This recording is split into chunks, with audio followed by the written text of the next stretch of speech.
Hey, as you know, I'm Pete Snakebite Kit. What we've done is I've covered the build of my Hurricane Motorsports Cobra, and I've done a lot of stuff on it. I've showed a lot about the engine, I've showed the build, I've showed some detour stuff about some other cars, and they're all kind of mixed together. I do have a playlist that is divided up into just the painting and just the building, but a couple of people have asked about having just a complete video where it shows all of the build. So I've done that. I've connected them all. It's like 5.5 hours, but if you want to look it up, you could scan through there and look at the different parts of the build if you wanted to do that. So, for your viewing pleasure, let's take a look.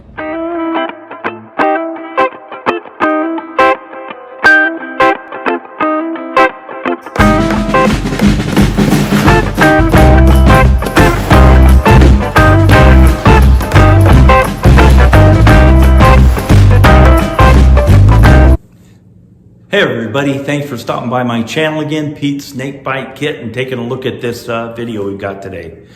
This one's about the engine that's going in the Cobra, and down to 48 days to delivery. Kind of getting antsy about that.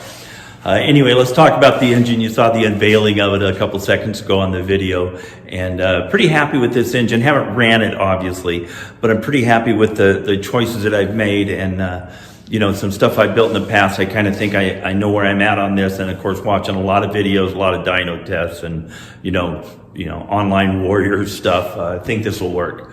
So here's what we did. It's a 408 Windsor. A couple of weeks ago we talked about small block Ford engines, big block Ford engines, and hopefully got you kind of grounded on what those are. So got a 351 Windsor block. It's a 1969 block. It was standard, never been touched or anything. So got that tested and it all looked good. It's a 4-inch bore stock. It's 30,000 silver, so it's a 430 bore. It's got a 4-inch stroke crank in it, so it's a little bit longer than stock. That gets us to the 408 cubic inch. The connecting rods are a little bit longer than stock. They're 6.2 inch. Generally, the longer the connecting rod is, the better the engine works, the more efficient it is, and the less scraping angle you have with the crank trying to push the piston into the cylinder wall and so on. That stroke with this rod gives us a 1.55 connecting rod ratio. We'll talk about that a little later. The longer the better for the most part. 1.65 is optimum, but there's some reasons you can't necessarily have a 1.65 in everything you build. Like I said, it's a 408 Windsor. I've got a set of AFR CNC ported cylinder heads. They're the 195, not the biggest thing they make by any means. What's really cool about a CNC ported cylinder head, somebody else did all the hard stuff. So what I mean by that is they get a set of cylinder heads and they flog them, they flow them, and then they put it on a dyno to see if the flow numbers they thought were really awesome actually are in a dyno. Then they put it in a car and see if the dyno actually translates into the real performance that they want and so on. Then once they have this head ironed out and said it works, then they can put it on CNC machine and replicate it by just plugging it in, plugging the numbers in, and it ports it. To do a set of heads like this I've done a number of set of heads. I mean, 100 hours in it. It takes a lot of time, and it's nasty work. I mean, you're breathing iron filings or aluminum filings, depending on what you're working on, and it's nasty. So didn't have to do that. Really like these cylinder heads. Got an ISTI hydraulic roller cam, so it's not huge, pretty aggressive. We'll talk about some details on that. The relationship between those two, I think it'll work pretty well. Put a set of roller rockers on it from Howard's, or the stock ratio 1.6. And where I've got the piston set in the deck height, and this thing maths out to just a click over 10.5 to 1 compression. With an aluminum head with regulated fuel system with the injection, I'm sure I'm going to be able to run pump gas, no problem. Speaking of that, I've got a Holley EFI. So it's a sniper, looks kind of like a carburetor, regular air filter fits over it. It looks more like a regular old 60s type engine with that on. Victor Jr. single plane intake on it.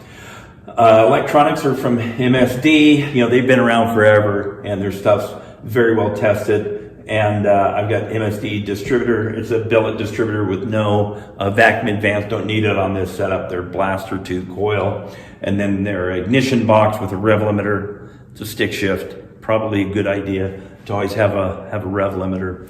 So that's what this thing is about. I'll give you a closer look at the engine here.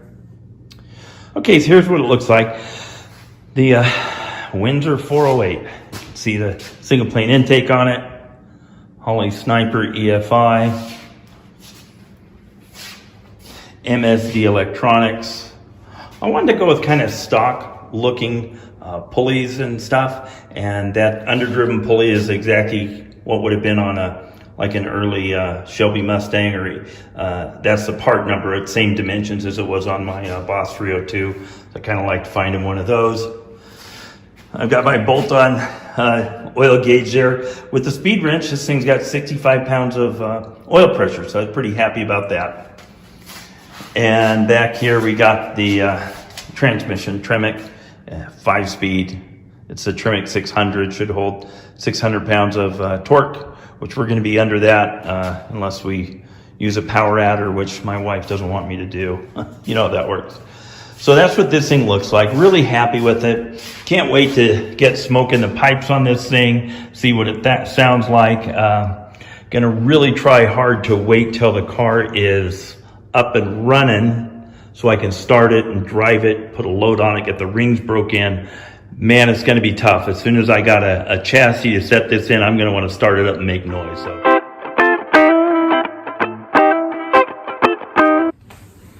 Hey guys, welcome back to Pete's Snakebite Kit. Thanks for visiting, thanks for watching. What we're gonna talk about today is that 408 I've been all excited about. Talked about it a couple videos ago, and gonna talk about inside the 408. And you'll see some pictures and videos and things on kind of how I built it, what my thought processes were, and what I'm hoping to happen when I get smoke in the pipe and push on the loud pedal. And 35 days to delivery. So pretty excited about that. Gonna call back to Hurricane today, this week, and really start bugging. Alex, get ready for the call. Can't wait to get this thing here and get the transportation company back there and put that thing in the truck and get it out here. The other thing is, I'm realizing it's October and we're in Utah. It's our second winter here. We're getting used to this, and it's cold. Like here, it looks like October comes in like springtime, goes out like an ice cube. It was 18 degrees this morning when I got up. It's pretty chilly, so sporting a sweatshirt here. So anyway, I'm gonna go through this video, introduce you to some of the stuff I'm doing in the engine, try and give a good explanation of it. I've got some stills of it, I've got some video of it, some explanation of my thought process. I'd like you to, hey, take a listen to this, take a look at it, and you online warriors, let me know what you think. Like, where am I gonna end up on this thing? I've got a horsepower goal that I'm hoping to meet. Maybe I'll meet it, maybe you think I'm crazy, maybe I'm being too optimistic, but kind of curious of what your take on this thing is. So anyway, enjoy the video. I'll pop in a couple times, explain things as we go along. Thanks.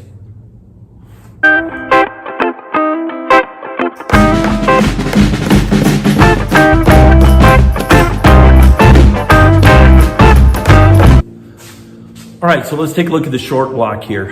You'll see a couple pictures of it here in a minute.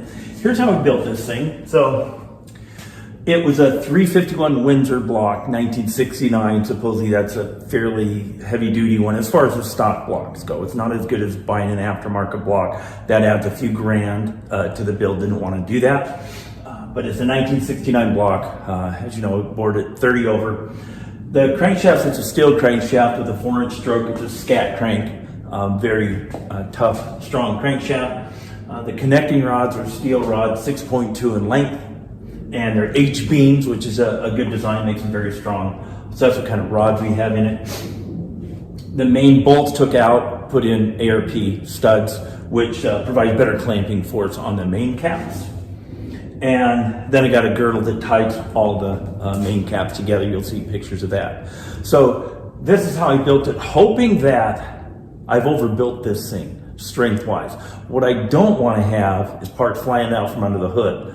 I've lived through that before with some stuff that makes horsepower, didn't quite have enough bottom end to hold the thing together. In the 80s, it was really beyond most people's budget to buy an aftermarket block, to buy steel rods and steel aftermarket cranks and stuff like that. And honestly, we're kind of on the edge on some of that stuff. So this thing's kind of bulletproof. Here's what I think from the reading I've done and guys I've talked to. We're thinking this short block is good to 750 or 800 horsepower, like for real on a regular basis.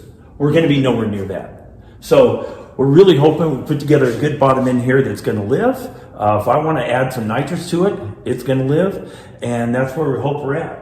What do you think? Take a look.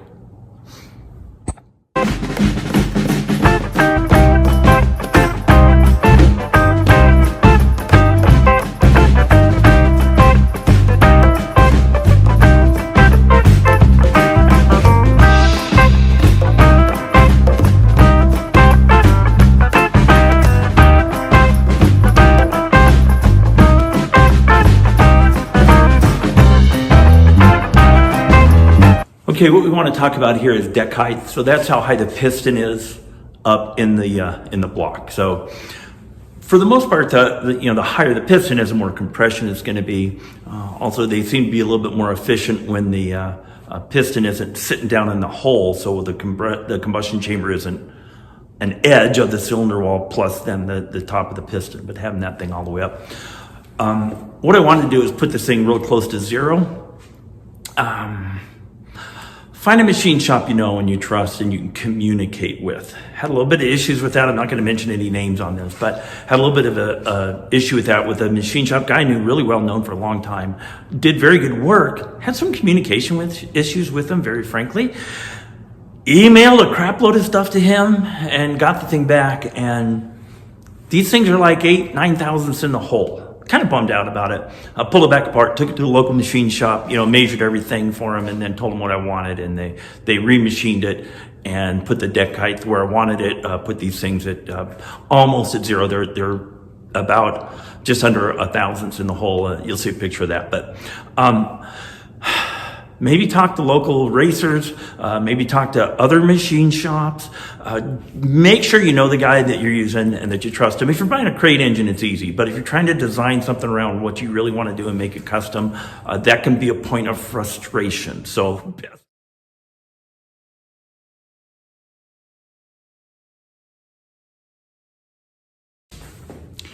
all right, if you're putting your engine together, meaning it's all your deal, right? You got to make sure stuff fits. Valve to piston clearance, VPC, cannot be overlooked. For the most part, it's going to fit unless you've got a very high compression ratio and a very aggressive camshaft duration wise and so on. It's probably going to fit, but you don't want to learn the hard way.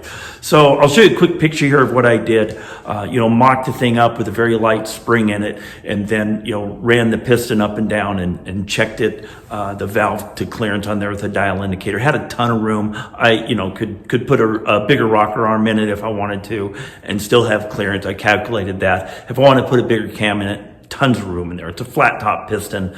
And unless you're getting a super aggressive one where the valve's really chasing the piston down the hole, you're probably not going to run into a problem. But if it's a crate engine, somebody else is figuring this out, hopefully. If it's your deal, make sure you check VPC, valve to piston clearance.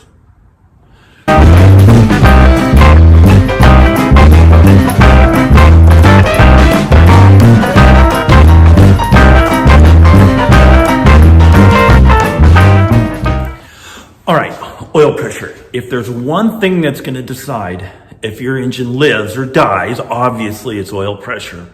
But a very, very critical time for oil pressure is right when you start the thing up. So what I wanted to do is make sure I had good oil pressure before I started. So mocked it up on the engine stand, as you can see, and then I cranked it, just with a speed wrench to see if I had oil pressure. Made a little bit of a mess because I wanted to watch it come out of the rocker arms. Once it comes out of the rockers, we know it's oiled the entire oiling system. So here we go. Going to crank it up, see what happens. Take a look. Make sure you check your oil pressure. Even if it's a crate engine, I'd recommend making sure you see a gauge move before you put smoke in the pipes. All right, here we go. This thing's close to being buttoned up, ready to put in the car. what I want to do first is I want to make sure I've got oil pressure in this thing before I put power to it.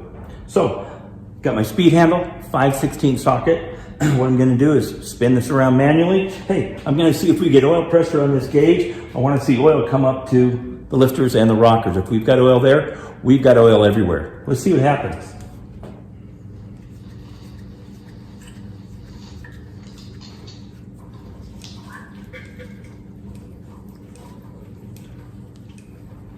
We got 60 pounds. We've got oil coming out of the rockers. We've got oil dripping on the floor. That's not that great, but I wanted to see it. All right, that's looking good. That means we've got oil to the main bearings. We've got oil to the filter. We've got oil up to the rockers. We're good to go. I'm gonna clean up my mess, put this thing together. Okay, as you've probably seen, I've got a set of AFR heads on this thing. They're pretty sweet. Went with the Victor Jr. open plenum intake. And when I first put this on, you can kind of see down there, I'm like, I got a port mismatch. I'm gonna have to pull this thing apart and, you know, blend those together so we've got a match. Don't have to do that. You know, what I did is I played with lining this thing up. Got some lines on here you can see. When I've got those lined up properly, I've got a pretty close match on the port. In fact, it looks like this Victor Jr. is just a little smaller than the runner opening on these cylinder heads. So, get this thing lined up. We've got a runner that's opening up into a bigger intake runner. Hey, not the best thing in the world. I'm not trying to get the last 2.5 or 5 horsepower out of this thing. I think it's gonna scare the pants off me just how it is. So when you got your intake going and you're going to put it on, get a good look down those ports. If it is an open plenum, you can kind of do it this way. If you've got a dual plane or one that doesn't let you see down there, you know, you're gonna have to do it with some modeling clay and whatnot. But this is a nice, easy way to see that we're just gonna be able to bolt this thing up, get it in the car, make some horsepower.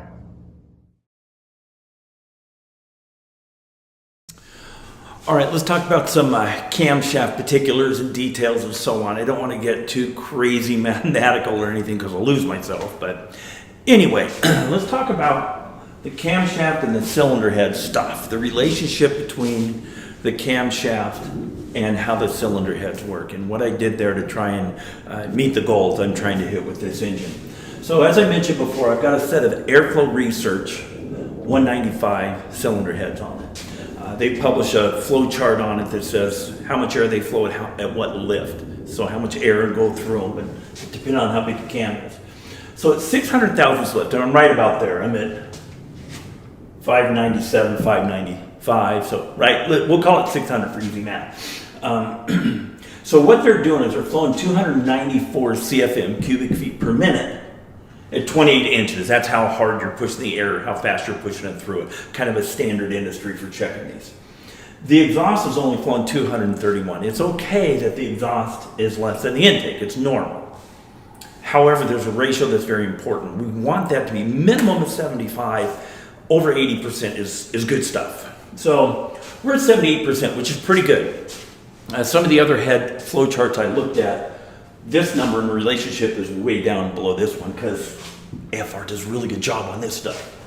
But I want to make up for that. I was hoping to get this number above 80. So let's see if we can do it with the split profile camshaft. So what I did is the intake duration at 50,000. So the lifter, right, when it lifts up, let's not measure when it comes off the seat. Let's see when it's really cracked open at 50 thousandths of an inch.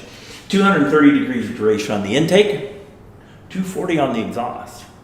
So this is about 5% more than the intake, which will bump this up a little, depending on how you look at it, a little over 5%. Definitely get us in the 80% range. That's a very good ratio of how much exhaust we're flowing in relationship to the intake, right? This cam's got just a click under 600 thousandths of valve lift. 597, 595. For easy math, I'm calling it 600. Easy for looking at the chart here, and so on.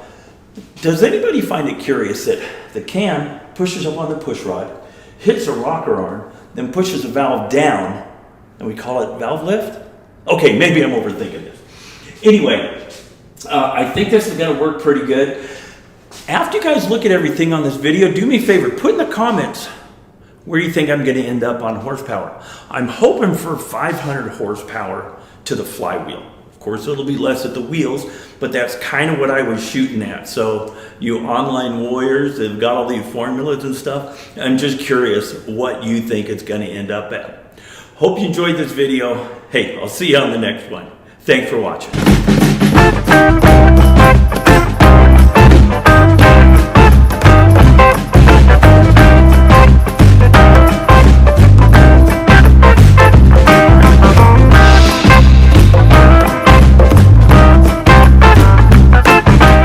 Hey, how you doing? Thanks for coming by Pete's Snake Bite Kit YouTube channel. Here we are. If you've been here before, you know we're talking about all kinds of Cobra stuff and Ford performance stuff. Specifically, of course, I'm talking about the build for my AC Cobra replica that's coming down the road here pretty soon. I hope to have it by the end of the month here. There's been a lot of COVID-related delays with Hurricane, who's building this, with them not being able to get some of the pieces they need to fabricate stuff up for the pieces they're selling me.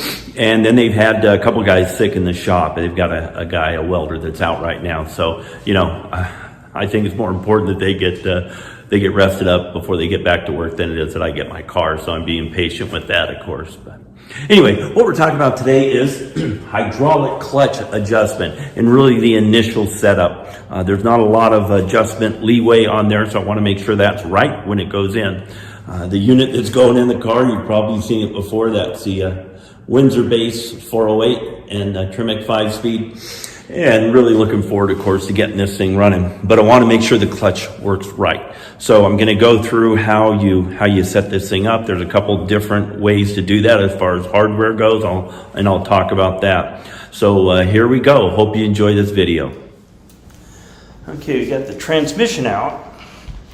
We pop the bell housing off. And then after I get the bell housing off, I'm going to take the starter. And we'll see what's inside here. All right, so here's all the major pieces we have as part of that exercise on setting up this hydraulic slave cylinder. Of course, the transmission, bell housing, and the throwout arm, and then the clutch assembly. So this has got hydraulic slave cylinder. Got this from Modern Driveline. The way this is supposed to be set up is this plunger is completely collapsed, and it makes contact with the back of this arm, which makes contact and rocks on this when you push the clutch. And of course this hits here, right? So there's supposed to be no play between this plunger, this arm, that pivot, and these fingers. To do that, you need to adjust that adjusting bolt there. There's no way to get to this with the transmission and the bell housing and the engine all one piece. So you've got to take this apart and take a couple stabs at it. You do not want to do this in the car. So doing it here, where we've got everything on the ground, is not that big a deal. There's another way to do this where the slave cylinder is inside the transmission and the bell housing, and it would basically look like this throwout bearing, and then right back here there would be a hydraulic throwout bearing. Now the adjustments that we make with that would be made with shims behind here, and you take a straight edge, you make a measurement across here, you compare that to here, you compare that to here, you set this all up, so hopefully all that is happy when you put it together. If it's not, you're taking this back apart. And if you have an issue with a clutch clearance thing, this whole thing's coming back apart and you're re-shimming this. This one, you'll see, it'll make sense when we have it all together. We'll have some adjustability in that arm once it's all together and this is in the car. I like this one a little better. All right, so there we have it, all back together. Got the trans back in, bell housing, and everything's set. So we've got no play here. It's just sitting there. There's an adjustment here on the outside if I need to make minor adjustments. So all we got to do is get the car, hook this up to the master cylinder, and we'll have the clutch that works. Hope you enjoyed this video. Thanks for watching. All right, so there we have it. This baby's all back together, like I said, ready to go. And that's the clutch adjustment, clutch setup deal for a hydraulic external slave cylinder. Hope you enjoyed this. Hey, there's more Cobra videos to come. I'm hoping I'm just a few weeks away from getting the car here, and that's when we're really going to do the fun stuff. If you like this stuff about Pete building a Cobra, subscribe to the channel. You'll get notified every time a new one pops up. Be safe out there, and thanks for watching.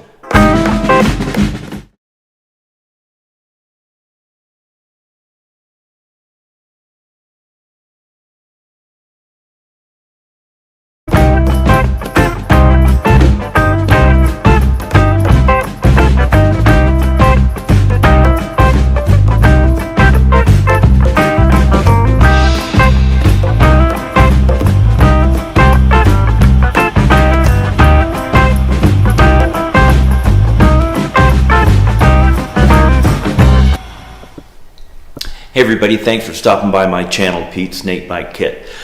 Today is delivery day, and in real life I wasn't at my home on delivery day, so you'll see the people that were nice enough to help unload all that, which was my wife Davlin, my son PJ, and my next door neighbor Cody. So thank you guys very much for doing that. Drove me crazy not being able to be here when that thing arrived and touch everything and see it when it unloaded. But I'm just going to run you through the sequences of the truck coming like you saw, and then all the stuff unloading into the garage. We don't actually have everything here. It's not all on the truck. The headers and the side pipes are still at ceramic coat. Wellwood hasn't been able to deliver on the brake system yet. The rotors and calipers, it looks like we've got the master cylinders here. Anyway, enjoy this. Let me know what you think. Thanks for tuning in. There's going to be a bunch of these now that we actually have the car here. So subscribe so you can be notified when they show up. Thanks for watching.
So there you have it. It's all loaded in the garage and ready to start thrashing on it, put it together, make it from car parts into a Cobra. So that's what I'm looking forward to, of course.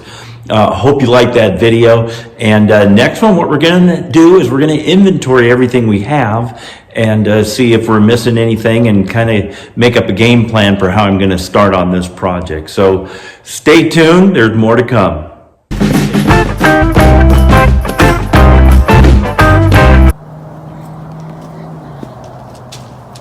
Hello. Hi, honey. This is crazy. I can't believe this is in the garage. Hey, it comes with a hood scoop.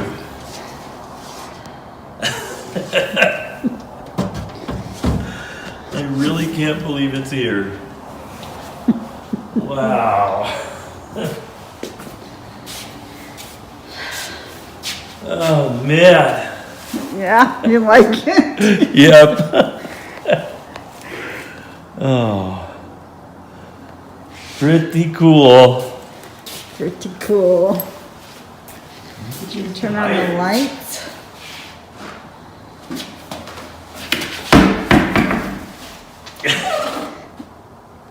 Are they supposed to say Hoosier? Yeah. They're Hoosiers. These are the big giant back ones. Wow.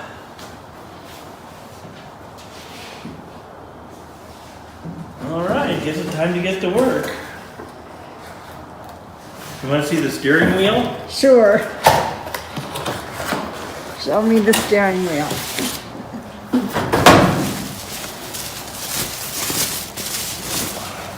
It's like the kind that came on them Cobras.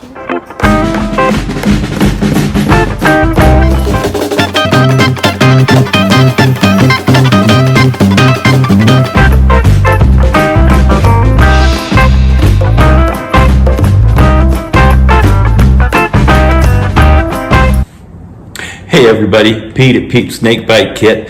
If you're here for the first time, you came at a good time because I've got a YouTube channel here where I'm talking about building my Cobra. What you see behind me here is a checklist of everything I'm going to need to check off because it actually got here the other day. You saw some clips of that at the beginning of this. So let's take a look at all this stuff. Okay, so what you see up on the wall here is the checklist I put up there of all the stuff that, some of it supplied by Hurricane, of course, most of it, some of it's my own stuff that I've supplied, but just going through a checklist, everything I'm gonna need to screw this thing together. So here we are, here's a whole bunch of stuff, parts to put that Cobra together. And I've got some of it unboxed, some of it's still in the boxes, but this is, all the carpet in those boxes there. You can see the steering rack there. There's the engine and trans that I've had around for a while. A couple of the tires are on the ground. Got the replica Hellbrands black powder coated. And got a windshield in that box. A lot of weather stripping. The gas tank. And this bench is just full of miscellaneous odds and ends. I mean, there's hundreds of parts, obviously, that go into building something like this. Looks like it's all pretty high quality stuff they supply for it. Really happy with that. There's a shortened 9-inch housing all set up for the linkage. We've got the struts, the shocks, and the springs and whatnot. There's the wiring harness, all the goods in there. It's a haywire wire harness. Talk to the guy back there. He's a very helpful guy. If you need a wire harness, I would recommend them highly. And so that's what a lot of this stuff looks like. Okay, I'm not a big fan of unboxing videos, but I just wanted to show you this. This is just an example of the quality stuff that Hurricane uses in these kits. This is the e-brake handle, and then this is the brake cables that'll go back to the park brake or the emergency brake. And, you know, it says, you know, made in America, lifetime warranty. You only get that stuff because it's good quality stuff. Really happy with the quality of components that they used in this kit so far. We'll do a quick walk around on the car here. I just set a couple tires underneath it so I can kind of see, you know, what that looks like. And of course, it's going to be about a foot lower than that when we get the thing running. But the body's just in gel coat, of course, and definitely shaped like a Cobra. And like I said before, this is actually taken off of a CSX car when it was in restoration. So this body is spot on.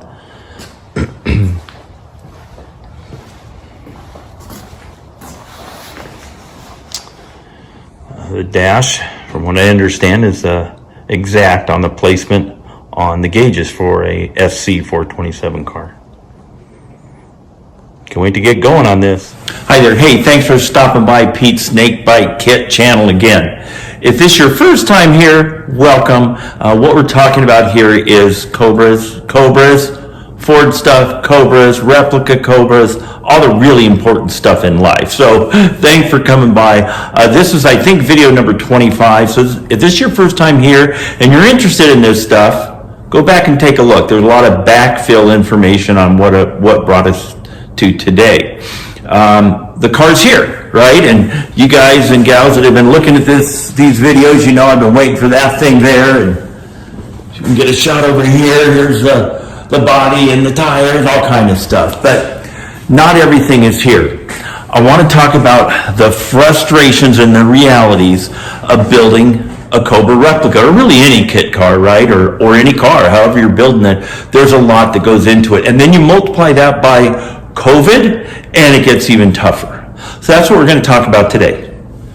Okay, so the other day I did a video on the inventory, and if you saw it, you know, this whole wall was covered with the stuff I should have received with the car, or should have gotten myself, because obviously I'm sourcing a considerable amount of parts on this thing. So I want to be clear, this is not like, what didn't Hurricane send me? I'm not whining about that at all. This is a very complicated thing, getting all these pieces together, even for a simple car like a Cobra with no windows, no power seats, no seat heaters, not a lot of onboard computer stuff and so on. There's still got to be 3,000 or 4,000 pieces altogether. So anyway, I just want to go through the list and talk about some of these realities, right? There's some minutia little things that Hurricane needs to get me. The ball joints, there's 4 ball joints, uppers and lowers, same part number. 2 of them fit fine. 2 of them, I'm guessing, were misboxed, so obviously they're taking care of that. Trans brace is at powder coat still. They're waiting for their vendor that does a powder coat. Nobody's fault, it's just they're behind like so many businesses out there.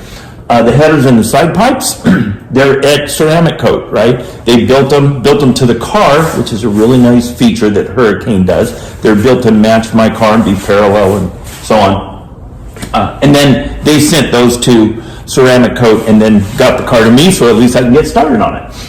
Shifter boot, there's a vendor, I won't name their names because they're kind of going down the toilet, that they're not able to get the shifter and the shifter boot for it. So they're going to source somebody and get that to me, right?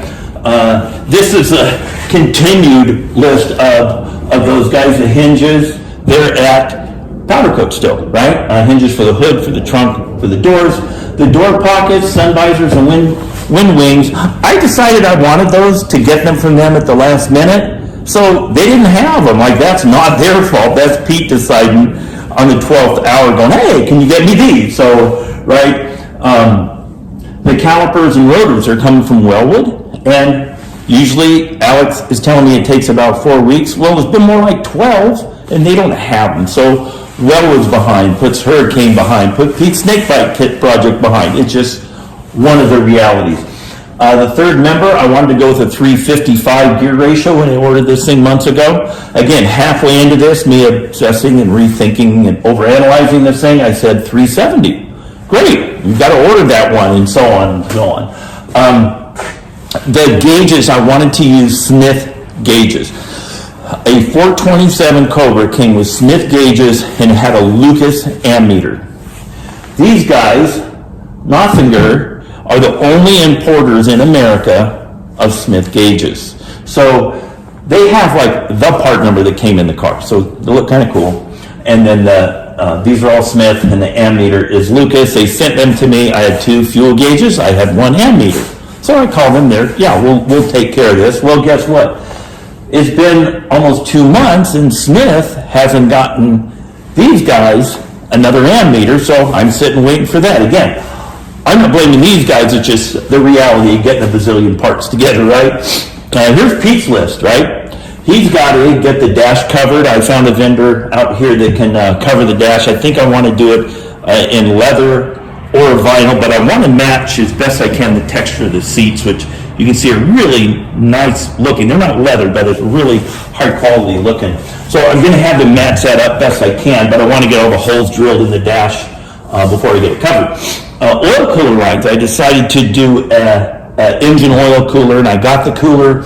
I need to figure out the oil filter adapter and the lines and how I'm going to mount all of that. So, you know, this is my deal. They don't build the car with a fuel pump because they don't know if you're using fuel injection or what the pressure would be, or if you're using a carburetor and so on. So I've got to get a fuel pump. I haven't ordered it. I'm up in the air between mounting one inside the tank and doing an external one. The gauge is separate, the sender for the gauge, so I don't need that. Completely up in the air on that. once I get the wheels and the tires on, I can get this thing at ride height. I can measure the length of the drive shaft. I'm going to get the drive shaft made. Honestly, I don't know if the headers come with fasteners or not, and I want to get obviously a very high quality fastener for that. So once they get here, I'm going to figure that out and get those ordered. So just wanted to give you a snapshot of, even after you get the kit in your garage, there's still stuff to get, there's still work to do. And I really believe that Hurricane is one of the companies that has many more details covered than a lot of companies. I mean, I've talked with so many people that have built these things. I have kind of an idea of what they come with and what they don't. And as you can see here, I'm sourcing out very few things, right? I built the engine, bought the trans, did the whole clutch assembly and all that. And what I needed was, fuel pump, do my oil filter, oil cooler. Okay, so while I have your attention, I want to talk about options on the car. I've had a few of you ask that in the comments on the video, so hey, let's address that. So here's the options that I selected on here. Is the first one I'll tell you about because I can't show you. I don't have the headers and side pipes yet. They're at ceramic coat. They built the headers and the side pipes to the car.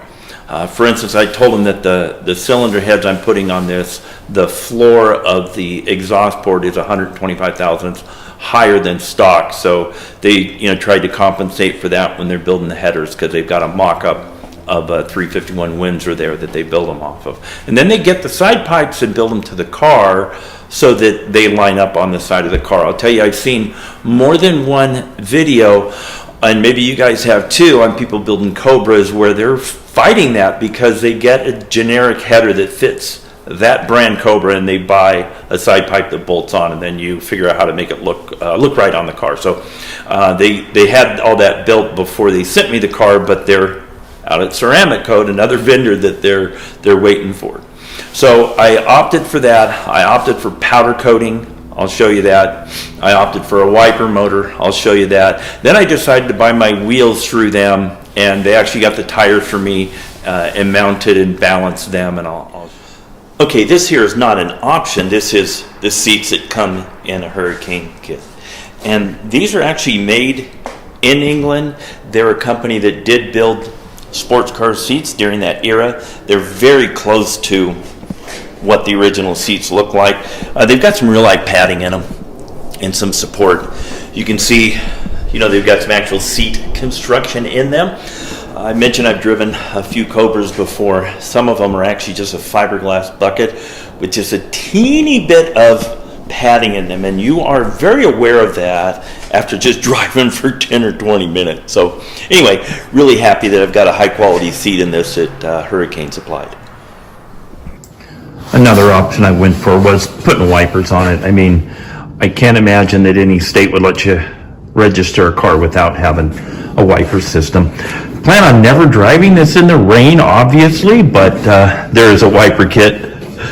Kind of cool. It's got one of those flags on it because this car came from England originally. So a lot of nice touches that Hurricane puts with the components that they send you on their build. Another option I went for was getting the frame powder coated. You can get the frame bare, or you can get it painted, or you can get it powder coated. I went for the powder coat. And then the other thing they did was powder coated a lot of other enchechipes with it. So the suspension components are powder coated where it's appropriate, the roll bar and so on. But a really nice powder coat. I haven't had a lot of stuff powder coated before, but it's nice and shiny. I bumped it by accident in a couple places, and the powder coat's definitely very durable, I gotta say. So I think that's a nice touch. I wanted to go ahead and spend the money on that. Okay, here's another option I picked. Was I bought the tires and wheels from them. These are from Vintage Wheels, and they're of course a replica of the Hellebrands that came on the car. And then they'll have real knockoffs, you can see, because there's no holes for lug nuts. And like any hot rodder, I like cars that are low. The lower the better. So I mocked this up with tires just sitting there and the body sitting on the tires. Of course, you can't have it this low in real life, which is kind of a bummer. Anyway, that's one of the options I got, was those tires and wheels. Okay, I want to tell you one other thing. Through just some dumb luck, I ended up in Pete Brock's shop. So Pete Brock is a guy who designed the Daytona Coupe. He was a designer on the C2 Corvette, the Stingray, went on to design some stuff for Datsun and their racing program. He actually designed the paint scheme and livery on the GT350s. I mean, this guy is literally a world-class car designer. And he had some Shelby Cobra books and posters and stuff I wanted to look at. So I go over to the shop. I start talking to the guy who works here, a really nice guy, and I'm asking him just some total nerd Cobra stuff. He's like, you know what? Pete's going to be back from walking his dog in a few minutes. That Pete Brock. So I'm there. He comes in with his dog. He says hi, and we start talking about Cobras. I mentioned that, you know, I'm building a replica, and literally the coolest guy, like sharp as a tack. I think he's 84 years old, just wants to talk about cars. He's like us. He loves cars. So he's asking me, you know, about my car, and just really nice and gracious person.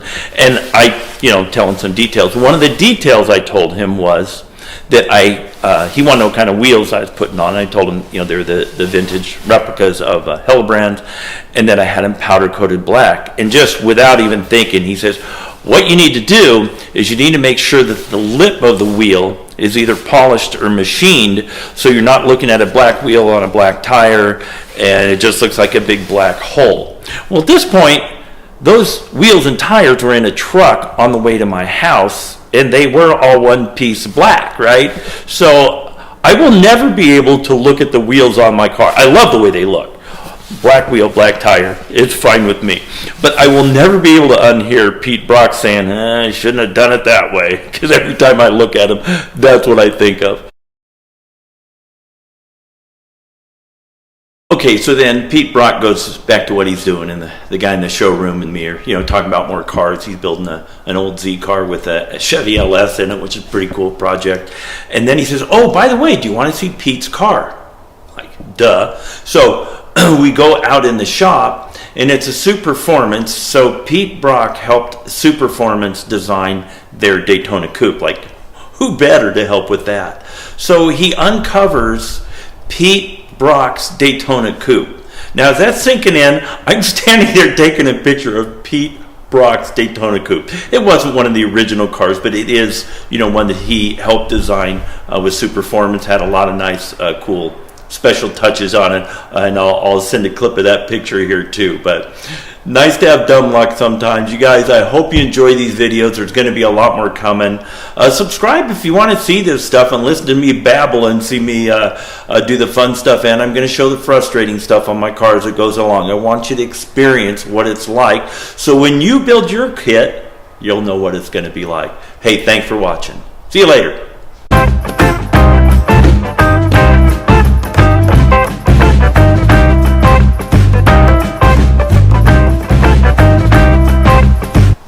Hey, there you are. Hey, it's Pete at Pete's Snake Bite Kit. Hey, thanks for coming back and checking out my YouTube channel again. If this is your first time here, what this is about is a journal of me building my replica AC Cobra. This is something I've been wanting to do for decades, literally, and pretty excited about actually getting started on it.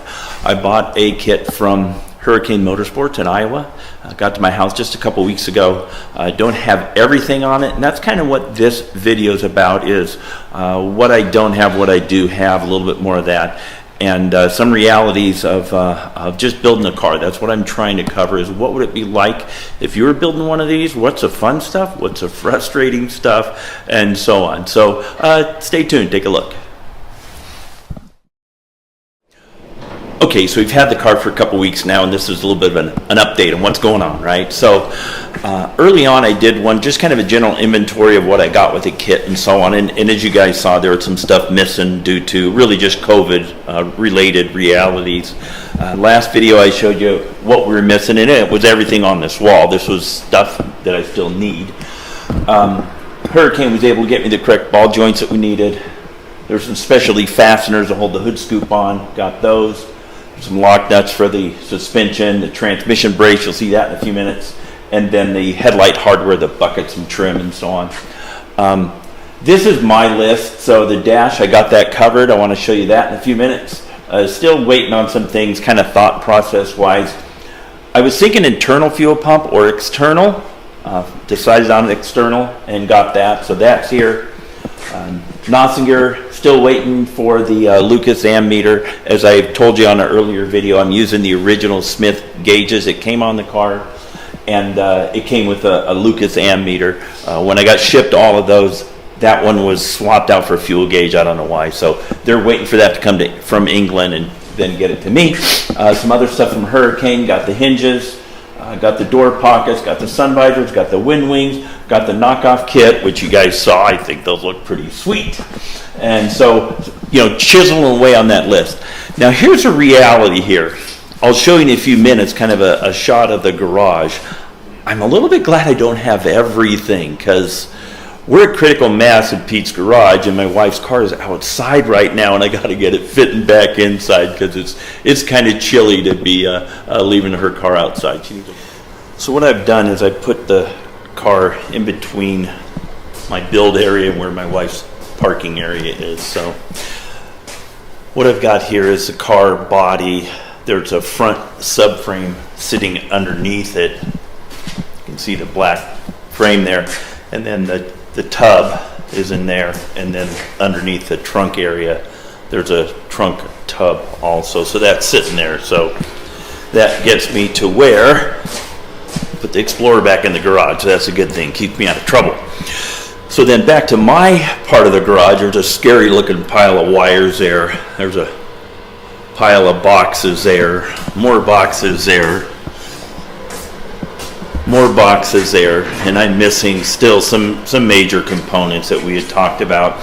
Still don't have the side pipes, and don't have the headers, don't have the third member and the axles and the rotors and brakes and stuff. But you can see it pretty much uses up a garage. So if you're planning to build one of these, best to have some room, boys and girls.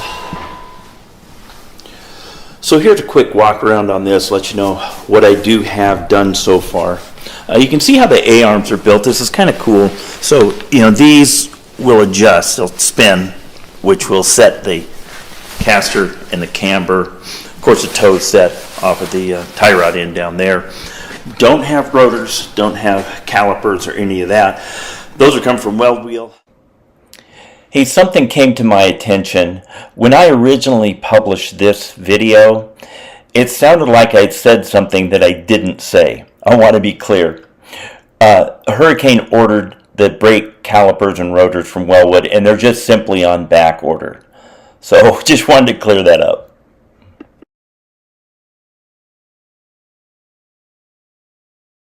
Hey, a viewer the other day, thank you, said, hey, you got to get those rags out from underneath your jack stands and get rubber pads. On that day, after I saw that comment, I actually bought those on the way home from work. I was thinking about doing that. I'm really glad that he mentioned that. But you can see we got this thing bolted in. I've got the plug wires done up. They're kind of long. The first go around, I like to leave them a little bit long if I've got to change things or whatnot. I'll probably shorten those up later once I get the headers on and see how everything works. But, I've got the starter in. This starter is one of those kinds where you can actually rotate it almost infinitely to where you need it to be. So got it in there, moved it around to where it clears the frame and so on. You can see the lower control arms are tubular. There's some spacers that go in here. I haven't found yet, or I didn't get them. I've still got to get that figured out. So that stuff is really just mocked up. See the trans sitting in here. There's the X brace I was missing the other day, and they got that to me. It came back from powder coat. See the quality of the powder coat on this. I think they do a real good job. It's got a 3-link rear suspension, and I've got that all in. None of that set up yet.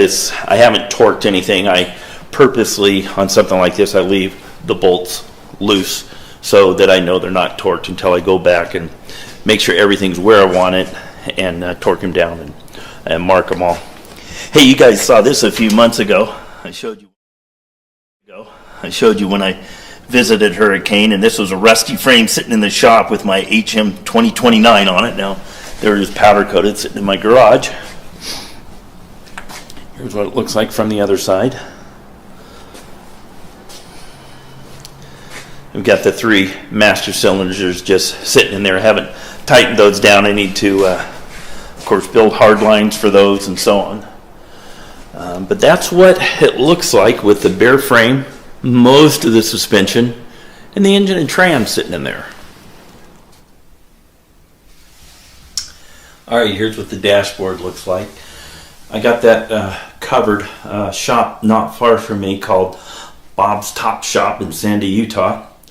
Did this, maybe a really good deal on it. It's leather, had a very reasonable price on it. I really appreciate what they did. I've got most of the gauges in there. This one here, obviously that's missing. That's where the ammeter goes, that Lucas ammeter that they haven't gotten to me yet. So that'll be coming at some point. We'll plug that one in. I've got a indicator light here. I haven't been able to find yet in my stuff from Hurricane. It may be in a box somewhere. I don't have the ignition switch in yet. Haven't put that in. I'll probably leave that out when I start this in a mock-up and have the ignition switch so I can have it in my hand to start this thing. But that's what the dash looks like on the back.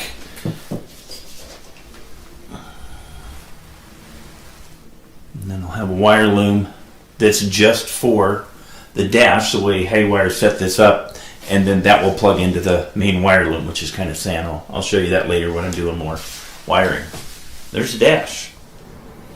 Okay, the other thing I got was the build manual, and it just came a loose leaf, which is fine, but I went ahead and put it in a folder and protective sheet so I won't get my greasy fingers all over it. But a couple hundred pages, a lot of detail in it, and it gives you kind of a path to follow.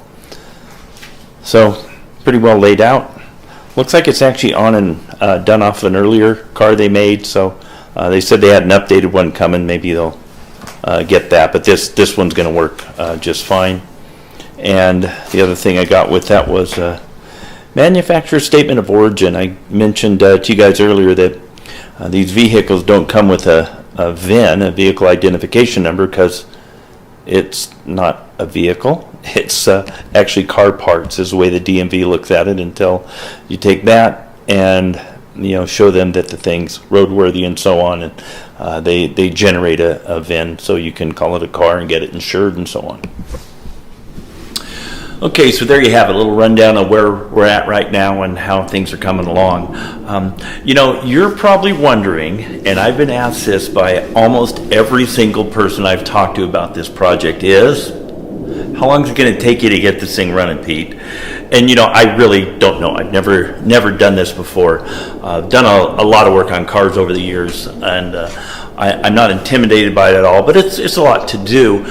But here's the deal. I am not going to say go until I have all the parts. In other words, I am going to make an estimate that I think once I have everything in my hands, I think I could get this thing running, excluding paint, in 6 to 8 months. And I may be being way too optimistic, but I'm not counting the time that I'm standing here treading water while I don't have, major components. So once I do get all those parts, I'm going to say go, and then kind of see really how long this takes me. And I'm not going to rush through this. As you guys know, I've been wanting to do this forever, and so I'm not going to be taking any shortcuts. I'm not going to be doing things, poorly to try and get it done. But I just don't see this as a very intimidating project as far as just making it happen. So.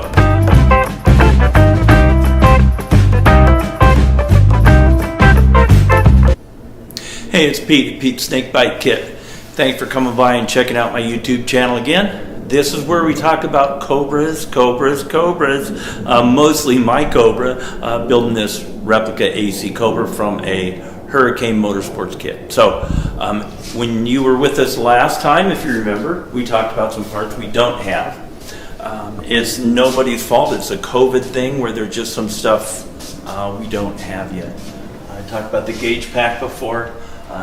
Nessinger is getting me the gauge set. For some reason the ammeter came as a fuel gauge, waiting for that to be swapped out. We're going on almost 3 months on that, and they're waiting for that to come from England. I'll get it when I get it. I'm not losing too much sleep over it. This is stuff that Pete needs to get. Some of that is thought process wise or parts that have to be here to support what I'm doing. You know, I can't get the drive shaft done until I have the car on the ground at ride height and get it measured and so on. Stuff we're waiting for from Hurricane. I showed you guys this last time. Had a number of things on here. Got a few things checked off. So Daniel and Alex got me some stuff. Thank you guys very much. Got the rear axles, 31 spline axles. Got the third member, which I was shooting for 370 gears. Ended up they had 360s available. That is not a big deal. We're splitting hairs at that point. And it came with the Eaton track lock in it, which is a very cool posi unit in it. Real excited about that. So what we're going to do is we're going to put these in. We're going to put the rear tires on the ground, so at least I can see the rear tires on the ground. Still have no brakes, so this is a mock-up kind of thing, but some motivational exercise. We'll see if you like it. So here are those new parts. Ford 9-inch, ready to go in. The gears we've got in this are 360, so kind of in between gear. The posi in it, you can see, looks a little different. If you're used to looking at them with clutches, this is actually an Eaton track lock, which works a little bit like a Detroit locker. Locks up with gears instead of with conventional clutches, but works smoother than a locker. Had one of those in a streetcar before, and they're kind of interesting driving on the street. There's the axles, 31 spline axles. Gonna need to clean up the rear end housing. The powder coat, you can see, wraps around the edge here just a little bit, so I'm going to clean that up so the plate has a flat area to grasp onto. Anyway, let's get these in, see what it looks like.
Okay, so here we have the knockoff adapters. These are left hand on the right side and right hand on the left side. That's easy for me to remember because they're backwards. When this spins on, it'll lock the wheel down. And then we'll have this pin we can drop through there to lock it on. I'm also going to safety wire them on. When this goes on here, for today it's going to be for a mock-up. The nuts won't tighten down all the way because there should be a rotor in there. We know we're doing this for a mock-up. But I just wanted to see how this works and how this goes on.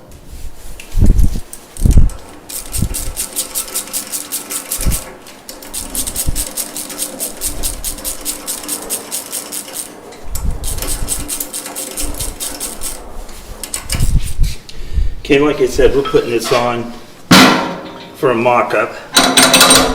That thing's all flopping loose because there would be a rotor in there. Make sense?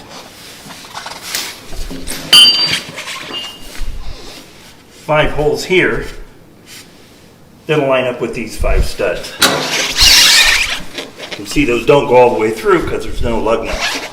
So we'll slip this on, see how it looks, okay?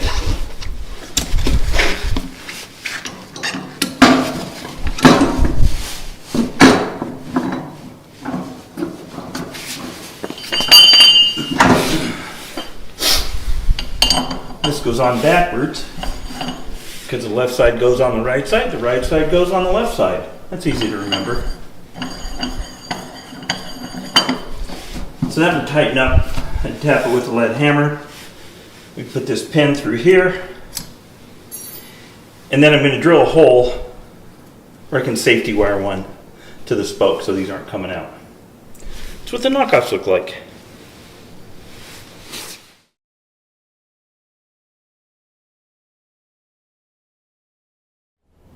Alright, so there you have it. Rear tires on the ground. Got the third member in it. Like I say, we're still missing parts, but it's kind of cool to see the thing sitting here almost on all its own four wheels. It's on 2 of the 4. Still waiting for brakes and some goodies up front, so we can put those there.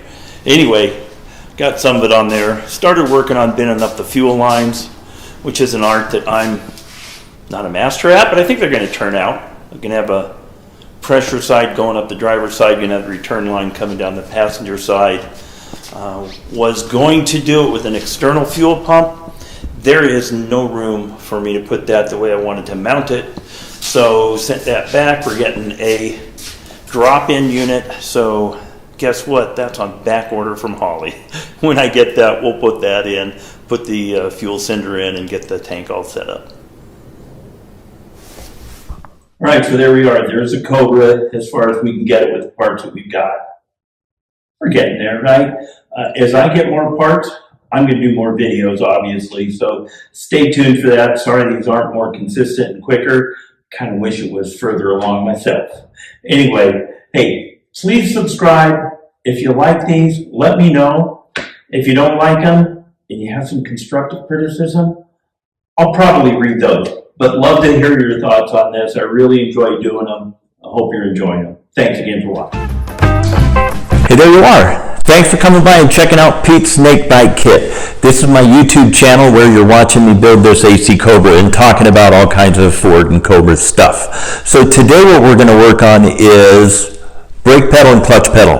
And I want to see if I can make the brake and clutch pedal look like they came out of an AC Cobra and not out of a brand new car. So anyway, let's take a look at this. Let me know what you think. All right, well, let's talk about these pedals for just a minute. These are the clutch and brake pedals supplied by Hurricane. As you can see, Wellwood, good quality stuff. Real happy with that. The pedals are going to be mounted on the floor. I know I've talked about that before. That's because we're doing a replica of an AC Cobra. They have floor-mounted pedals. If we're doing a replica of a Mustang, they'd be mounted from the dash. That's the way most replicas are actually done.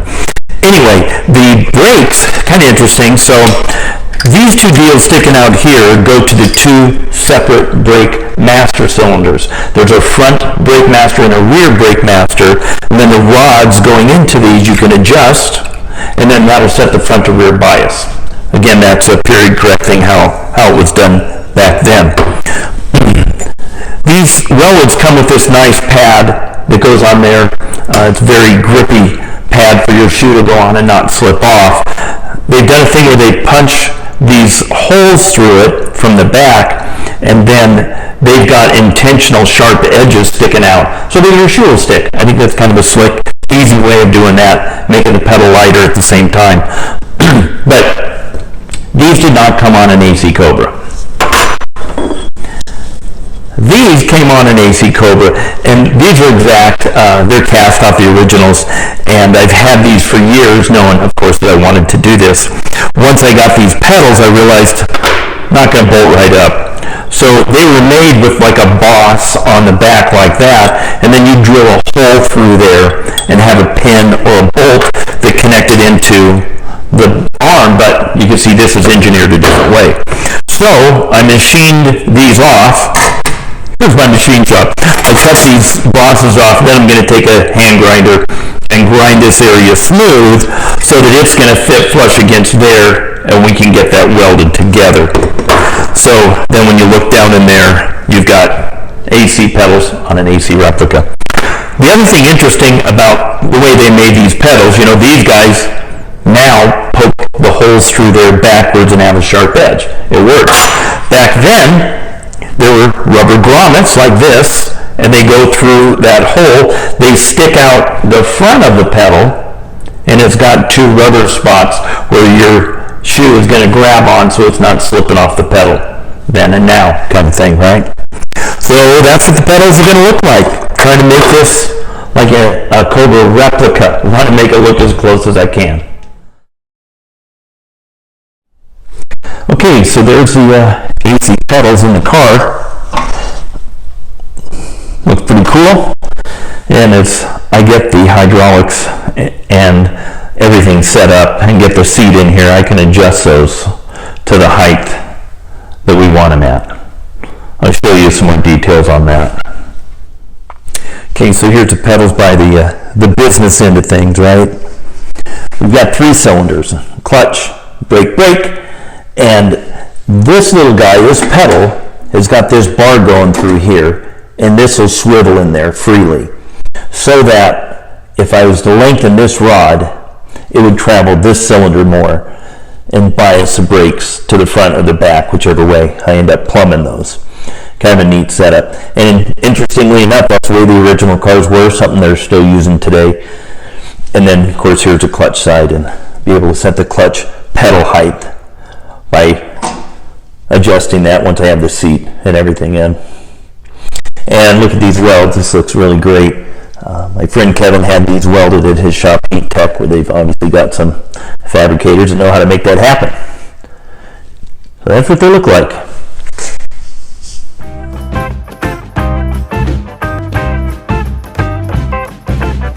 There's something at the front door. What is this? This is more exciting than the first time Steve Martin saw his name in the phone book. It's Wellwood stuff.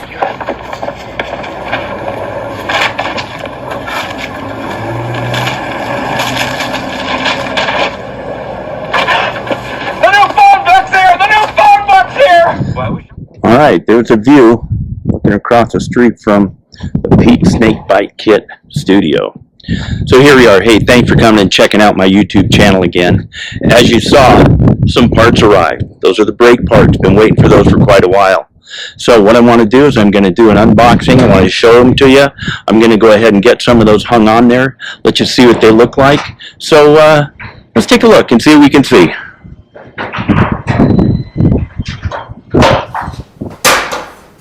Okay, like I said before, I'm not a big fan of unboxing videos. As you just saw, these things just landed at the front door. I've got to open them. I'm going to look at them. I've been a little short on content. So here we go. Let's take a look. What's in box number 1? All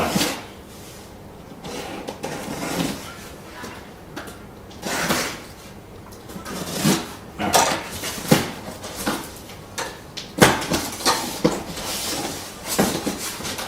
Oh, stickers. Like caliper mounting brackets.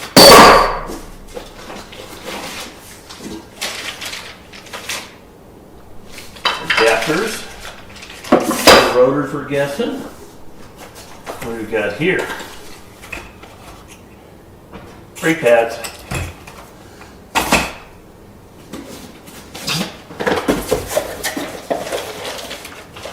The Caterpillar. No, it's a caliper.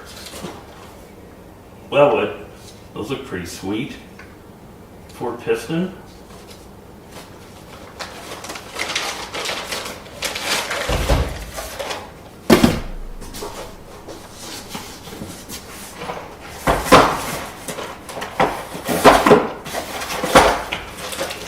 And Chesapeake, bearings, washers, bolts.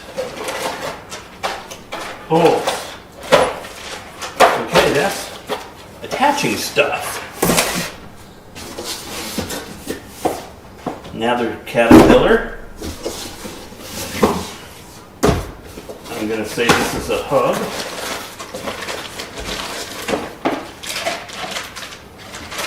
There's a hub assembly. It's all going to be covered off by the knockoff. I'm wondering if there's going to be an interference issue for the knockoff adapter on there, but we're going to find out. Another hub.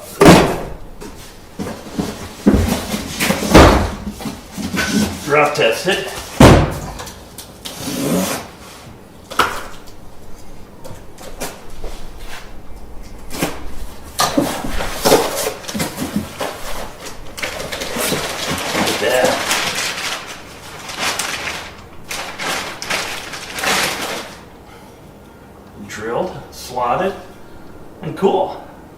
there's the front brakes. Let's take a look at the rear. Okay, that was the front brakes. The rear should have a parking brake assembly with them. Probably a little bit more complicated, a few more parts. There we go, bigger box.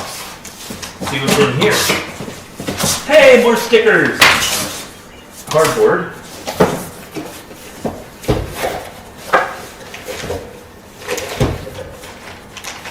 The rear calipers look like the front caliper. You know, another 4-piston job. You want to stop this thing in case it ever gets going fast. What do we got here?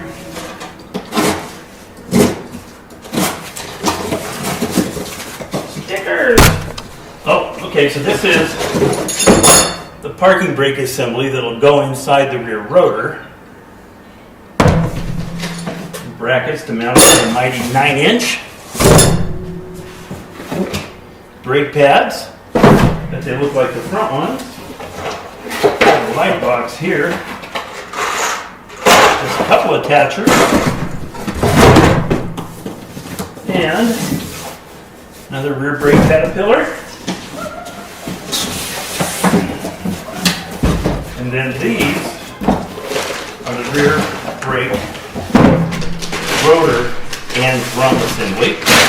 Like I said, it's rotor and drum, so the parking brake will actually go inside here. There we are. Front and rear brakes, I finally got them. Thanks, Alex. Okay, so you saw these boxes, we saw the unboxing, and now let's see what we're going to do with them. So I've got them laid out here by each corner. So that would be all the anchechipes that are going to go on that hub to make the left rear brakes. You can see it's the rotor bolts onto a hub adapter, and then there's the hub and the caliper and so on. Here's the rears. We talked about how it's got a parking brake inside the rotor. So this will be parking brake assembly. Here's the rotor, and then that'll be the parking brake drum inside it. So there we are on the driver's side, the need to do part. On the passenger side, I put them together so you can get a look at these. So here's from the caliper side. They've got a nice bracket that comes from Wellwood, attaches to the Mustang 2 spindles. You know, you want the caliper centered on the rotor, so the brake pad both have room on each side. These bolts that are holding the caliper on, you don't want to go in and hit the rotor, obviously, so they give you shims so that you can set all that appropriately, which is pretty easy to deal with. Here's the rotor side where the rotor's attached to this ring that hooks onto the hub, and then there's the knockoff adapters on there. Let's take a look at the back. So this is the one where the parking brake will be inside the rotor, like we said a minute ago. And this is where the cable will hook on for emergency brake. It'll pull here. I'm going to run it through, loop it around this way from behind. That way we'll have room to go under the tub and so on. I think that's the right fit.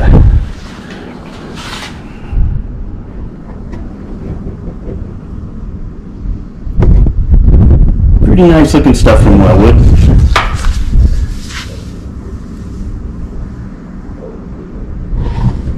Okay, you might have noticed this in the background sitting in the window. I was at a wedding a couple weeks ago. Dustin is my buddy Rick's son. We have boys that are about the exact same age. Mine ended up a super smart computer guy, and Dustin ended up super smart race car guy. This was a centerpiece at his wedding, right? Huh. That one's seen better days. Anyway, he's got a pretty fast Fox body. It's got a small block Ford in it. Short deck, looks like a 302, but it's, got 300 cubic inches. Pretty fast too. It's got 2 turbos on it. That thing has ran ET mile an hour, which is pretty fast. All right, so as you remember, I had a list of things here of needed parts. Probably the most interesting one right now is the headers and side pipes. I'm getting those ceramic coated black, the headers and side pipes.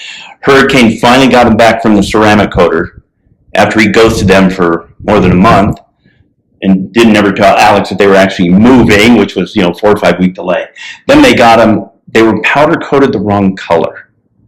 You can't sandblast this stuff off, so they're having to build another set of pipes, wait for some more mandrel bends, and on and on and on. So these will be a while. I did get the radiator. I get to cross that off. Front caliper brackets, they came with the Wellwood stuff. Front and rear brakes, those are here. So still waiting for some more parts, but they're going to get here. Oh yeah, got the valve cover back from Heat Tech with the bung welded on it. So we're chipping away at these. Here's a video. Hey, I'm going to get this thing to a rolling chassis, and you'll see that in a few days. Thanks for watching. Hey, there you are. Thanks for coming by and checking out Pete's Snakebite Kit YouTube channel. If you haven't been here before, this is about me building a Cobra, something I've been wanting to do for decades. If you've been here before, you've heard me whine like a high school girl that didn't get asked to the prom about not having parts. I still don't have all the parts, but I've got a bunch of them. You might have seen the video the other day where I showed you the brakes. I've got the brakes on now. We've got a rolling chassis. We're going to talk about some of the progress there. We're going to talk about some Cobra name details, things that have kind of come up and so on. So stick around. Let's take a look. Okay, the first thing I want to talk about here is something that came up a few videos ago. I've gotten called out on this a few times. I've been calling my car an AC Cobra. And a couple of you guys out there have accurately said, hey, it's really a Shelby Cobra. I just want to touch on a couple things there. So, as you know, I've been wanting to build a Cobra for a long time. And when I mentioned it to friends and acquaintances and coworkers, they'd be like, oh, like a 99 Cobra? No, that's a Mustang. What I'm building is a Cobra. And legitimately, there was a few model Mustangs that were called Cobras. So I started saying an AC Cobra, making the differentiation between a Mustang, which are cool, but it's the real deal, right? The other thing is the name did progress, is where they had AC badges on them, the first gen cars, the 260 cars and so on, and then kind of progressed through. So you guys are right. A 427 car was a Shelby Cobra. There obviously is some AC stuff in there. Was an AC built car and so on. But it's kind of fun to talk about. I want to show you a little clip of a video of what somebody calls their car. And he has owned this longer than anyone has owned a Cobra, no matter what you call it. Let's take a quick look.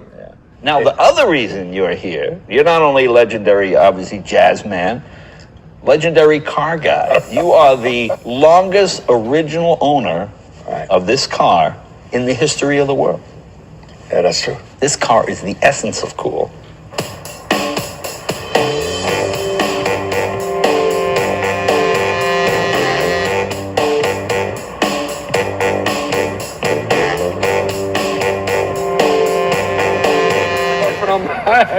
And then Miles pulls up on the side and he says, "What the heck is that?" That's not exactly his words. He had another word. Yeah. Right.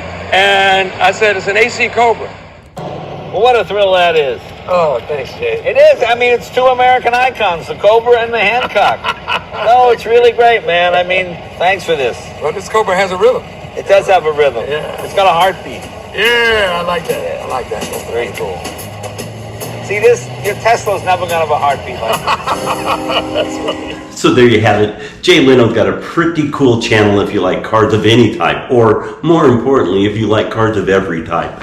Who knew Herbie Hancock had a Cobra longer than anybody else? I thought that was a really cool video. Thanks, Jay, for doing that. Hey, Jay, do one on your Cobra. I think you've got a Kirkham car. We've never seen it. Maybe you got rid of it. I don't know. Would love to see that one. All right, let's talk about stuff still to get. Let's talk about stuff still to do. We'll start over here. You've seen some of this before. I still need to get a drive shaft made. I'm close to getting this thing at ride height or mocking up ride height. So I'm going to order the drive shaft pretty soon. They said they're 8 weeks out, so I need to get going on that. The oil filter and adapter kit, I'm still kind of thinking on that, how I'm going to do that, and the remote filter and the cooler. And then once I get the radiator and everything set up, I'm going to have hoses built and hard lines and so on for that. Hurricane, they're still working on getting my stuff here. They've got the aluminum panels cut and bent. They're trying to figure out how to box them up. Picture some big aluminum panels that would have been thrown in with the car, but the guy that laser cuts them and so on for Hurricane, they weren't done when the car got shipped. So I'm glad they shipped my car, but there's no panels, and they're figuring out how to box them up. I told you last time about the headers and side pipes. They got ceramic coated the wrong color. They're building a new set of pipes. They're waiting for mandrel bins and flanges and so on. So that's going to be a bit, but I got lots of work to do without those. So I'm not stuck. The shifter and the shifter boot are still on terminal back order. They're going to happen. They'll be here before I need them. I don't think that's going to stall me. So that's good news. What I need to get going on. I've got a rolling chassis. I'm going to show you in a minute. I need to do the wiring. That's going to be a bit of a project. There's, a bazillion wires.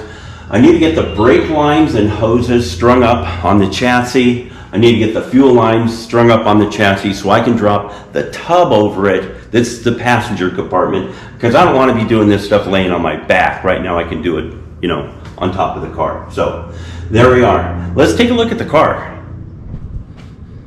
Okay, there it is, a rolling chassis. Kind of fun to see it outside in the sunshine.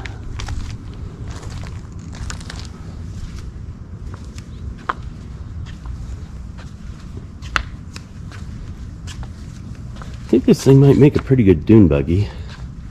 I don't think I need to raise it up a whole lot. Maybe some different tires.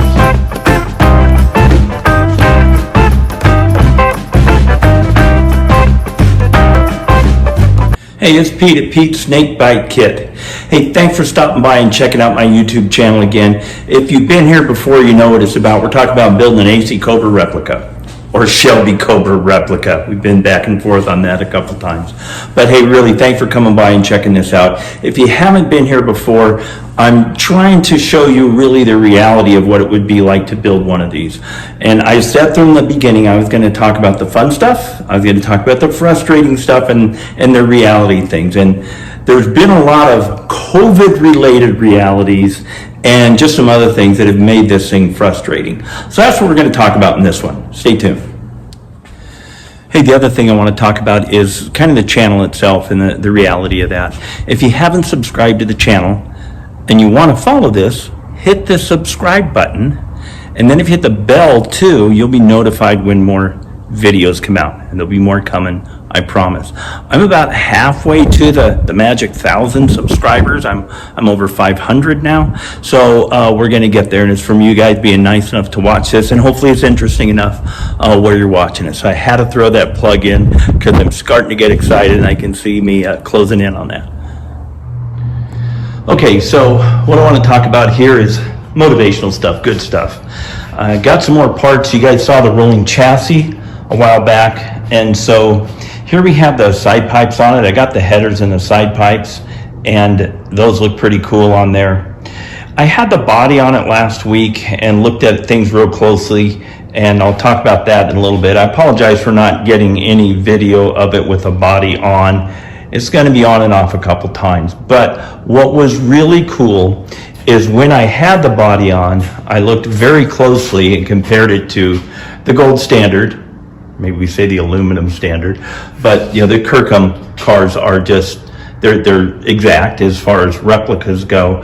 And I looked really closely at all the proportions on that, and boy, this thing's going to be spot on, which I'm really excited about.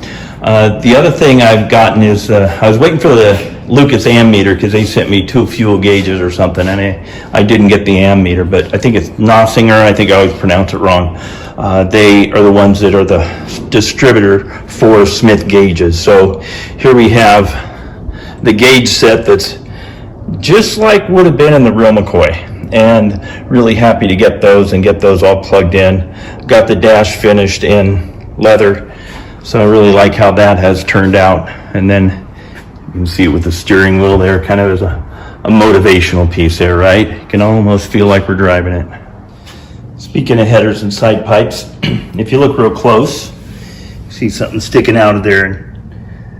Alex at Hurricane was nice enough to put a bung in there for the O2 sensor, and there aren't a lot of places to put it. It's got to be after the collector, obviously, and with the body on it. I'll probably have to poke a hole in the body for the O2 sensor to go through, but if you're gonna have fuel injection, you're gonna have an O2 sensor, and it's a reality, right? I really like how those things look in the black ceramic coating. And my plug wires are long, I know, before you comment on that. I did them long on purpose to have room to see how everything is gonna fit, and I'm of course gonna shorten those up and make them look. Okay, something we always do is end up looking at the board here, and you may be interested in this, you may not. This is obviously a drywall wall that I painted with a paint that's supposed to work out like a whiteboard. I prepped it pretty well. I bought a quart, and it just barely covered it. The other thing is the roller that I used started to disintegrate towards the end and actually had some hairs in it. And I've got some spots where it's not wanting to come off. I think I'm about ready to redo it. I think I'm going to buy a gallon because it's kind of thin on the edges. So you can see how big this is from, it's 7-8 feet wide and up to the sticker there. So if you're doing one of these, make sure you buy more paint than you think you need, prep it really well, and so on. But it's been kind of fun. Anyway, back to the wall. So stuff I need a drive shaft still. We'll talk about where that's coming from. The oil cooler mount and cooler lines. That's kind of a thought process for Pete. The radiator hose and pipes is something I'm going to figure out once I get more pieces together. The drive line is coming from a place called Denny's Drive Lines. They've done about an infinity of Cobra drive shafts, and I measured that all up for them. I got this very close to ride height and was able to get them the right measurements and so on. So I should have that in a couple of weeks.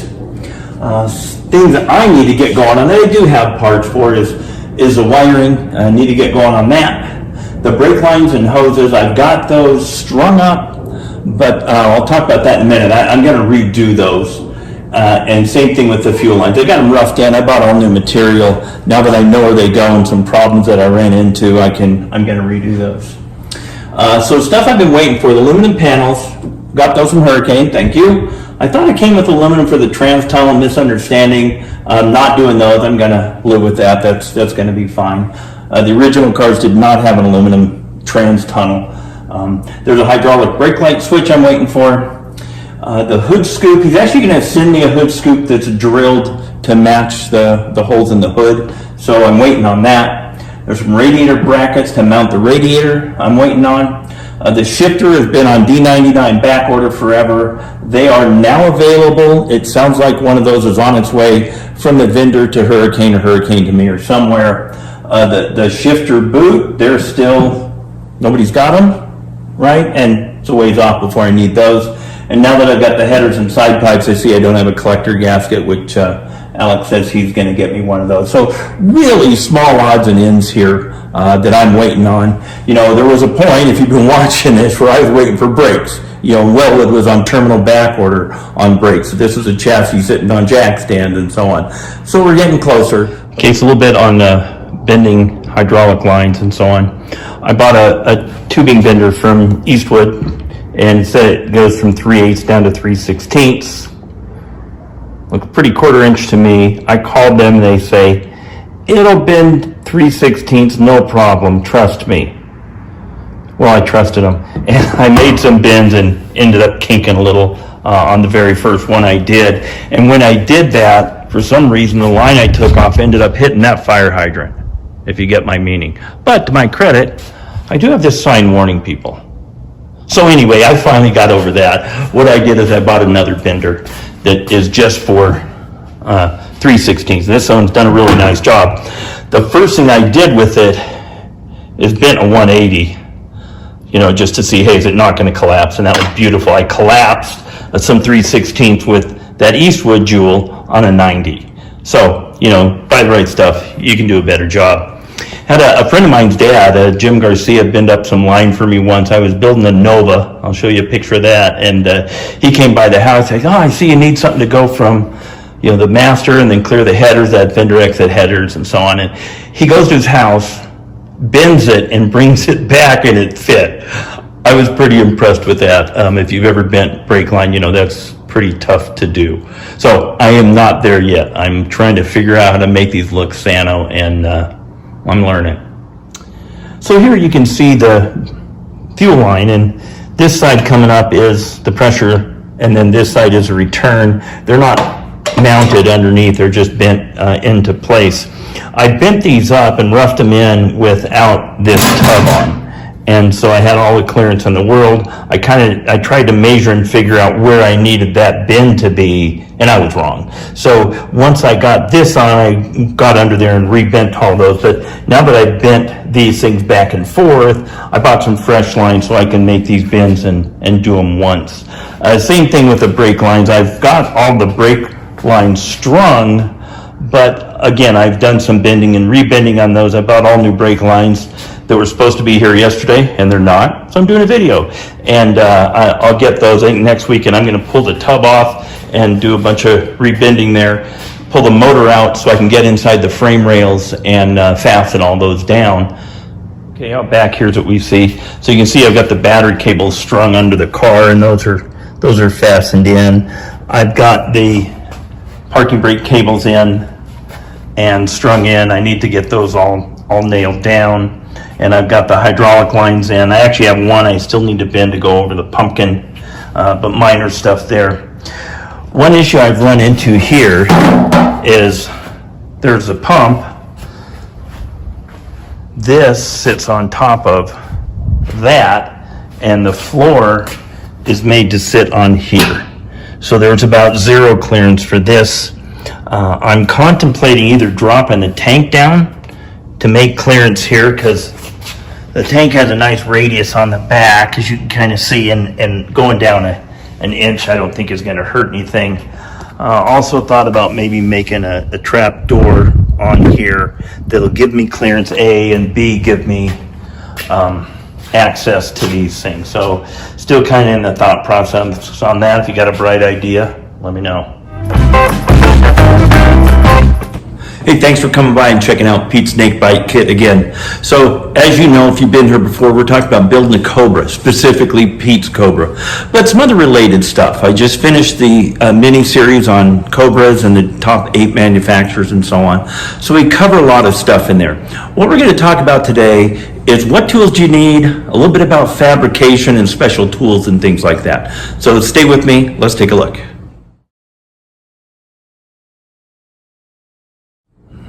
So I've been asked by a lot of people online and people I know in person, what does it really take to be able to do this? I was never a technician. I'm not a super mechanic or any of those things. And I really believe that with just a little bit of aptitude for that kind of thing, automotive knowledge, or really even more importantly than that, I think a good project-based mind. What I mean by that is if you are used to getting facts and figures and parts together and making stuff happen, I really believe you could build a Cobra or any car that you're interested in building.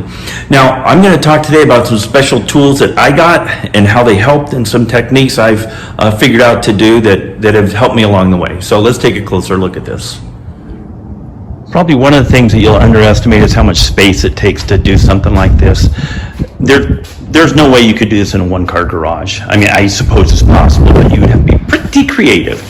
So, I'm in a 3-car garage, and, my wife's car is parked over there. I've got the body sitting in the middle, and this works for now, but obviously I'm working around a lot of stuff. You need counter space. This was my toolbox from when I was in the trade, which was, 30 years ago was a good-sized box. Now it's a shrimpy box, but I found a deal on this one at Lowe's, I believe, and so I've got a little more counter space, some room for some more tools. I built this workbench here to have some more counter space and storage space, and about an 8-foot table there. So I've got, some work area and storage area and so on. So, you know, it takes up a lot of space. You got to stay organized on this. At least that's what I'm trying to do. But space is probably the number one thing that I think it's easy to underestimate what you need. So as we talk about this, I'm going to show you some of the special tools I've got and I've been using that have been very helpful. One of the biggest things I've found very useful is don't be afraid to throw stuff away. I'm going to talk about how to kind of figure out how to use your tubing bender. I went through a learning curve on that. Don't be shy about throwing some tubing away. Trust me on that one. Tubing benders. So I've got two of these. This one goes from 3/8 inch down to 1/4 inch. I gave Eastwood a little bit of flack on this because they said this would work fine for 3/16. No, it doesn't. It did kink line, but it works well on, you know, the fuel line I was doing in 3. I bought this one for 3/16. It works very well. When you start bending, you know, you'll see that you've got what I call a break point. So there's a break point. That's where it started bending. And then you want to figure out, you know, from your break point, how wide is your radius? It's different on every bender. Figure that out. It'll make all your clearances more successful. I'll show you on the car how that worked out and what I mean. But get a good tubing bender. Get used to it. Don't be afraid of bending some lines and throwing them away. In fact, buy extra because you will ruin some and you will need some practice. Okay, you're going to need to cut and flare some lines. I bought this tubing bender online. It's OTC. It may have been $80. I don't remember. It wasn't a lot. And it's a nice set. It seems to work pretty well. One thing I'll say at the very beginning is when you make the bubble flare, it has a stud that sticks down into the line to keep it centered.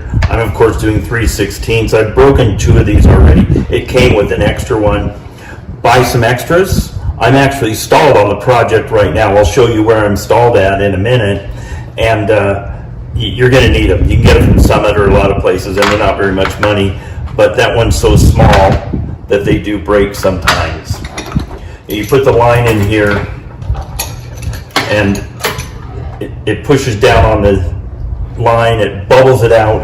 Then you hit it with this cone, which puts that nice flare in it, and then you're good to go. This will take some practice, so use some disposable line at first because you're going to throw some away. Trust me on that one. And get the technique down right, and then do one that you spent 2 hours bending. Okay, something I used, it's obviously optional. When you're putting a self-tapping screw in, we've all done it. You know, you drill and it's a self-tapper and it goes in and it holds, and they usually work. I've had a lot of those strip out in cars I've worked on over my lifetime. Thread setter kit. They're also called nut certs. I got this one at Napa. And the way these work, it's kind of like putting a rivet in that have threads on it. So this thing goes in here. This is the nut cert. I call them nut certs. When this is threaded on here, you get this all dialed in so it's hitting and pinching this, and so as it tries to pull the thread in, it bubbles that out against the hole that you've drilled, and these things are locked in. It's much more permanent than a self-tapping screw, and they look kind of cool. I'll show you those in just a minute. Before I start drilling the hole, I cover it with blue tape so it doesn't mess up the finish on the frame, whether it's painted or powder coated like mine. Then when you're done drilling, you can just peel it off and you've got a nice clean hole there. Then once you've got the hole drilled, what we can do there is, you can see this looks like a rivet gun. We just go ahead and put the rivet in, pinch it. It takes quite a bit of clamping force. Pinch that in, and then once that's in good and solid, you've got a permanent threaded hole. The fuel tank, the way it came from Hurricane, did not have a hole for the fuel pump, and I was putting a Holley sniper unit in it, as you know. They did drill it and put the holes and the screws in for the fuel level sending unit. So I just got a hole saw, 3 1/4 inch, cut that to size. Just wanted to give you a warning. That is a sharp, sharp edge after you hole saw something out. Look at the edges on that puck. So that hole would slice you open, and you've got to, wash this out. So you want to make sure you get those edges nice and smooth, so you don't have any issues. After you cut it, you've got to get the tank cleaned out, however you're going to wash it out. Then you cut the pieces on the Holley pump to height, so it'll sit, the distance off the floor it's supposed to, and drop it in there. You are, of course, going to need a vise. I got some soft jaws, and these have got grooves in them here, and then you can put it back in this way where they're flat. I was surprised at how many times I've used these. So they're not a lot of money, obviously. Get yourself a set of soft jaws for your vise. If you're like me, you may be space challenged, and so I figured out a way to take this vise, and I can just take the nut off the back here, pull this out, and I've got more workspace. So that's something I did in my...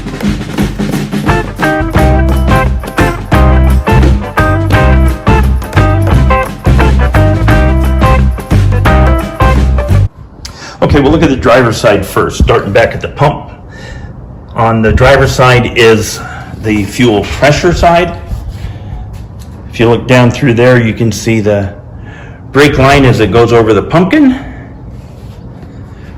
And then it drops down there to the frame. Across there with the fuel filter. Don't say it's a GM filter, I already know that.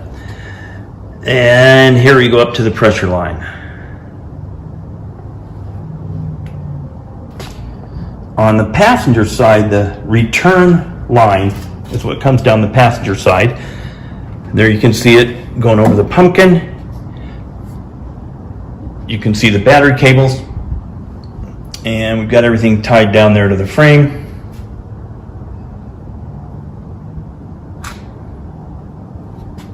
And there we go to the EFI, and there I've got my ground right to the bell housing.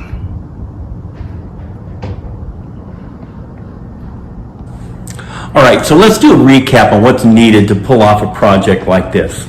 Like I mentioned, you're going to need some working space. I think you need at least 2-car garage area. You need countertop space, workbench area. It's really frustrating for me when I'm working on something and I've got to put everything away because I'm changing projects, or I have so much stuff on the bench that I just move a little bit and stuff falls off the end. So extra bench space is nice. Of course, you've got to have a vise. I've done it. You've probably done it. Do not hold stuff with pliers or, God forbid, your bare hands. Bad things happen. Vices are there for a reason. You're going to need a bend tube, you're going to need a flare tube, and so on. So make sure you buy some quality tools and practice with them, because it does take some technique. Have some extra material there. I can guarantee you're going to throw some away. If you already have extra, it won't be a big deal. It'll be part of the learning curve. All right, also, you need a floor jack. I think most do-it-yourselfer guys have one of those. Engine hoist, it's really nice to have one here instead of going to rent one every time you're pulling the thing in and out. It pays for itself pretty quickly. Engine stand, I built the engine I've got. Of course, I needed that. If you're buying a crate engine, that may not be a big deal because you're mostly just plugging the thing in. Jack stands, a viewer said, hey, you need soft tops on those, and I went and got them that day. Thanks for saying something on that, but you don't want to scratch the finish on the frame. Also, an air compressor. There is no substitute for compressed air. Most of us are using electric tools now. I mean, I've hardly used an air tool on this since I've been working on it. But when you need to blow a line out, there is no substitute for 100 or 150 pounds of pressure to really get those lines clean. On the brake lines, on the fuel lines, are all coming off the car before I put it together for final. And I'm going to run air pressure through it both ways to make sure all that debris is out. We don't want any of that stuff in there. So there's kind of what we need. So it's not just the basic tools. You'll need some extra stuff, but it's all doable. All right, thank you for watching. I hope you found this informative. If you're going to go ahead on a project, I'm hoping it gives you a better idea of the things that you're going to need beyond the basic hand tools. Thanks for coming by and checking out Pete's Snakebite Kit YouTube channel again. Hey, fly. There's flies in my garage. Anyway, thanks for coming by and checking this out. This is about Pete building a Cobra and just Cobra car building, Ford related stuff. So stay tuned. Let's take a look at the progress. So what we'll talk about today is the progress we've made with the parts I have gotten and been able to put on and so on. So we're in the middle of some things. Also, I'm going to talk about some questions I got from viewers. I try and respond to every single comment that I get, and some of them I think are worth addressing on the channel, so we're going to do some of that today too. So the wall you've been probably gotten used to looking at of stuff I need, stuff I'm waiting for. Ordered a drive shaft a long time ago from Denny's Drive Shaft. It's here. We're going to take a look at the drive shaft. Ordered some more odds and ends from Hurricane that they were delayed on for whatever reason. There's a hydraulic brake light switch. Got it. I got the hood scoop when I got the car, but the hood was drilled and the scoop wasn't. They came up with a jig where they can match that, so they sent me a hood scoop that the holes are drilled in. So we got a hood scoop that's ready to go on. We got some radiator brackets. They had an updated radiator bracket. Those are here. I got the shifter lever for it. We're going to look at that and talk about why does this shift lever look so funny in a Cobra. So we got that. The shift boot is still on terminal back order. Nobody has the right one. Collector gaskets I didn't get, and so on. So that's where we're at on parts. Like I say, the list of stuff I need is getting smaller and smaller. Okay, so I went over the build when I first started this video of the engine transmission combination I was using, and had some viewers ask about some details on that. So let's talk about transmission for a minute. So the original big block 427 cars came with a Ford top loader. A great transmission, very, very heavy duty. Had those in a couple of Mustangs that I've had. They're a very strong transmission. They're getting pretty rare. It's not the smoothest shifting transmission you've ever pulled a gear on. They're heavy duty parts. Kind of, it was actually a truck transmission to start with. So, but I'm not using that because I wanted a 5-speed, and the parts for this are getting very hard to find. So I wanted to go with a TKO 5-speed, a Tremec. That's what's in a bazillion hot rods out there. It's a very popular transmission and very heavy-duty transmission. They say it's rated up to 600 pound-feet of torque, which I'm below that. And so that's what I got. This was sitting in my garage for about 4 months when they announced the Tremec TKX, which will tolerate higher RPM shifts than a TKO, and it's their updated one. I thought, that's interesting. Well, now I see what's happened. This has replaced this. So I didn't want an obsolete transmission, so I bought a modern one, and I have an obsolete transmission. I mean, there's still a bunch of those out there. If I ever have problems, I'm sure I can get that thing fixed. But the TKX apparently is a really good transmission. They are saying it will accept shifts up to 7,500 RPM. Well, I'm not going there on this engine, so we're okay. I see more and more Cobras built with an automatic transmission. Personal preference thing, as you guys know, I'm trying to build a car that not just replicates a Cobra, but replicates the driving experience of a Cobra. There were only 2 made back in the area, maybe a couple other developed back in the era with automatic transmissions, and those were the crazy Super Snakes with a big block and 2 Paxton blowers and so on. I didn't choose to go with one because of that. I actually enjoy driving a stick shift car. I bought modern cars on purpose with a stick shift and so on. But hey, if there's some reason you need one, I've talked to guys that have a bad left knee. Clutching one of these things isn't going to get along well with you if you've got a bad left knee, and on and on and on. The shift lever. So I got that. That had been on back order for a long time. Hurricane finally got me that. Let's take a look at this shift lever for a minute. If you look at this shifter and you picture a mid-60s Mustang with an original shifter or a Galaxy, it would sit in the car this way, where you're actually pulling the gears that way. Because with a big block engine, it was longer, so it set farther back, which pushed the shifter further back. A 289 car, the shifter came out about here, so it didn't need that forward-facing shifter. With this one, what they did is they actually used the original shifter from a Mustang or a Galaxy and spun it forward. That's why it looks backward. You're probably wondering why I have a 5-speed transmission and I have a shift knob that says 4-speed. The reason is, I said this 100 times, I'm trying to replicate an original Cobra as much as I can. A. B, if you're building a Cobra and you need to look at the shift knob to figure out what to do, there's a problem. Column 2, e-brake adjustment. I've looked at a lot of Cobras at car shows, as you can imagine. I have noticed that every e-brake on almost every single Cobra I've looked at is in one of two positions. It is either all the way down or it is pulled all the way up and nothing happened because there's an adjustment deal. The rear brakes on this are disc, but then it's got a parking brake shoe set up inside the rear disc, the ones from Wellwood. And I tried to get these all adjusted when I first put it together, and it was kind of tough. And I called Wellwood, and they said, yeah, they're tough to get adjusted right. So I tacked that, and I got it to where it looks like it's going to work pretty well. And we'll take a look at the e-brake here. I've mentioned a couple times I want to make this as close to the original driving experience and look of an AC Cobra. So I've got the AC pedal pad. So those are exact replicas, which Heat Tech fabricated, put onto the Wellwood pedals there. And these are, like I've mentioned before, they're floor mounted. They're not dash mounted. The parking brake, which we'll look at in a minute, will sit there right next to the passenger seat. It's not up here in the transmission tunnel.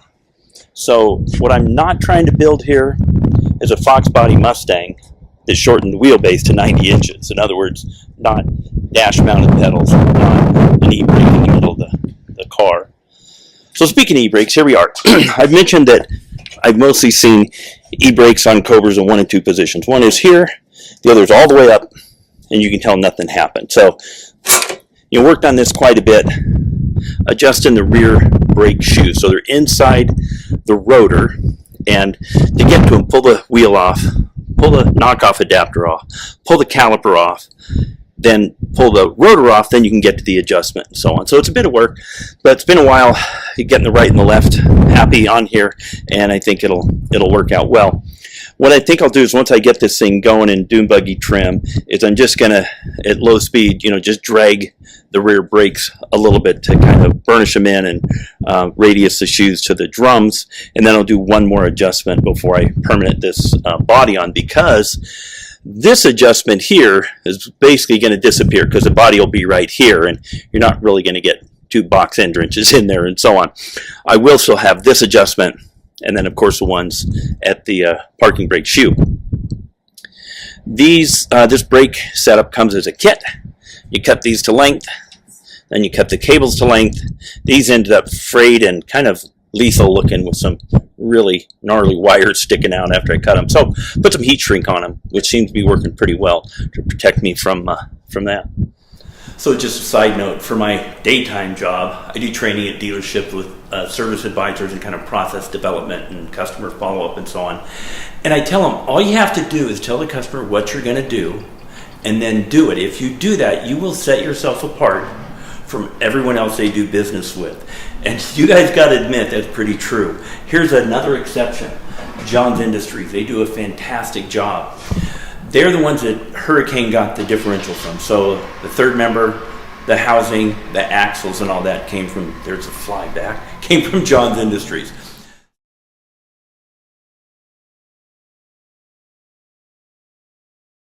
Look at this. This is actually a bolt. Looks like a wheel stud, but it's a bolt that screws in from the back of the axle. The original ones I got were too long.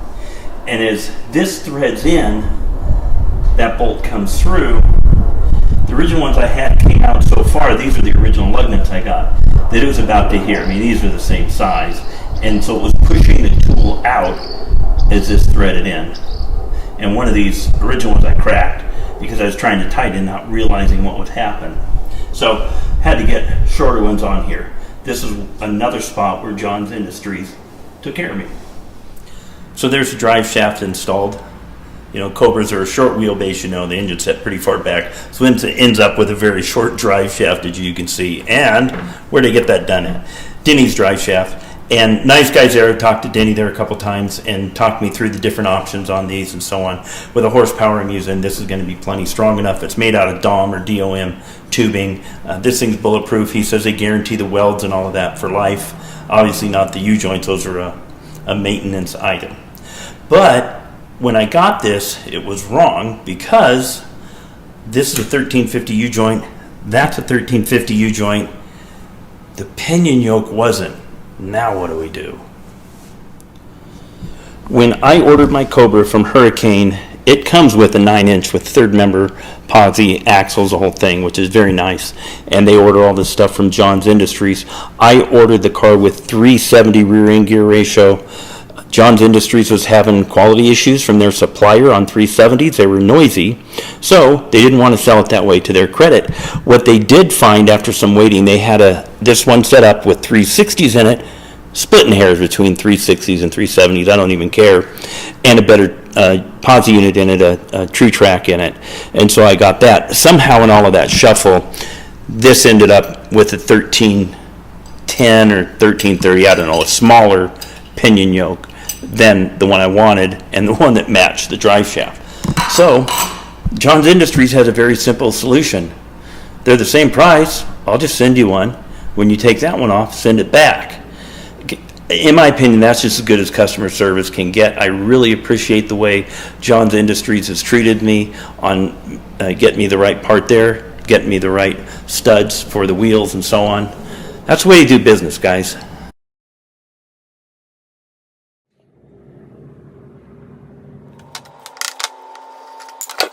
The last thing on the list here is a knockoff. You saw me taking that off of the wheel with the lead hammer. They go on and off very easily with that. And you probably know this, but some of them are reverse thread. So on the left side of the car, driver's side, left side, they are right-hand thread. On the right side of the car, the passenger side, they're a left-hand thread. That's easy for me to remember because it's backward, right? So anyway, just another little touch I put on the car to try and make it look like unoriginal. Just want to say thanks for checking out Pete's Snakebite Kit again. We covered a lot of stuff today. Hope you found that interesting. Starting to make some progress on this car. I'm going to make this engine start in a couple weeks. That's going to be a lot of fun, and you'll be here for that. And then I keep somebody's been writing on my board. Well, let's see what the subscribe, like, ring the bell, ask me questions, make comments.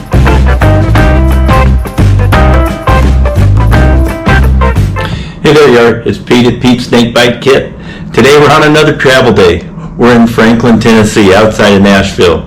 What we're going to talk about today is building a modern Cobra. Let's take a look. What we're going to talk about on this episode of Pete's Snakebite Kit is things I'm doing where I'm using some modern components or technologies and why I'm using those. I've had quite a few questions on my channel about these things, and I thought, you guys are interested? Let's cover some of this stuff. So let's go over some details on the modern stuff on Pete's Snakebite Kit. The most common question I get asked on my channel is, why are you using fuel injection? Carburetors look so cool. And a Cobra is a 60s thing. That's when they had carburetors. And hey, I love tuning carburetors. I was pretty good at it. Maybe not as good as these guys, but I'll go back into why I'm using EFI in just a minute. We will get back to the carburetor EFI discussion in just a minute, but it's about modern stuff. So I'm going to talk about some then and now stuff for just a minute. The first thing I'm going to talk about is a cylinder head. What makes one motor run better than another to a large degree is how well the air gets in and how well the air gets out. Ford cylinder heads were kind of wimpy back in the 60s on the small blocks, right? There were some other things that worked well, but we're talking about the Ford small block, what's in my car, right? A 351 Windsor. The exhaust port on those things were anemic. They were really little. You could get some air to go into them. You couldn't get the air to go out. If it doesn't go out, it doesn't matter. So you can buy aluminum cylinder head at a reasonable price from a number of manufacturers that outflow the best things that they had back then, right? The bow tie heads on the small block Chevy, the turbo heads, the 292s, all those ported to death were very good heads for the day. They do not come close to flowing what you can go down and buy a set of ported or even fast as cast cylinder heads from a lot of manufacturers now. So we've got that cylinder head that's working way better than it used to. So guess what? I'm using that. I'll show you a couple pictures of the then and now on cylinder heads. So the blue cylinder head here is a typical 289-302 exhaust port. This aluminum one is the AFR heads that are on my Cobra. You can kind of see the difference. There is no comparison. So here we have it. Good, bad. Good, bad. In case you're still confused, the blue one is bad. The aluminum one is good. The next thing I want to talk about is the ignition system. The ignition systems we have today work so much better than anything available back in the 60s. You know, I've gotten shocks from kind of all the ignition systems along the way. You know, cars in the 60s and 70s with regular ignition systems, if you got a shock off of a plug wire, you knew it, and it got your attention, and you didn't want to do it again. But then I got a shock off of a GM HEI, was noticeably bigger. But as they progressed, it got even worse. I remember getting a shock off of a car. I worked on a project for a shop I worked at where we were doing a lot of development testing on the early Fox body, one of the first Fox body 5.0s that came out. And we were renting the drag strip at OCIR. I remember right where it was, right at the beginning of the staging lanes where you pull the car after a pass.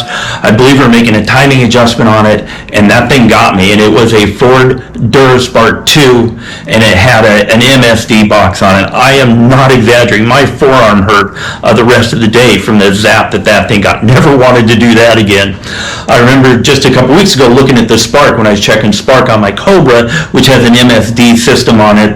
You know, in the middle of the day when there's plenty of sunlight in the garage, you can see the spark clear as day. You know, it looks like a welding arc. So this stuff was not available in the 60s. What we have now is better, it lasts longer, it's a bigger spark, and it's the way to do it. Just another modern thing I'm using on this because it's what makes sense. Another thing I'm using that wasn't available back then is a 5-speed gearbox. Here's a picture of a Ford top loader, very tough, very heavy-duty transmission. It was actually a solid cast iron case with just that entry plate in the top. Tough transmission with a whole lot of torque, a lot of power. Kind of a rough shifting transmission, to be honest. Had a few of them over the years. I've got a Tremec 5-speed. That's what most guys are putting in these things. I want to be able to click into 5th gear and kind of cruise a little bit. For some reason in the 60s, that hadn't computed yet. You had a 4-speed, 4th gear was 1-to-1. Whatever gear you ran in it, that's what you had to deal with on the freeway. Well, we've progressed a little bit since then. I'm using a Tremec. When it's time to stop this thing, I want brakes that mean business.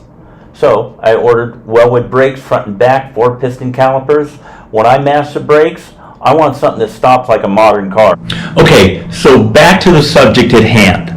Why are you putting fuel injection on something that should have a carburetor? And I've heard this as a question posed quite a few times from viewers on my channel.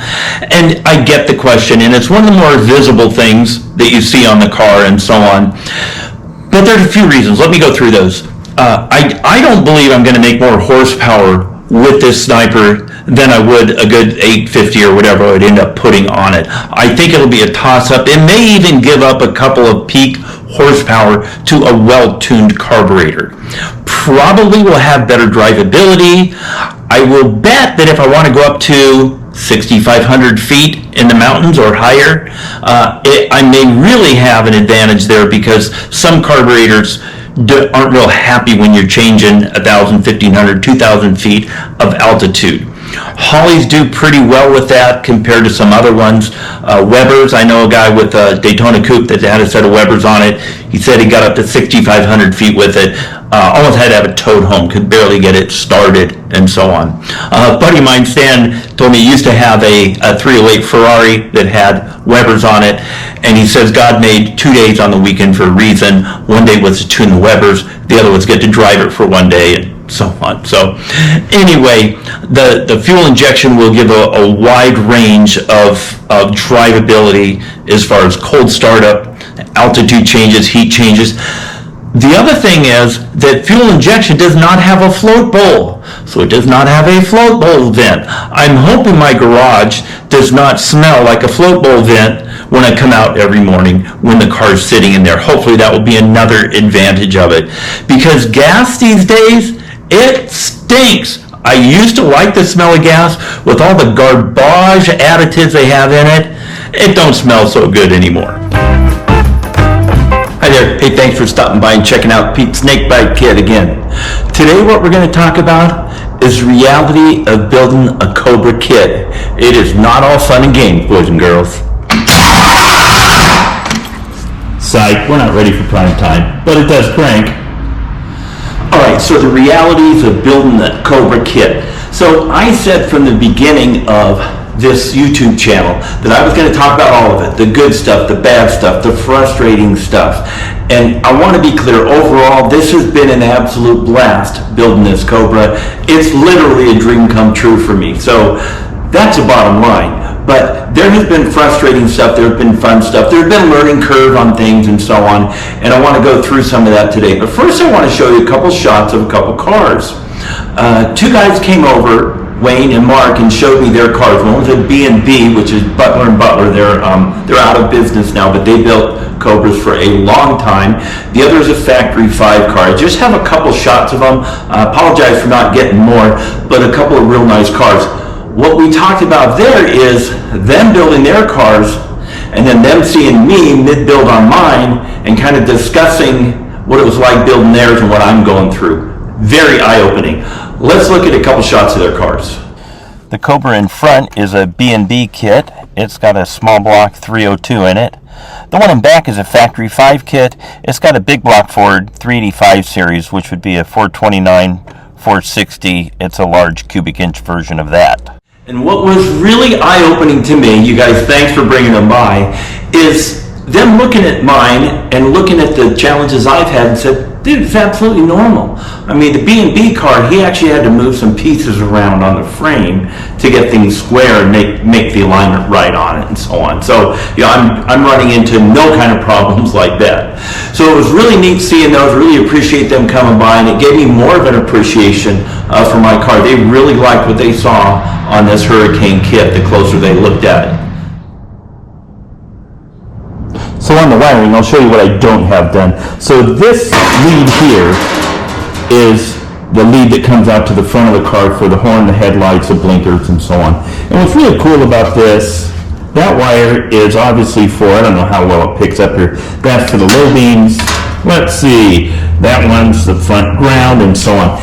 Every one of the wires in this wiring harness are labeled, which makes this obviously a lot easier than building a conventional harness or doing it yourself. So I've got the engine pretty well wired. What I've done here is I've got, you can see down here, I've got the brake light switch, I've got the oil pressure, and I've got the oil temperature sender down there. I found this little aluminum block at McMaster Car. You can't really see it, but if you've done many small block Fords, you know that there's just it's kind of goofy how to get your oil pressure set there. And we're coming across there. We've got the MSD wired, their starter relay. I've got the alternator wired with a pretty good sized cable because it's a pretty high amp alternator. And some of the stuff under the dash I don't have done. I've still got to deal with the wiper motor with a couple of the indicator lights on there, but I've got most of that wired where the thing will actually crank and it would run if I had a couple other parts. I've got the dashboard in, and loving that dashboard. Those are the original Smith gauges with a Lucas ammeter. Yes, Prince of Darkness. I know all the Lucas jokes, but that's what came in the car, so that's what I wanted to do. Out and back here, I've got the battery wired and all of the leads coming back here to power the MSD and the electronic fuel injection. Got the leads down here for the fuel injection pump and the cinder.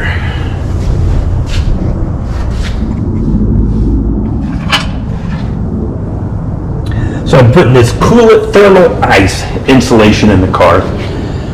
I'm going to put this through the whole interior. I've used up the first load I got. I'm going to get some more from Summit. It's like Dynamat, but a different brand. And as you can see, I'm putting it in a lot of places. Hopefully this will cut down on the noise, vibration, and some of the heat. See, I've got it across the back of the firewall there. And then I even put a piece, across the dash here. Any flat surface like that is an opportunity for sound waves to kind of make a boom there. So I'm hoping that will deaden that out. I want to do the inside of the doors and so on to just make that feel and sound a little better. Next thing I'm going to work on is getting the steering wheel and the steering column in. You can see the steering wheel there. And it looks like it could have come out of a Volkswagen. Because it did. Why do I have a Volkswagen blinker arm? Because that's what Carroll Shelby put on back in the day. Then I showed you the parking brake earlier in an earlier video. I need to sink it through the floor there. I'm going to be cutting through there, resinking that, redoing the cables, getting that all tight and happy again. The steering system is going to come through a series of shafts and U-joints. I've got those. I am missing a couple parts. I called back to Hurricane and they're getting those shipped out. It's going to come through this bracket there. It'll mount bushing there, and it'll come through to right about there. I showed you the brake lines a couple weeks ago. I don't think I was completely done, except for having the reservoirs on here. I'm ready to bleed these guys. I need to get the aluminum done, which I'll show you in a minute, to get the brake system ready to go and bled. But I've got those all done up and strung, and I think they turned out pretty well.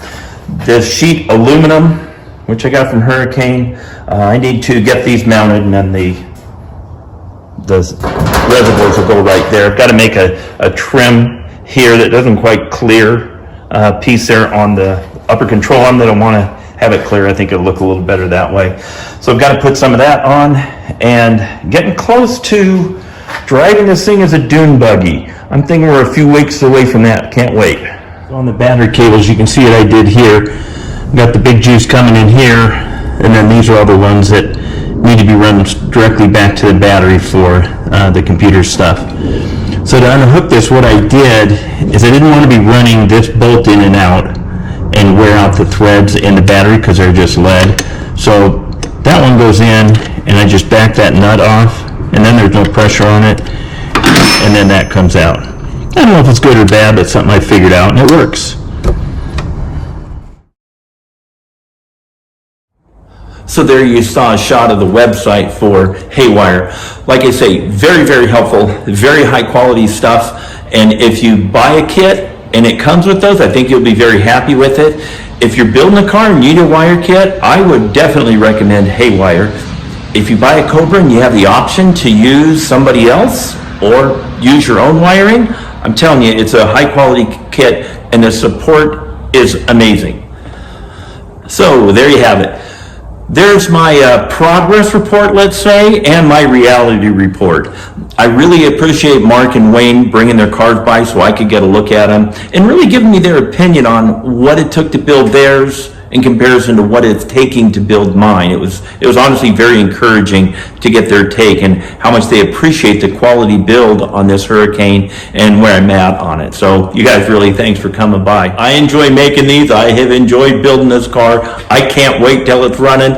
I'm going to keep these videos coming. At some point, you're going to see this thing run. We're going to go for a ride. Hey, thanks for coming back and checking out Pete's Snakebite Kit again. If this is your first time, what we're talking about here is building cars, specifically Pete's Cobra. But I'm going over a lot of details in this, the good, bad, and the ugly, I like to say, of what it's like to really dive in and build something from the ground up. And so this applies to just about anything you're building. Stick around, let's take a look.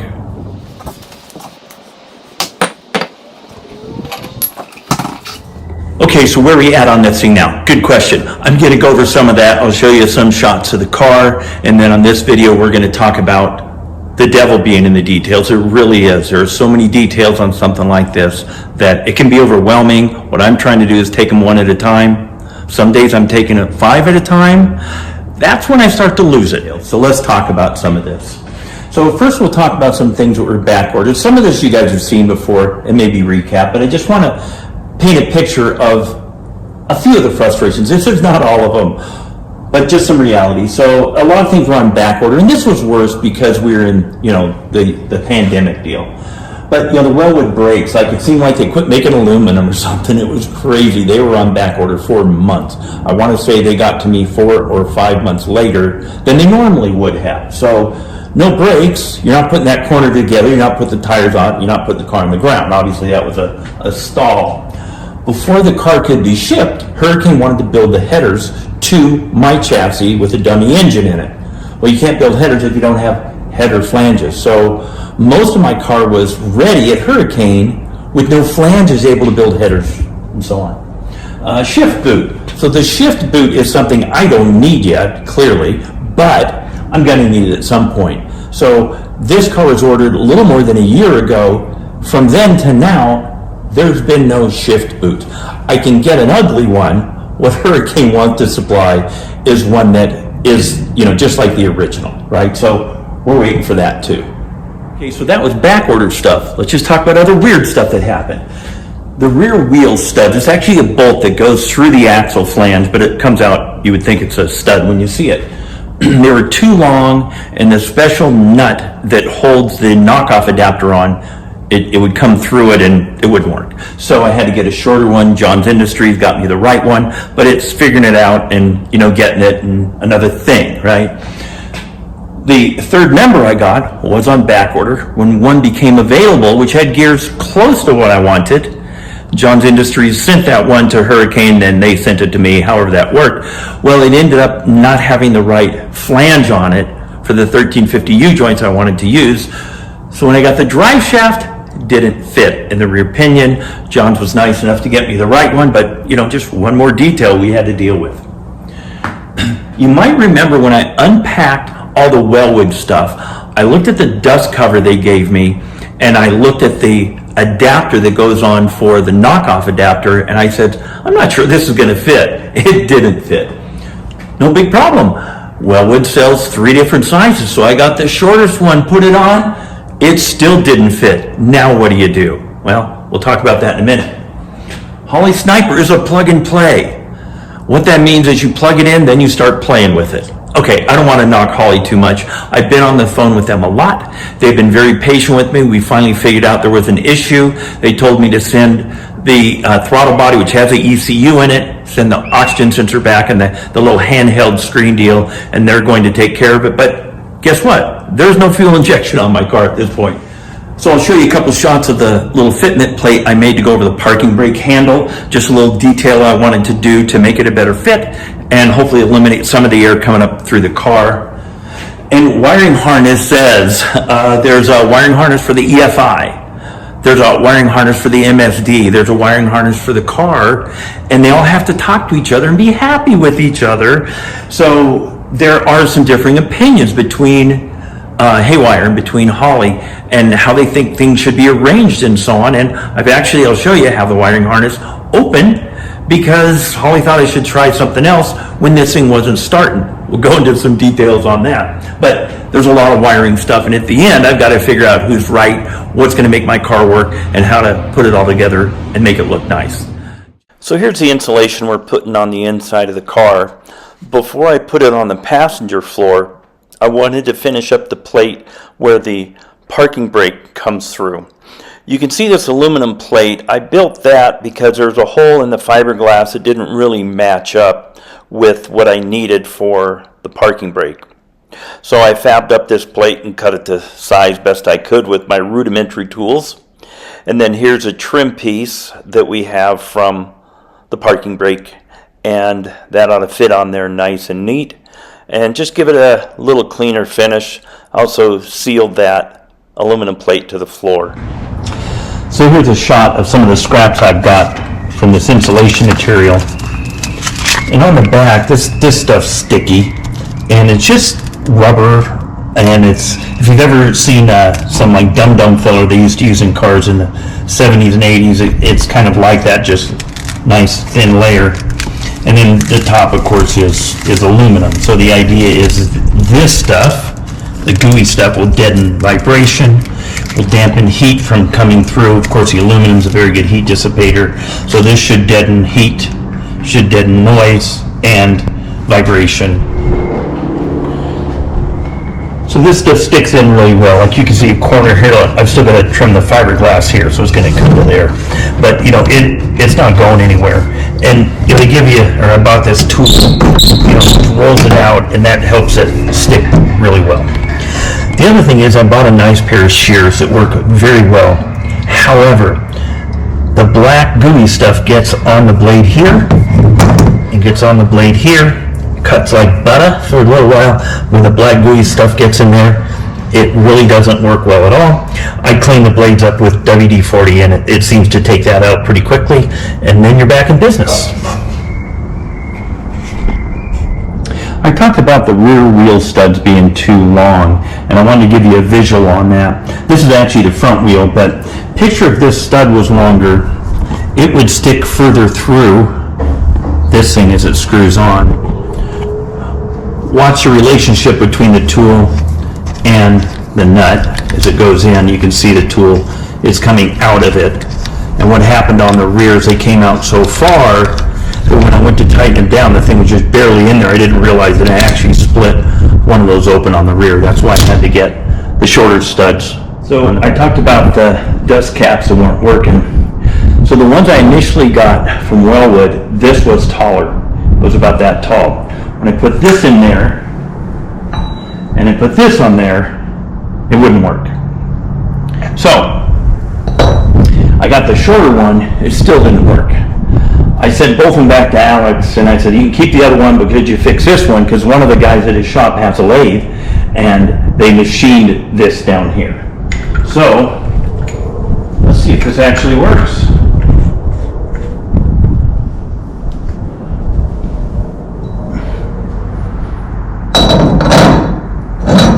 Hey, there we go. One of the details now figured out. It's a good day. Okay, so the engine's not in and ready to go, and brakes bled and clutch and all that ready to drive, but I did want to get the engine to start. Here it go, boom, make a noise, here it idle. Then I was going to go on to something else. It would not start. It would run. It would kind of almost idle. What was really puzzling to me is I heard what I was sure was a lean backfire at one point. Then I heard the engine blubbering because it sounded too rich. Those are kind of opposites, but this will make sense in a minute. But this got me questioning myself, and I checked firing order and top dead center and static timing at least 100 times, and you know, went all over the place on this stuff. Talking with Holly, we kind of got this figured out, I hope, and I'll take you through some of the steps on that. Here's the wire harness. I've got much of this finished up. I actually had it all together. We come here and look across this harness. We see an explosion. What the heck happened there?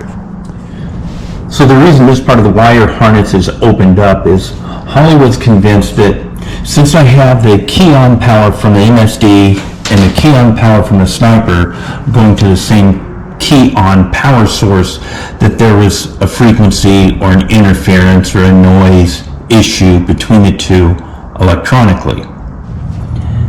And that was for the key on. The actual bigger cables that they have going to the MSD and the Sniper, I ran directly to the battery, as I've showed you guys before. The ones in question were just for the signal or the key on. So as you can see, I played diagnostic merry-go-round with this thing for a while. I was convinced I had the wiring right. You can see I've still got it up there on the board, but you know, talking to Haywire, talking to Holly, and figuring this stuff out, I was sure that it was right. Holly was convinced of something else. I tried that did not fix it. And talking with the guy at Holly, he says, hey, take the air cleaner off, look down the throttle bores when it's running and tell me what you see. I had 2 wet holes and 2 dry holes in the 4-barrel throttle body, so 2 of the injectors were not working. So Pete, hearing what he thought was a lean misfire and a rich blubber, I was right. You know, and also listening to one half of the car, because I'm standing on the driver's side, so you're only hearing one side on the side pipes. It was all a little bit overwhelming, but it's back at Holly now. They say they're going to warranty and fix it. When I get that back on, we're going to put some more smoke in the pipes, and hopefully this thing is going to be running a little better. So there you have it. Today's installment of Pete's Snakebite Kit is about the details, and the devil is in the details, guys. You got to stick with it. You got to work through these things, and you'll figure it out. So if you're working on one of these projects, hope you don't run into as much fun stuff as I have, but stick with it, and you can get through it.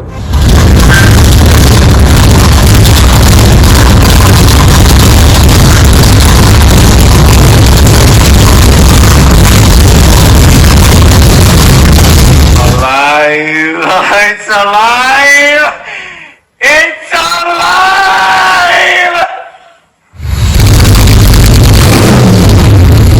Hey, thanks for coming back and checking out Pete's Snakebite Kit. Again, if this is your first time, we're talking about cobras. Mostly my cobra that is now running.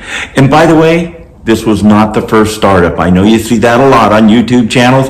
You didn't want to see the first 20 starts. It was ugly. We're going to talk about some details on that. Stay tuned. All right, so why did they have 20 first starts before I let you guys see this thing? I mentioned this on a couple other videos I've hit before, but here's the latest, and as you can see, it's running. So the Holley plug and play, I like to say, plug it in and start playing with it, see if you can get it to work. Here's what happened. Is it was running terrible. Holley wanted me to do an update. They questioned the wiring that I had done on it and checked that. That was all right. They asked me to do something different. That made no difference, and on and on and on. I mean, a dozen phone calls.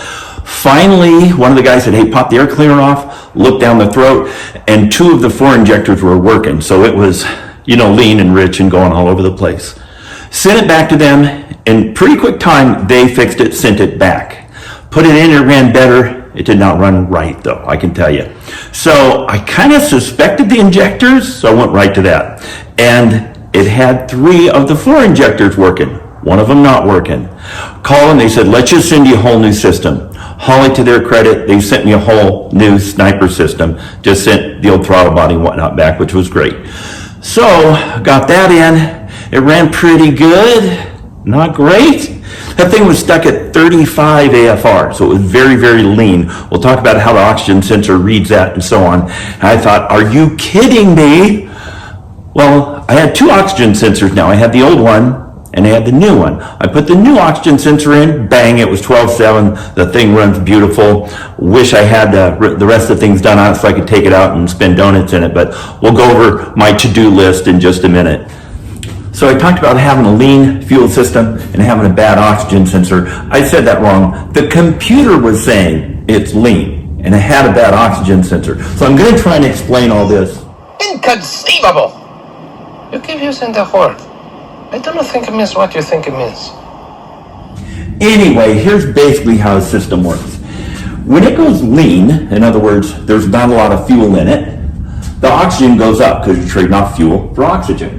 So oxygen goes up, voltage goes down, it can go as low as 0 volts. When it's rich, right, a lot of fuel, that means there's not much oxygen.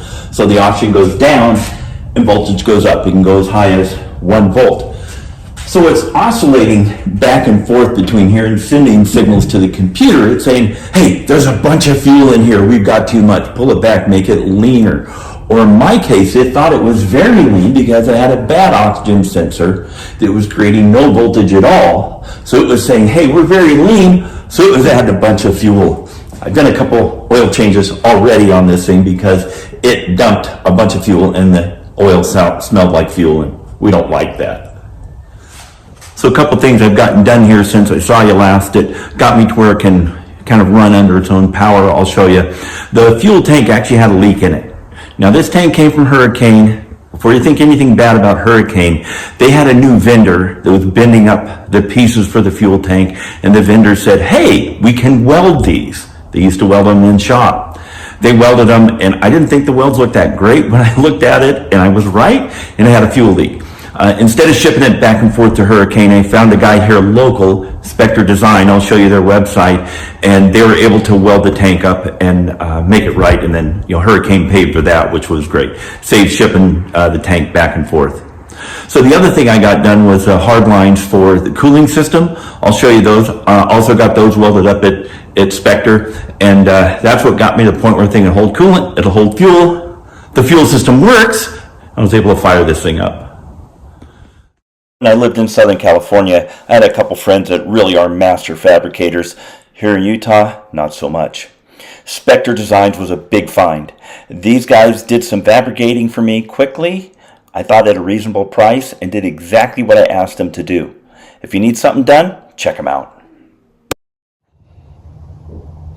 So here's for the top hose, and I got these aluminum tubes made up and then got that bung, and then Spectre welded that all together for me and came out at exactly the right angle and height. They did a great job on that.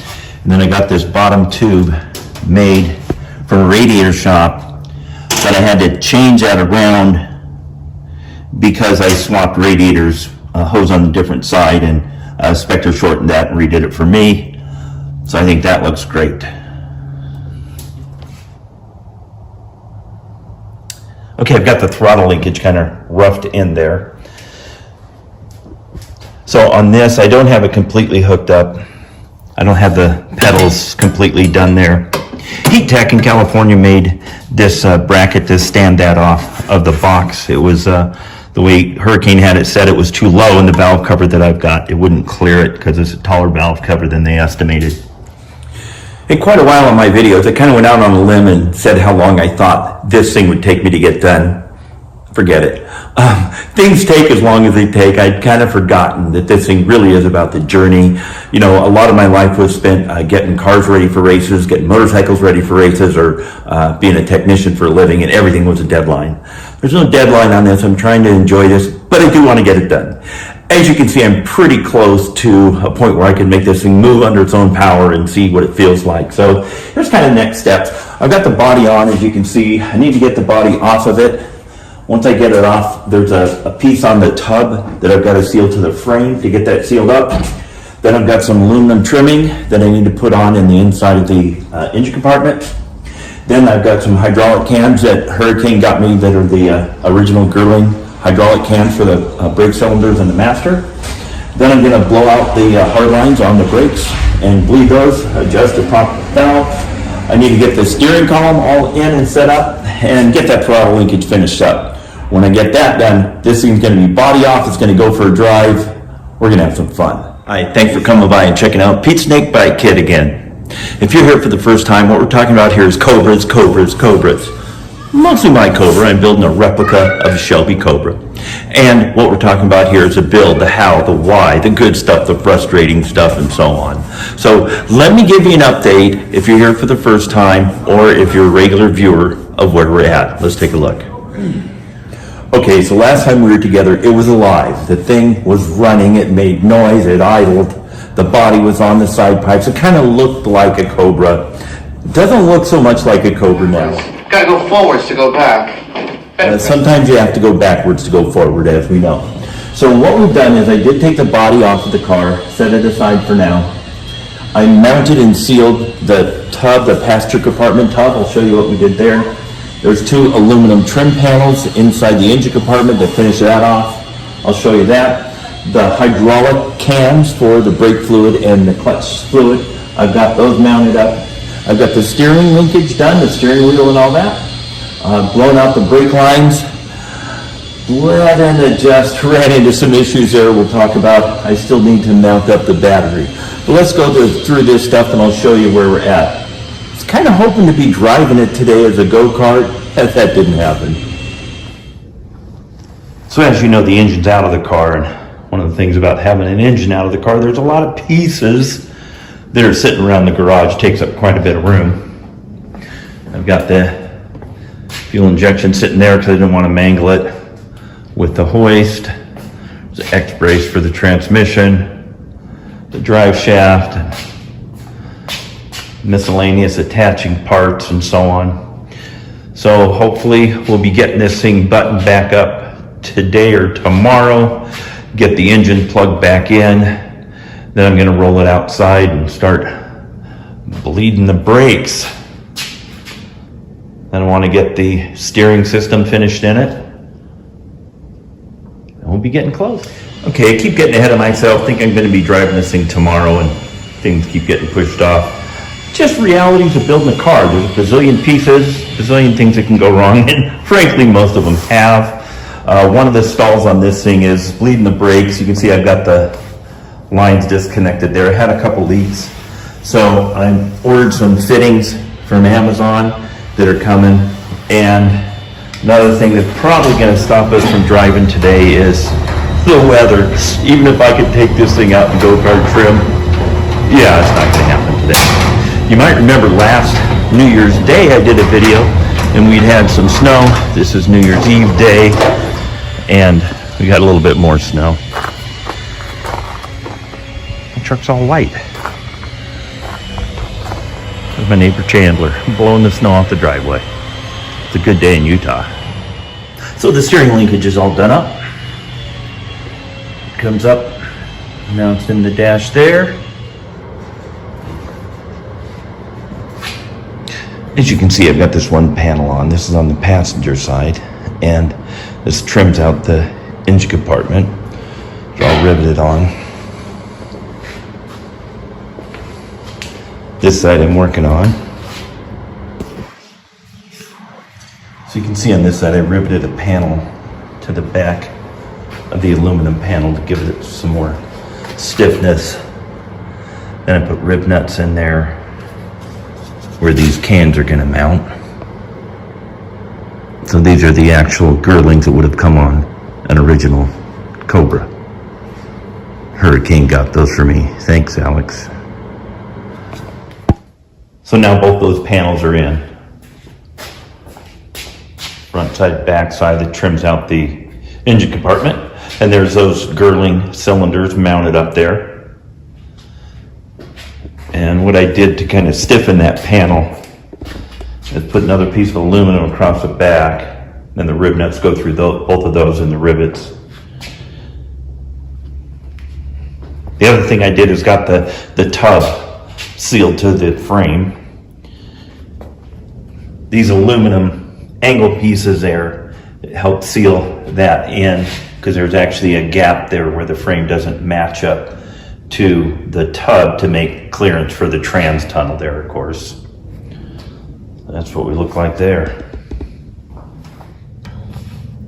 So here we've got the inside of the footbox. You can see how these rivets went across here and then have sealer underneath there to seal the box in. And then on the other side of this are those aluminum trim panels you saw on the outside of the footbox. So the steering linkage is all done up. Comes up, mounts in the dash there.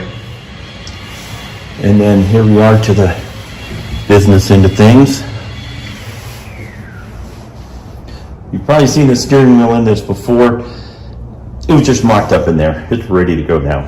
Being it's New Year's Day, this is my last installment for 2021. Remember 2020? We thought it couldn't get weirder. Then 2021 came along. 2022 is going to be a good year. Anyway, here's what we've got done. One nice thing about making a list is crossing stuff off. So, need to take the body off. You can see we got that off. Want to mount and seal the tub. We got that mounted and sealed. Want to get those aluminum panels in the engine compartment. Got it. Want to mount those girdling cans. Got it. Want to get the steering linkage mounted. Got it. Wanted to blow out the lines. Got it. Wanted to bleed and adjust the brakes. Okay, didn't quite get that one. We got to leave. And the battery tray we're going to mount next time. So then that brings us to our updated what I need to get done list, which is I need to get that battery tray mounted. I need to get the leaks fixed in the hydraulic system so I can bleed them and then adjust the brakes, the front to rear bias, and then get the engine back in. Then what? Then the only thing left to do is going to be do a burnout. Hey, it's Pete at Pete's Snake Bite Kit. Thanks for coming by and visiting my YouTube channel again. We're going to take a look at the Cobra today and talk about an update on it. It's been a long time. I think this is the longest blank I've had since I started this YouTube channel. And you may find something missing from Pete's Snake Bite Kit studio. Dude, where's my Cobra? Quick! What's the number for 911? How do I know? All right, so it's not really missing. Where it is, it's on a trailer. I'll show you in a minute. It's on a trailer because we get to take it to the DMV today because I'm going to get a VIN, a vehicle identification number. Please don't say VIN number. That comes directly from the Department of Redundancies, and we're trying to avoid that. Anyway, let's take a closer look, getting a VIN. So as I mentioned before, we moved to Utah a couple of years ago, and before that, I lived in California all my life. I owned 40-something cars in the time I was in California, so I was to the DMV a lot. It's painful to go to the DMV in California, that is an understatement. If you live there, if you have to deal with those heroes, you know exactly what I mean. Utah's pretty good. I was really happy when we came here and transferred our cars. It was pretty seamless and easy. Getting the cars re-registered is a lot easier. Getting an emissions inspection is much easier here than it is in California. So I thought this would go pretty smooth. And I was right. Hey, like I say, if you're in Utah and you want some details, a lot of details on exactly how it works for me and what you're going to need to register yours, feel free to send me a comment, get some contact information between us, and I would be happy to give you all the specifics. But it was pretty easy. They wanted to prove that I bought it from Hurricane. They wanted a sales slip from them proving that I bought it and what I paid for it. I paid sales tax on that and had their MSO, manufacturer statement of origin. But when I got to the DMV, I did not think I had to prove what I paid for it. I thought I was just getting a VIN today. So I was at the DMV without the bill of sale. So Alex, thank you very much. I interrupted his lunch. He was kind enough to get me the bill of sale, sign it, email it to me, which I gave to the DMV guy, and we were able to get the whole thing taken care of when I was there. So hey, thanks again, seriously. But what I did is I had to rent a truck and a trailer. I don't have anything right now that'll really tow that. I think my F-150 is pretty down on power, and it doesn't have a class 3. So rented a U-Haul that worked out pretty good. Let's take a closer look at this thing. So there we are. We're all locked down on the trailer, and it's not going to go anywhere. Not bounce off the trailer or slide around. You've probably towed before if you're building one of these, but make sure these things are really locked down. Going over bumps, things can move around. Preloading the suspension with something like that, those tie downs is a really good idea. So you've got the pressure of the springs helping keep the thing in place.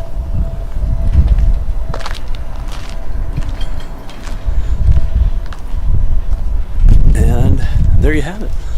Let's get it to the DMV.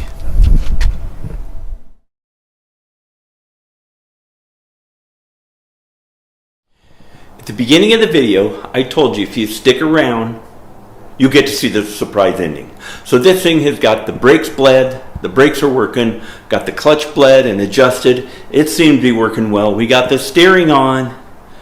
Let's go around the block in this thing. Yep, we're going for a ride in the Cobra.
So there you had it. That was pretty cool to actually drive this thing around the block.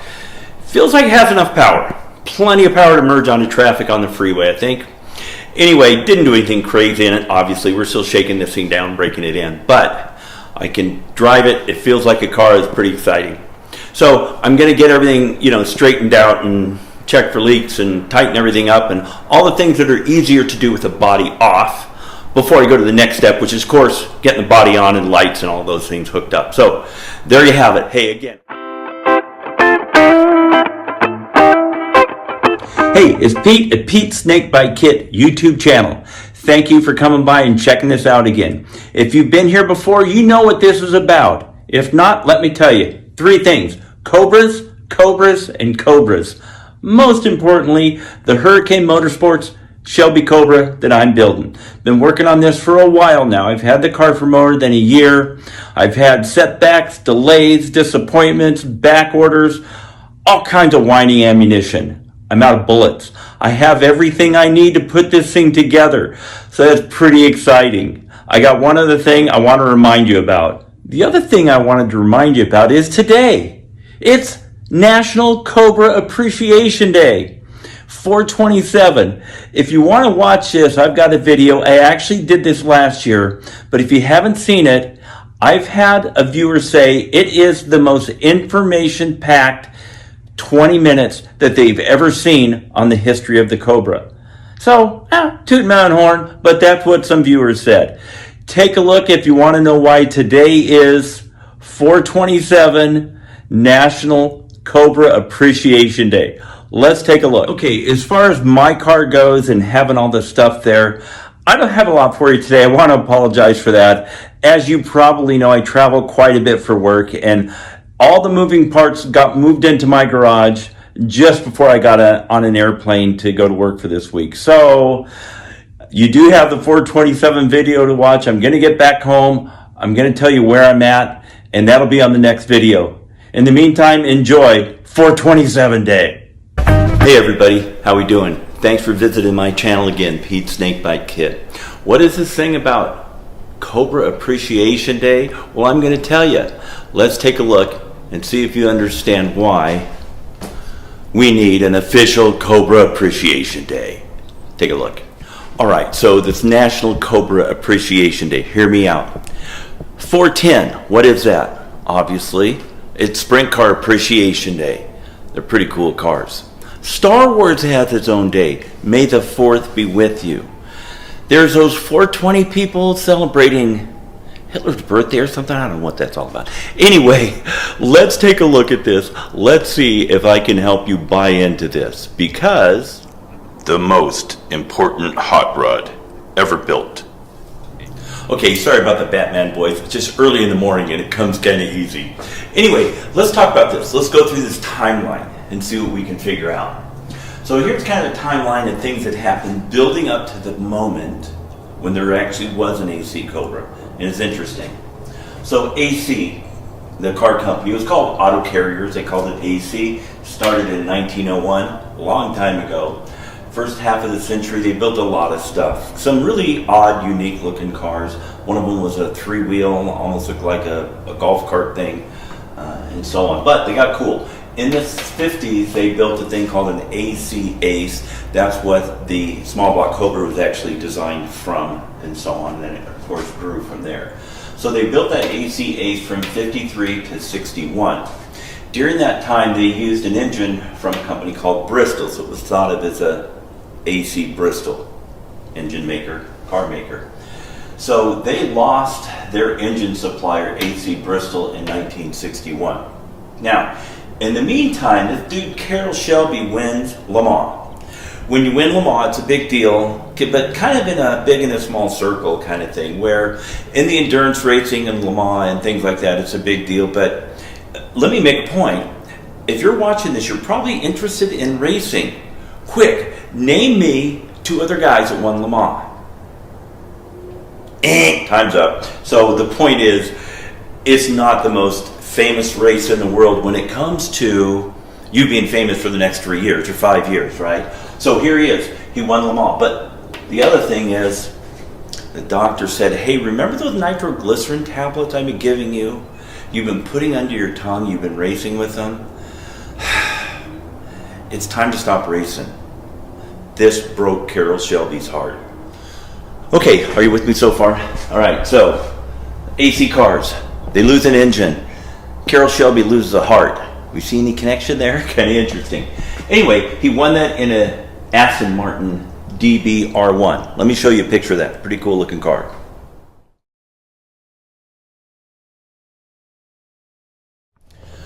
Okay, so far so good. So he gets to, I won Le Mans, I got to do something else. He'd been dreaming about building his own car that's got his name on it, and he knew it was going to be kind of what we call now an engine swap thing. Big engine, little car, go around corners. That's what he was dreaming about building. So, because he has some fame, connected to people and so on, he gets a meeting with Lee Iacocca. That meeting is in the big Ford building. It's in spring of 1962.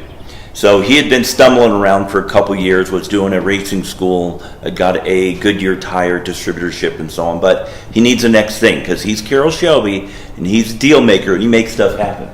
So in this meeting, and we've all heard this story to some degree or another, but he told Lee Iacocca, I can build you a car. I can do it for $25,000 and I can beat the Corvette. In America, there was no car that had anything for the Corvette in amateur or professional road racing. Carroll Shelby's making a big statement to Lee Iacocca for relatively not a lot of money. I mean, $25,000 was a lot of money back then, but when you think of taking an idea and getting it to the racetrack, that was not a lot of money. Lee Iacocca has an eye for a bargain, thought that was one, and said, the famous one, get that guy $25,000, get him a couple engines, get him out of the building before he bites someone. Okay, so here we are. They've had this meeting where Lee Iacocca and Shelby agreed on that deal. Within 6 months, that thing's running. This is amazing. So picture going from having an idea, not having money, and there's a car in England, to putting that all together and having a running car within 6 months. So by October of 62, that car is in Santa Fe Springs, California, in Dean Moon's shop, and Carroll and Dean Moon are putting this thing together with one of the 260s that Lee Iacocca gave them. Incredible to make that happen that quick. And then the thing went on to make it happen. But before they could do that, they had to get it into some magazine tests, so they had to paint it. They wanted to paint it a bright color. They decided to mix the brightest color yellow they could come up with, and they did. And the first CSX 2000, their first paint job was yellow. In fact, when you see Moon Yellow, you're looking at the color they thought of that night. That was the first car painted Moon Yellow. Kind of interesting. Then it went on to clean house and professional road racing events, amateur road racing events in Southern California and across America, and became Cobra the legend. So here we go. It's happened, right? Now we have an AC Cobra. The timing was pretty crazy. Came together, right place, right time, right car, right engine, right car company. I mean, a lot of stuff had to fall together to make the Cobra the Cobra. Because of that, here's some other stuff that happened. So, we all know Mustang came out in 64. It was actually April 17th when it came out. That car was a big hit. Everybody knows that. Another thing happened in 1965. The Cobra won a World Road Racing Championship, FIA Road Racing Championship, as a sports car. That's a big deal, right? And Carroll Shelby won it as a manufacturer. No American-made car had ever won that championship. So, big deal. Now, the Daytona Coupe was an AC Cobra reskinned. FIA for that class would let you either do a new suspension or do a different body from the production car to compete in the World Championship. They, of course, reskinned it. Pete Brock came up with that brilliant design of making the car very aerodynamic. It picked up something like 15 miles an hour in top speed and was 25% more fuel efficient. I mean, just magic numbers as far as a race car goes. So that happened in 65. Hey, by the way, that championship was won on July 4th. An English-made car that has a Ford engine in it that actually is produced as an American car, winning a world title on the 4th of July. I just think that's pretty cool. Anyway, next thing, we have this little thing called a big block Cobra. The 427 AC Cobra came out in 1965. It is the most copied car in history. I think that's pretty tough to argue. So that happened in 65. Lee Iacocca asked Carroll Shelby, "Can we go road racing with that Mustang?" Carroll Shelby says, "That ain't no race car. That's a secretary's car." So he starts talking to SCCA. Well, what do I need to do to race this? Why does he ask them that? Because Ford offered him money to do it, and they knew he was the guy. So the obvious race car stuff, lighten the thing up, put more power in it, make the suspension better, and they fix some suspension geometry and so on. So that was released in January 27th, 1965.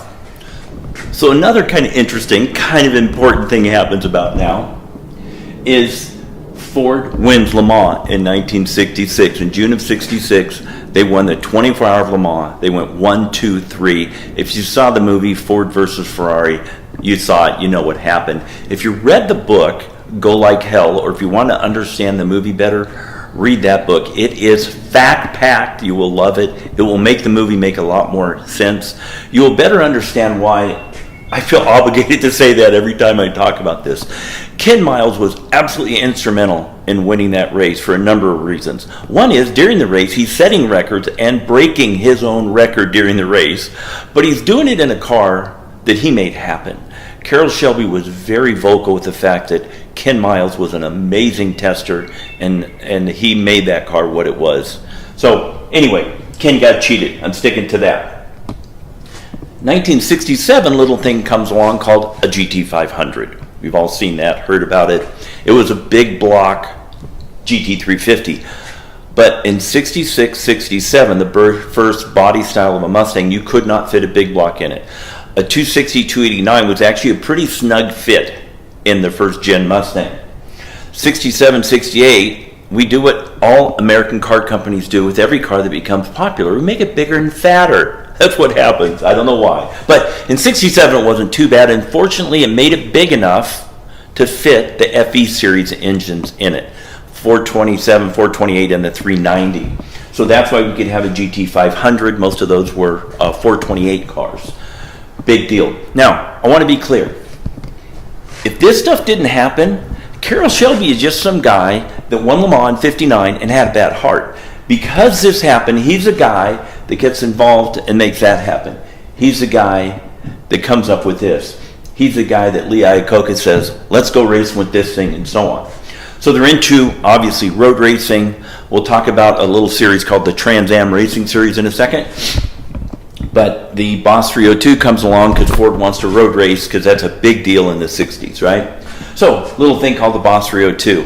One of the coolest Mustangs ever made. I'm a little prejudiced, had a 70 Boss 302.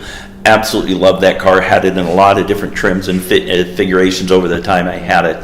But anyway, in the road racing world, that was a very accomplished car also. Okay, so here we go. Let's talk about this. Trans Am. We all know what that is. It's changed a lot over the years. What it started out as, the Trans Am Racing Series, was kind of like stock car racing. It was a stock body, stock suspension, obviously heavily modified. There was a 302-inch or 5-liter engine limit on it. All the factories were in it. It was a big deal. It started in 66. Ford won it in 66 and 67. Autry and Welch were driving a Mustang in 66. Jerry Titus won it in 67. Of course, the great Parnelli Jones won it in 1970 in a Boss 302. So all this stuff is defining the Mustang as a pony car. And again, it was performance was put into that car because of Carroll Shelby, Lee Iacocca, and that arrangement. So that's why these came along. Hear me out. If there was no Mustang cleaning house on the drag strips and cleaning house in road racing, Chevrolet wouldn't have said, we need something for the Mustang. They may have came up with something because it was the muscle car era and so on. But guys, these are pony cars. So let's talk about this timeline a little bit. Barracuda came out in 64. It actually was a couple of weeks before the Mustang.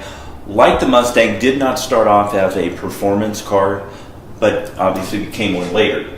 Camaro came out in September of 66. I want to be clear. This, as you can see, is after that, is after that, is after that, is after. You get my point. Then they wanted to go road racing because they wanted to be in the Trans Am series. So late 66, December 66, they came out with the Z28. That had a 302 in it. It was 67, 68, and 69 with a 302. Firebird came out in 67, which is Pontiac's Camaro, kind of, right? And the AMX and the Javelin came out in 68 with American Motors stab at it. Chrysler had the Challenger, maybe the Dodge, sorry guys. And then the Trans Am came out in 1969, which of course is an iteration of the Firebird. Now I want to make something clear about the Trans Am. This is kind of interesting. This was obviously named after that racing series. These guys raced in the Trans Am series with a Boss 302. These guys raced in the Trans Am series with a 302-inch Z28 Camaro. These guys never made a streetcar package with a 302 engine, so they kind of had the name, didn't play the game. I mean, they obviously raced in that series, but it wasn't with the package that came in the streetcars. Big kudos to Ford and to GM for having the Boss 302, having the Z28, and making a pretty killer package for the street. Hey, let's talk about the Dodge years. So, Lee Iacocca and Carroll Shelby are still friends from way back then. Lee Iacocca and Henry Ford II are not friends anymore. Mid-70s, it was 74, 75, I believe, Henry Ford II fired Lee Iacocca. Like, they fell out of love big time. So, Lee Iacocca's looking for a job. About that time, Chrysler's trying to figure out how to get right side up, because they weren't. They were belly up. They borrowed a lot of money from the United States government. They had a bazillion unsold cars, and it was just bad business gone bad. So Lee Iacocca takes the reins, did amazing things with Chrysler in that time, got them back on their feet, got them profitable. Lee Iacocca's first book goes into that in detail. It's really interesting. Because other than that, there ain't much to talk about in the car world in the 70s if you're talking about interesting, good stuff that happened in performance. Most of the cars then were pretty sleepy. So let's get to the 80s, because that's when some more good stuff happens, as you know. Lee Iacocca has fixed Chrysler. They've got some money to spend. Iacocca wants to drive the brand. How do you drive the brand? With performance. Who do you drive the brand with? Some guy that had a bad heart, won Le Mans, and did all this cool stuff. So Carroll Shelby, Lee Iacocca come together. Wasn't as grand as what happened in the Ford years, but none of this would have happened without the Cobra, as I've been saying. So Chrysler Dodge years, I believe they're 83 to 87. There was a Dakota truck that got Shelbyized in 89. I did some research on that, and I couldn't really find exact numbers. If I'm off on that, guys, I'm sorry, but you get the idea. They had a lot of turbo cars that they pushed the envelope on. There weren't a lot of turbo factory cars back then. Another thing that Carroll Shelby drove was turbocharger development. And you know, these were 4-cylinder cars, a little front-wheel drive, squeaky car, but he did a lot of stuff with them. They were fun little cars. Because of this, something comes out called the Viper. But before that happens, this heart thing comes back. And Carroll Shelby's heart, he's been suffering with it all those years. As you know, he had to quit driving because of it. But in 1990, he got a new heart. A poor guy at a gambling table in Las Vegas literally dropped dead of a brain aneurysm. Horrible thing for him and his family. Became a very fortunate thing, of course, for Carroll Shelby. And he lived 22 years with that heart. I believe that's one of the longest surviving heart recipients. So he's alive and well at that point, and they come out with a thing called a Viper. They never said it out loud, but the Viper was clearly a modern iteration of the AC Cobra. A big engine in the front of the car, little tiny car, no roof. Yes, the first year or so had no roof on it, and there it was. Everyone was surprised that they were able to get away with it in the day and age that we were in. And all of us hot rodders that were around then remember the first time we saw a Viper on the street, because we looked at it and pointed at it and we thought, that's pretty cool. There's kind of a supercar around again.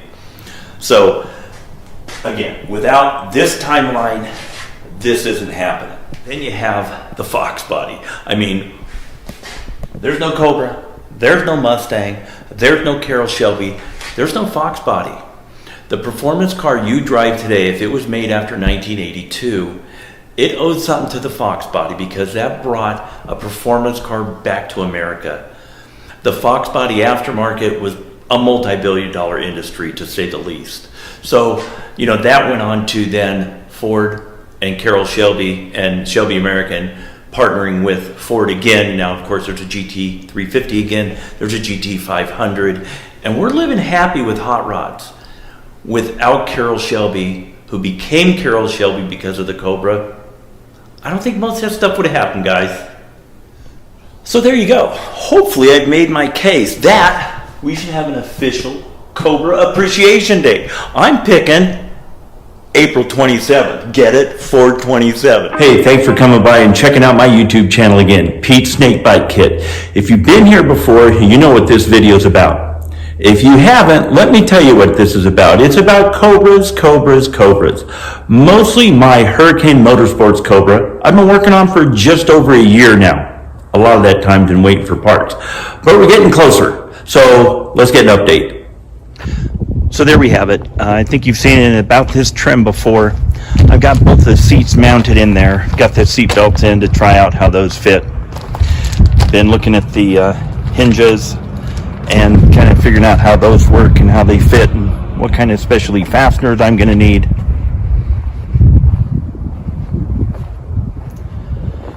And she's looking almost like a car. What we need to do with this is we need to put the body on it. So there's the body. Every time I walk in the garage, a body says to me, "When are you going to put me on top of that car?" Anyway, I'm getting pretty itchy to put that on. Got a couple things we need to do first. That's what we'll talk about. Okay, something I usually do here at Pete's Snakebite Kit Studio is I open up the doors and it relieves some of the echo. And we're having a little bit of wind here. It's taking stuff off the walls if I leave that open. So a little bit more echo than usual. Sorry about that. Bear with me. So here's where we are. You saw the chassis. You saw the body. Here's some things I need to get done before we can get this thing on and rolling. Is I need to get the cooling system finished up. The electronic fan, I need to get that mounted to the radiator. I think I'm going to have a shroud fabricated for that. Then I need to mount the expansion bottle. I'll show you those pieces in just a minute.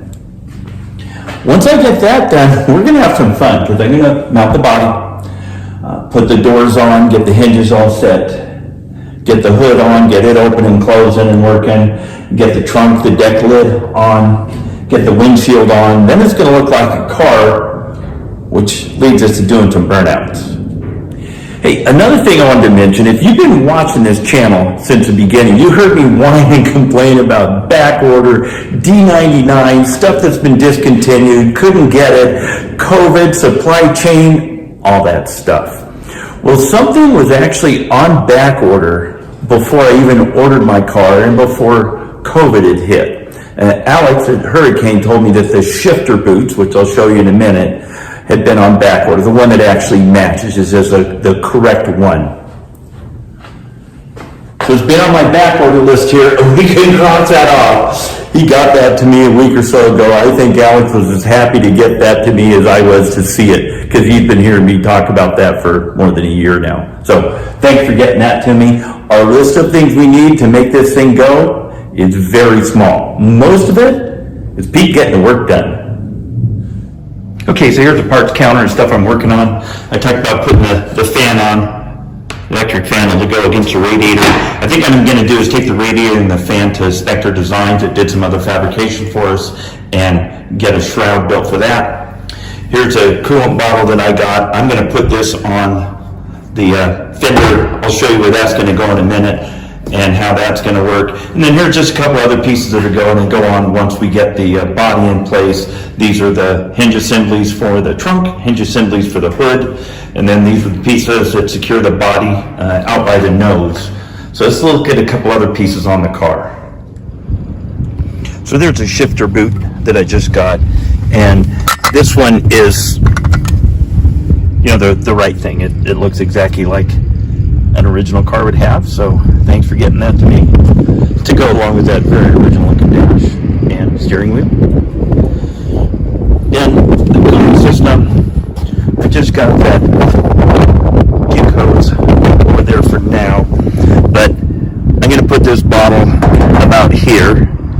and then that'll take any pressure from expansion that comes out of the cooling system. We'll store it in here. As you can see, there's a clear tube on there so I can see the level that's inside there. So that's what we're putting on next.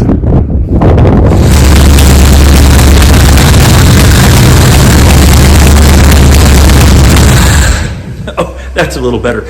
Hey, thanks for watching this video. Hope you enjoyed this. As we get the body on, we're going to see some more fun stuff. Maybe some burnouts, maybe some donuts. Anyway.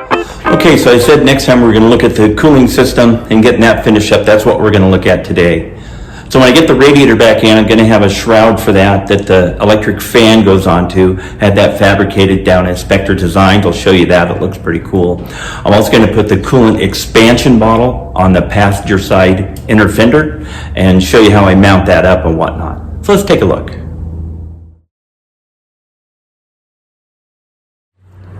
So working on this cooling system and getting an expansion bottle set up, it reminded me of going through tech inspection a long time ago at the drag strip, OCIR, Orange County International Raceway.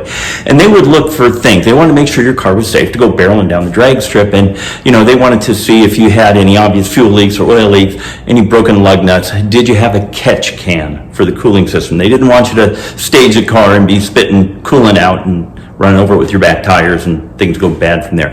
The other thing they would look for is see if you had nitrous oxide on your car.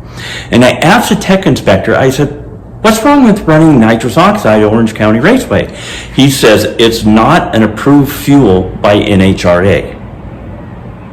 So my inner smoky eunuch went to work and said, nitrous oxide is not a fuel. Ergo, I'm not putting an unapproved fuel on my car, and they never found it. Anyway, that's a whole nother story. So there's a coolant bottle. You guys saw it the other day in the last video. What we're doing with this is we're going to mount it on the inner fender, which is fairly thin aluminum. I'm going to add this panel to go on the back of it. This is, I think it's 090, and that's going to help make the that panel be a little more rigid, have something else for the rivets and the rib nuts to bite into. So this bottle isn't just going to catch what's spitting out and overflow what's left over. It will be able to contain the expansion from the cooling system. Whatever the radiator cap pressure-wise lets go out that tube will go into this expansion bottle. From here we'll be able to see how much coolant is actually in here. Now, if this does get all the way full, it will be able to go out a dump line from there, but when the cooling system cools back down and contracts, it'll pull what's in here back in and kind of keep that at a balance. Okay, there's our coolant bottle installed, and I think it looks pretty good. Like I said, if the radiator cap is overwhelmed by pressure, it would feed the expansion into that, which will be a normal occurrence, of course, and then through the sight gauge, we can see how much coolant is in the bottle. If it overflows that, it'll then come out this line and down on the ground. And then there's that panel I built for the back to strengthen that inner fender panel a little bit. That's what the expansion bottle looks like. Also added a couple vents on the valve covers. The PCV valve, of course, vents a crankcase, but if that gets overwhelmed, it's got to go somewhere, so it'll go out those filters. I have always liked the way those looked on motors, so added those on. What do you think? Okay, there you have it, the coolant expansion bottle. I told you I'd show you that fan shroud. I don't actually have that from fabrication back yet, so I'm just going to do another video when I get that one. Hey, thanks for coming by and checking out my YouTube channel again. Pete Snakebite Kid. If you've been here before, you know what this channel is about. If you haven't, let me tell you, it's about Ford stuff, building car stuff, but mostly three things. Cobras, Cobras, Cobras. Specifically building my Hurricane Motorsports Cobra. I've had this for about a year, and I want to give you a progress update on it. I want to answer a question I had from a few viewers too on the brake system. Okay, so as far as the brakes go, I have been wanting to build this car literally for decades. I have built it in my mind a number of times. I've taken it apart in my mind and put it back together and put different engines in it and all kinds of different configurations as you can imagine. One of the things I did end up thinking about and put some thought into and some money into is I want this thing to stop. I think it's going to go forward pretty well. I want to make sure it stops too. So when I ordered it with a set of Wellwood brakes, but I had a question from a couple of viewers on why didn't you use power brakes? And let me go into some details about that. So one of the biggest reasons I didn't use power brakes is it's just one more thing. It's something else you've got to have on there. You've got to figure out how it fits. There's one more thing to go wrong. But another big reason is the original cars didn't have power brakes. Now, as I've mentioned a number of times, I'm trying to make this experience of driving my car as close to an original car as possible. This body is spot on. The body Hurricane uses was actually molded off of a CSX 3000 series car. Doesn't get any closer than that. You know, the steering wheel position, the pedals are floor mounted just like they were in an original car and so on. So that's one of the reasons I wanted to stick with manual brakes. Okay, so power brakes, for the most part, are going to be done with vacuum assist. In other words, there's a vacuum hose coming off the intake manifold, feeding vacuum to the power assist or the booster, and that's how you get the soft pedal, right? So a bumpity bump cam, hot rod, something with, you know, a lot of duration, it doesn't have much vacuum in it idle, so it's hard for that system to work. They work okay. Of course, a lot of times when you're on the brakes, you're letting off the gas from a higher speed, and the engine does have good vacuum then. So they don't never work. It's just they may not work when you really need them. That's the problem. Okay, to give you an example of when power brakes didn't work for me, now this doesn't apply exactly to the Cobra, but I mentioned before a Boss 302. There's an artist rendering of it. My Boss 302 had a few engines in it over the years, but a couple in particular had pretty big cams in them. And you know, when you put the car in gear, it's pulling against a converter because it's idling fast and so on. And that's when you don't have vacuum. So like staging the car into the lights at a drag strip, you don't have power assist then, trying to bump it in against a converter. Sometimes it's pretty tough. The other thing is sometimes idling through a parking lot, you got to stab the brakes, and the car's been idling for the last 20, 30 seconds, and you've tapped the brakes a couple times, and there's no brakes there.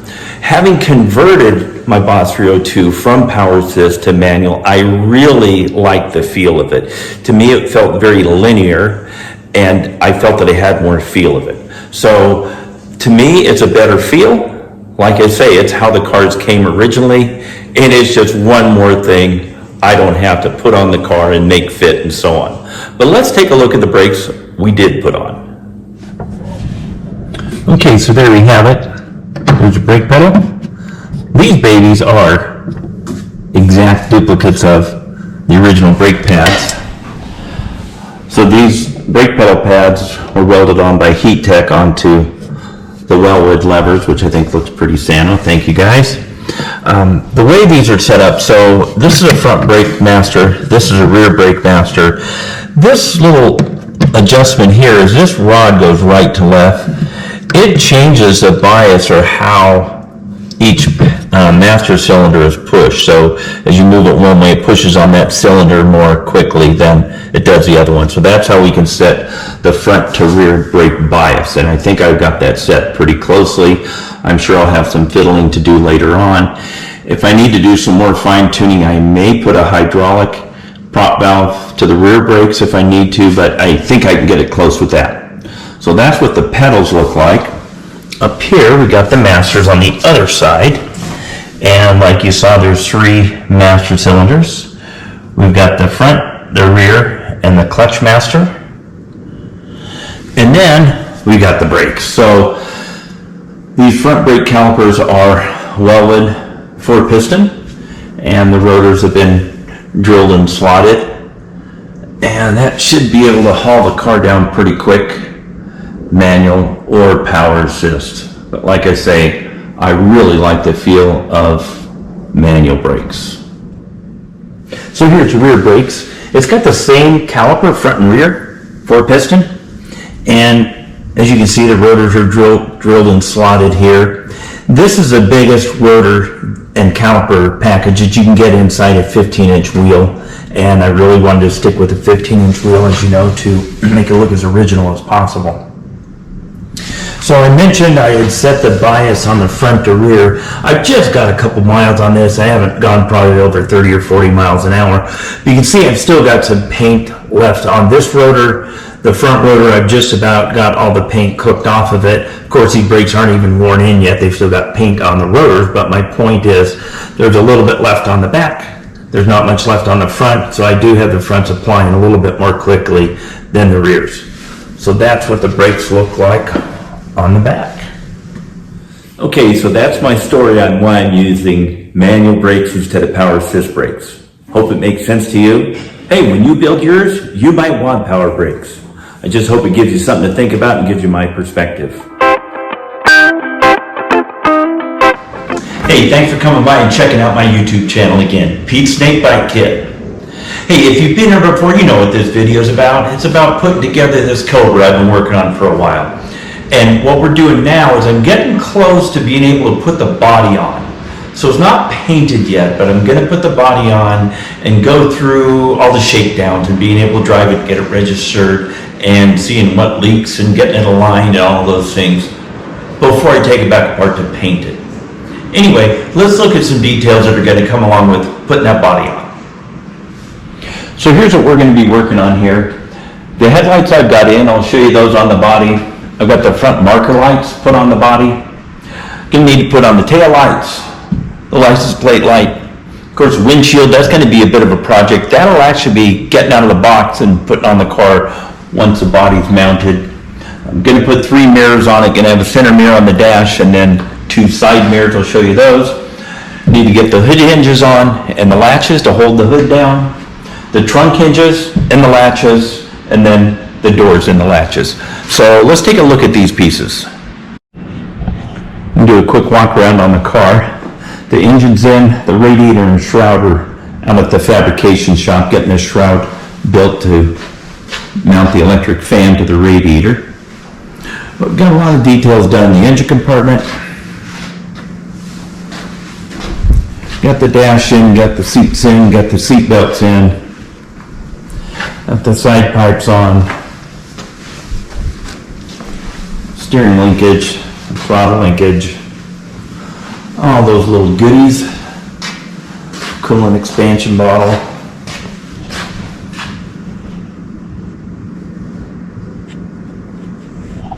So here's the goods we still need to put on. This mirror, period correct, that's going to go in the center of the dash. And then I like these radot mirrors. I got these. I like the spun aluminum look.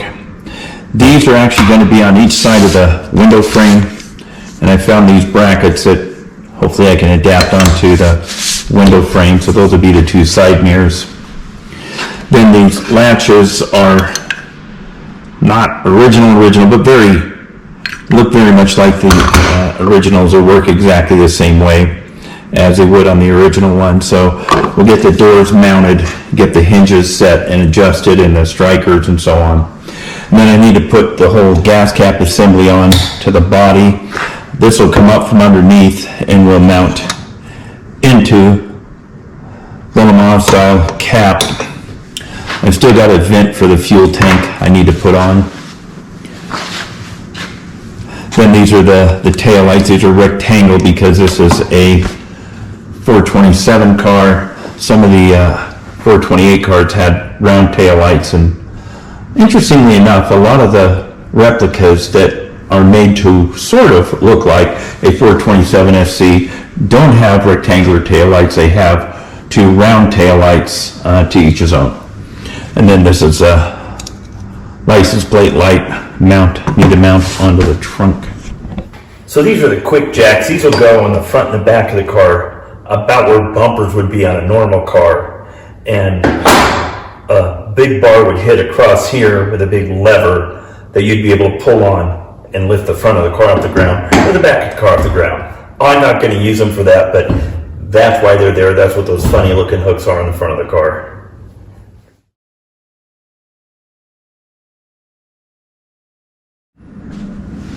So I have the headlights in, we got the front marker lights on, and these look kind of funny because they're tilted out to the side a little bit, because that's exactly how an original 427 Cobra was. Again, this body is taken from a 3000 series car.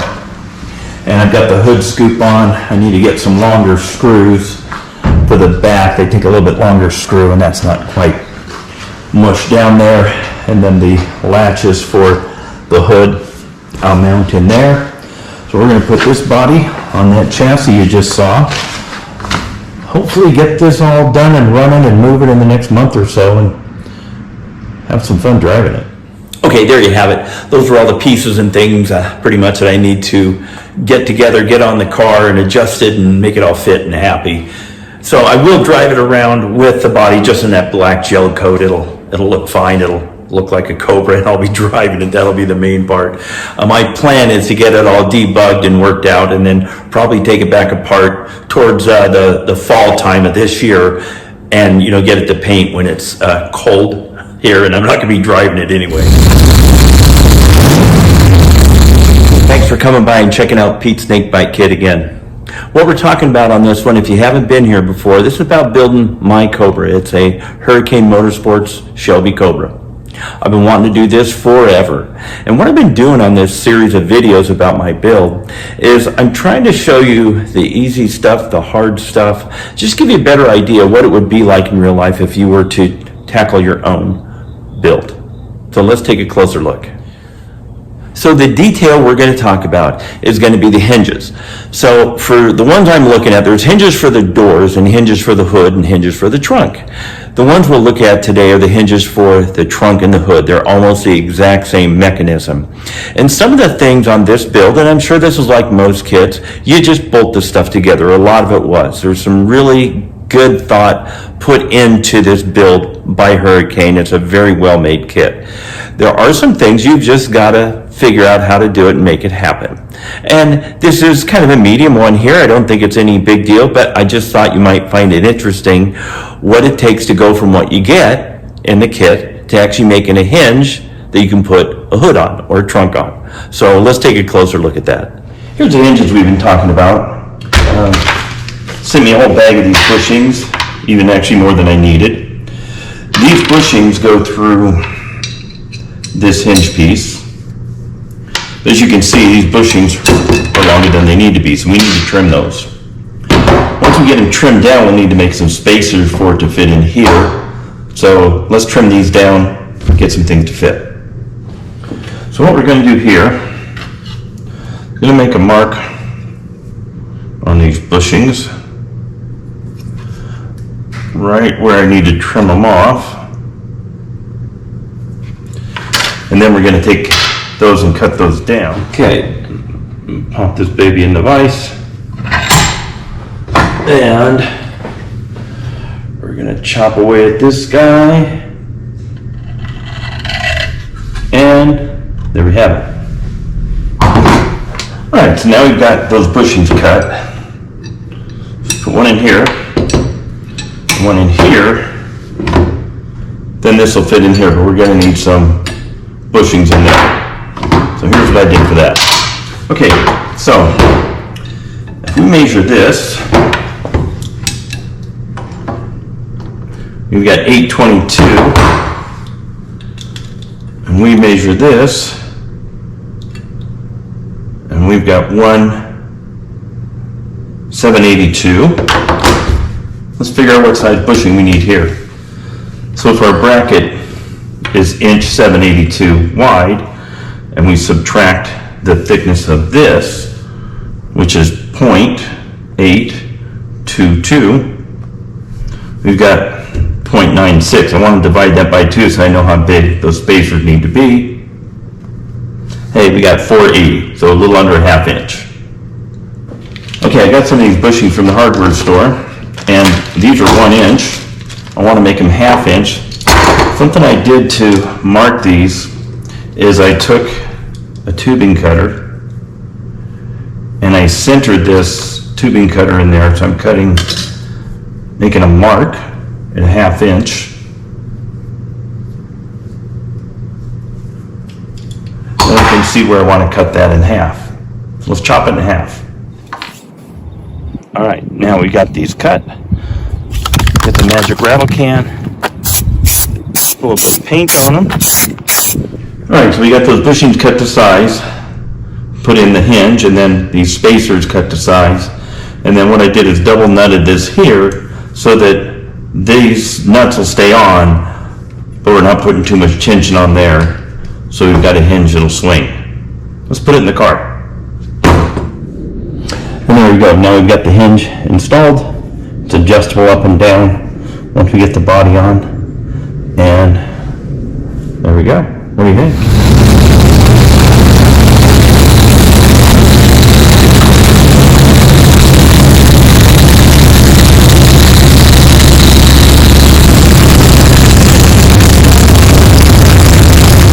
Thanks for coming by and checking out Pete's Snakebite Kit again. What we're talking about here is building Pete's Cobra. It's a Hurricane Motorsports Cobra, and I'm pretty close to putting the body on, doing some final odds and ends. Let's take a look at some details here. So today's detail, as you may have guessed, is the fan shroud. I got that fabricated at Spectre Designs at South of me in Provo, and they did a very nice job on it. It fits, it does what it needs to do, and it looks fabricated. As I mentioned, I'm trying to make this thing look like it's got a few homemade pieces, fabricated pieces on it. For whatever reason, I kind of like that look. So let's take a closer look at it. So there's a fan and the fan shroud. Spectre Designs, like I was saying, they did this, fabricated this fan shroud for us. Fits really nice.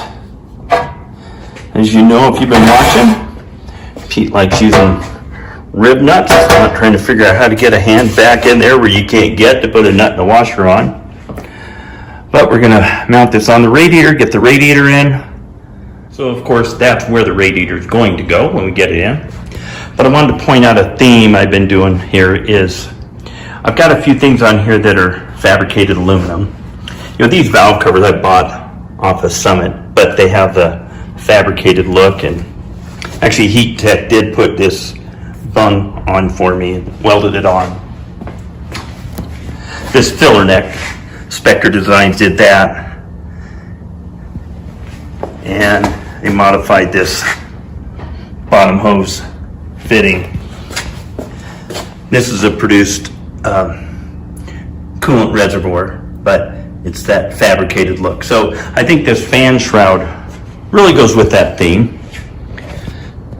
And this is what this looks like. Get a real shot of it. I think that turned out nice. We're gonna put this in, run the cooling system, burp it. Okay, so I've got the radiator back in with that shroud on that Spectre's Design built for me. And it turned out pretty good. Fits in there nice. Got no clearance issues. And I think that'll keep this thing cool. All right, so there you have it. The fan's in, the shroud's in, the radiator's in, the cooling system full and burped, and a lot of little odds and ends. A couple of wiring things I need to tidy up before I've got the dashboard all covered up. So I'm gonna get those done. I'm gonna round up some friends and neighbors, gonna drop the body on this thing. Then I'll be able to drive this thing around and see what it feels like to drive a Cobra. That's gonna be pretty cool.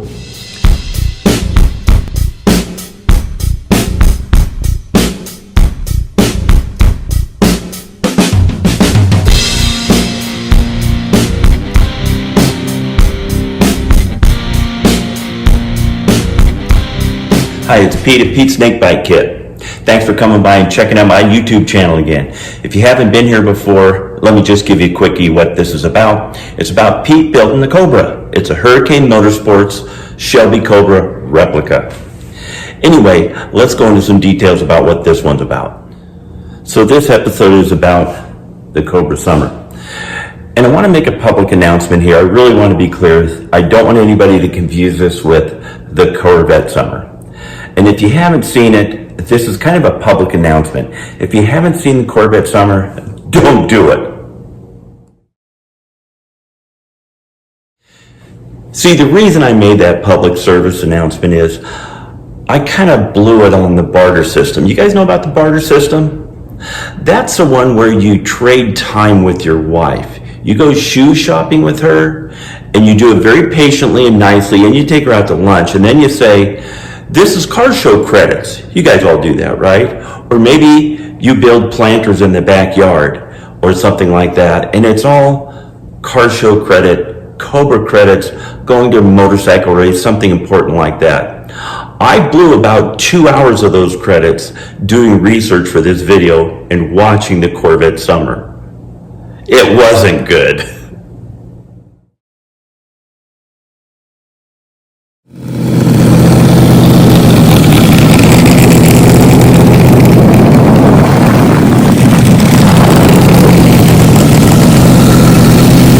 So very seriously, I am going to be working on this thing through the summer. We're just days away from actual summer starting here, and so my thought is during the summer I'm going to be able to drive this thing in different levels of trim. I am going to be working on getting the hood to fit, the hinges, the doors, the trunk, the windshield, all those things it's going to take to get this thing from, car pieces to a car. And I'm also going to try and have it ready by fall to where a body shop's going to take it apart and paint this thing. So what I am going to be doing here is I'm going to figure out how to mount doors, adjust the hinges, gap doors. I'm sure the body shop that ends up doing this is going to have to do some cleanup work. Pete's never done this stuff before, but I'm going to learn something about it. By the way, Northern Utah, that's where I'm at. If you know a good body shop that does fiberglass, that does Cobras, let me know. I've interviewed a few, haven't selected one yet, but would love your input. So let's get back to the matter at hand. Let's get the body on this. I don't actually have video of me putting the body on the car. I do have a clip of Hurricane Motorsports. They did a Coyote build, and we'll watch them dropping it on. There's kind of a technique to that. For mine, my neighbors Paul and Cody came over and helped me get the body on. Thank you very much, guys. Could not have done this myself. But anyway, let's get the body on this thing. Let's take a look at it.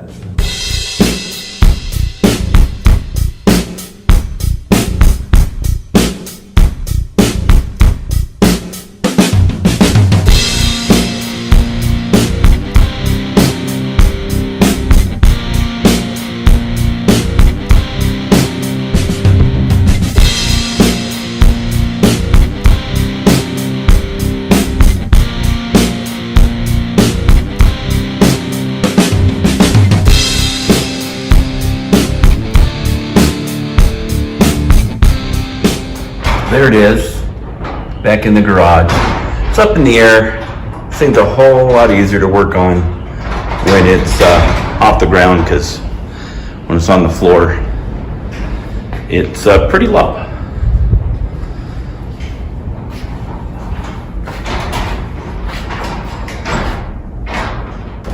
Okay, let's take a look at a couple things I've done since I've got the body on.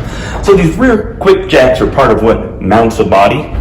And you can see those spacers are there on the inside and the outside, and that pinches on the body and holds it here. Of course, we've got the cool Le Mans gas cap. Kind of neat how Hurricane has this set up.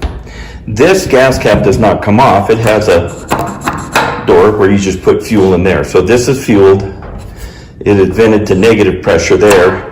It's vented to positive pressure on the other side. You guys saw that vent the other day.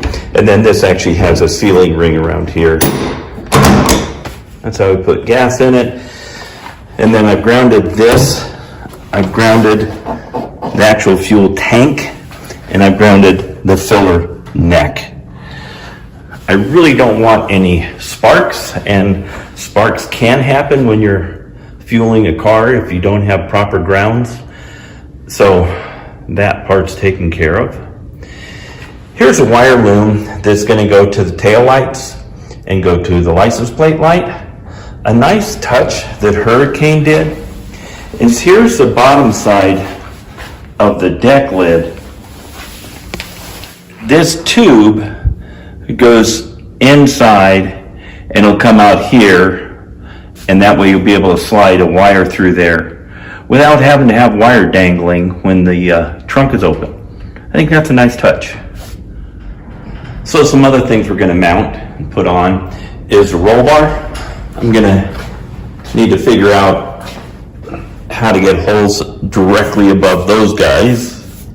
I think the more challenging one is going to be how do I get a hole that's in alignment with that going through the body.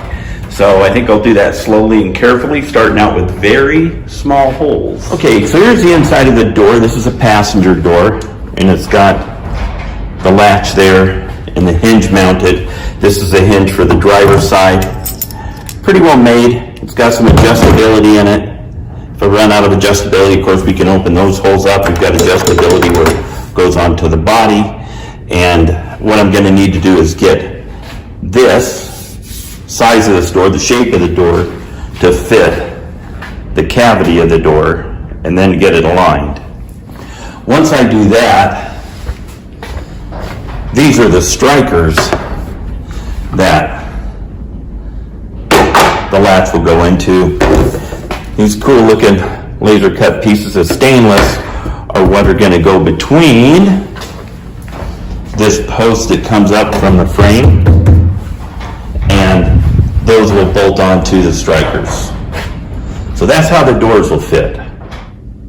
So next we have the hood. These levers is what will secure the hood down. They will turn these paddles. They will catch under there, under these. I'll have to trim those to fit, mount them, and then paint those. But that's what will secure the hood. This is what's going to hold the deck lid down. It's keyed so I can actually lock this up in the trunk, which is kind of nice when you have an open air car with no way to lock it. Okay, so here we got the quick jacks. These go on the front. You saw the ones on the back. These go through the front piece of the body. These don't have any mounting effect on the body. They just are floating there. Right and left side. This is for the license plate light, license bracket. These here are what I like to call Chevrolet viewing devices. Just kidding, you guys. Anyway, I like the way these look. These are ray dots. These will actually go on the window post, so these will be up a little higher than it would be if it was mounted to the fender. I like the look of them, and I think it'll give me a little more visibility. We've got the body on, and we've got another list of things to do.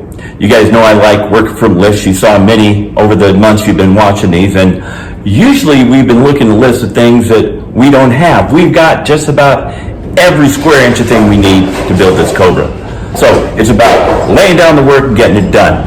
Here's a list of things we need to do. Got to wire up all the lighting, get that done, get the body to look like everything fits, right? The doors, the gapping, the hinges, and then get the roll bar on, those mirrors and all of that. So this is what I'm going to be working on.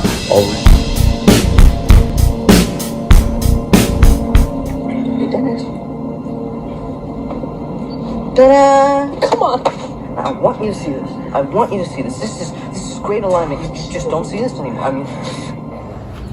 Hey, thanks for coming by and checking out Pete's Snakebite Kit again. If you haven't been here before, what this is about is building a Cobra, specifically my Hurricane Motorsports Cobra. Been thinking about doing this for decades, been working on it for more than a year, and it's rolling now and it's time for alignment. That's why it's Pete's Snakebite Kit and Alignment Shop. Okay, so what I'm doing is I'm trying to get stuff close on the alignment today. That's all I'm really going to try and do. You'll see what I mean in a minute. Because I'm not trying to get my Cobra realigned. I'm trying to get it aligned. The things that I'm aligning were in boxes when it got here, and just getting things roughed into place is a little bit of a chore. I'll explain. I'm going to have to get a little bit more of adjustment out of the upper A-arm, but let's go over all those details and see what we're talking about. Hey, in my career and my hobbies as hot rodder, street racer, a technician, I've been really fortunate. I've worked with some very sharp people that I've learned a lot from. One of the guys I got to work with and learn from is Jay Steele at Taylor Engines in Southern California. Jay was not your average guy. He was very intelligent. He owned Taylor Engines for I don't know how long. We lost him 15 years ago or so. He taught me so much when I was a kid. I started going to him doing a Volkswagen engine when I was in high school, and then kind of progressed to real cars from there. But one of the things he taught me was it's got to be consistent. For instance, if you want to set the plugs at 34 or 39 or 40, that's not as critical as every single one of those at the exact same gap. He showed me 3 or 4 different ways to adjust valves. They all work. What's important is that every valve is adjusted just like the valve next to it. and so on and so on, and you get the idea. I'm going to try and apply that to this alignment we're going to do. I don't have any rocket science computer-controlled alignment rack, but I'll bet you we get it consistent right to left, and I'll bet you I can make the car go straight, and I'll bet you I can get the steering wheel straight. And we started off with a box full of parts. We didn't start off with a car that was aligned and running and going straight and trying to adjust it. This is a heap of parts when we started. So let's take a look. All right, so here's my impressive set of tools that's going to get the Cobra aligned. You probably remember this one. Tires come off using a hammer. Love that. I'm going to use a digital angle meter I got. Big $30 tool off of Amazon. Going to use a short level to calibrate it. What else we got here? Oh, blue tape and a marker. You probably know what we're going to use that for. That's going to go with the tape measure. We got a long level here. We're going to use that. We're going to use this to tie that to something. I bet you don't know what I'm going to use this one for. This is a special tool I would not be able to do this alignment without. If you know the answer, don't shout it out so the whole class hears. I want to show you later. So here's a digital angle meter, Klein brand. I got this off of Amazon. I think it was $29.95. What I do is I put the level here, get a level in the window there. Then I can set this here. I can push the, hey, calibrate. Then that's calibrated. I do that regularly so I know I'm working with a real zero. Okay, let's talk about some alignment basic stuff, all right? You hear these terms all the time. You probably know what they are. Let me just buzz through them. So this one's caster. Think of this as here's a top ball joint, here's a bottom ball joint. There's an imaginary line that's going through that in relationship to being level, right? It's 90 degrees-ish. So that would be zero caster.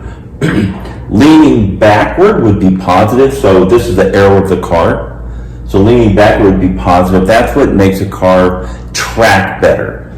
Because as you lean it back that way, the weight of the car is pulling the tire forward, if that makes sense. Generally, that makes the car a little harder to steer. So there's a trade-off of making it track better and making the tension on the steering a little bit higher. I personally like more caster in a car. I don't mind the tougher steering. The Cobra's obviously a very light car, so I don't think that'll be an issue. I mentioned before I had a 70 Boss 302. I did a lot of road racing kind of things with it, and it had a lot of caster in it, and I really liked how it handled. I mean, I could come out of a corner and get the car sideways and just melt the back tires. I literally could let go of it, stay in the throttle, and it would just drive itself out. It made it very fun and easy to drive. So not sure where I'll end up on caster on that, probably 6, 7, 8 degrees. It's at over 10 right now, and it's really not tough to drive at all.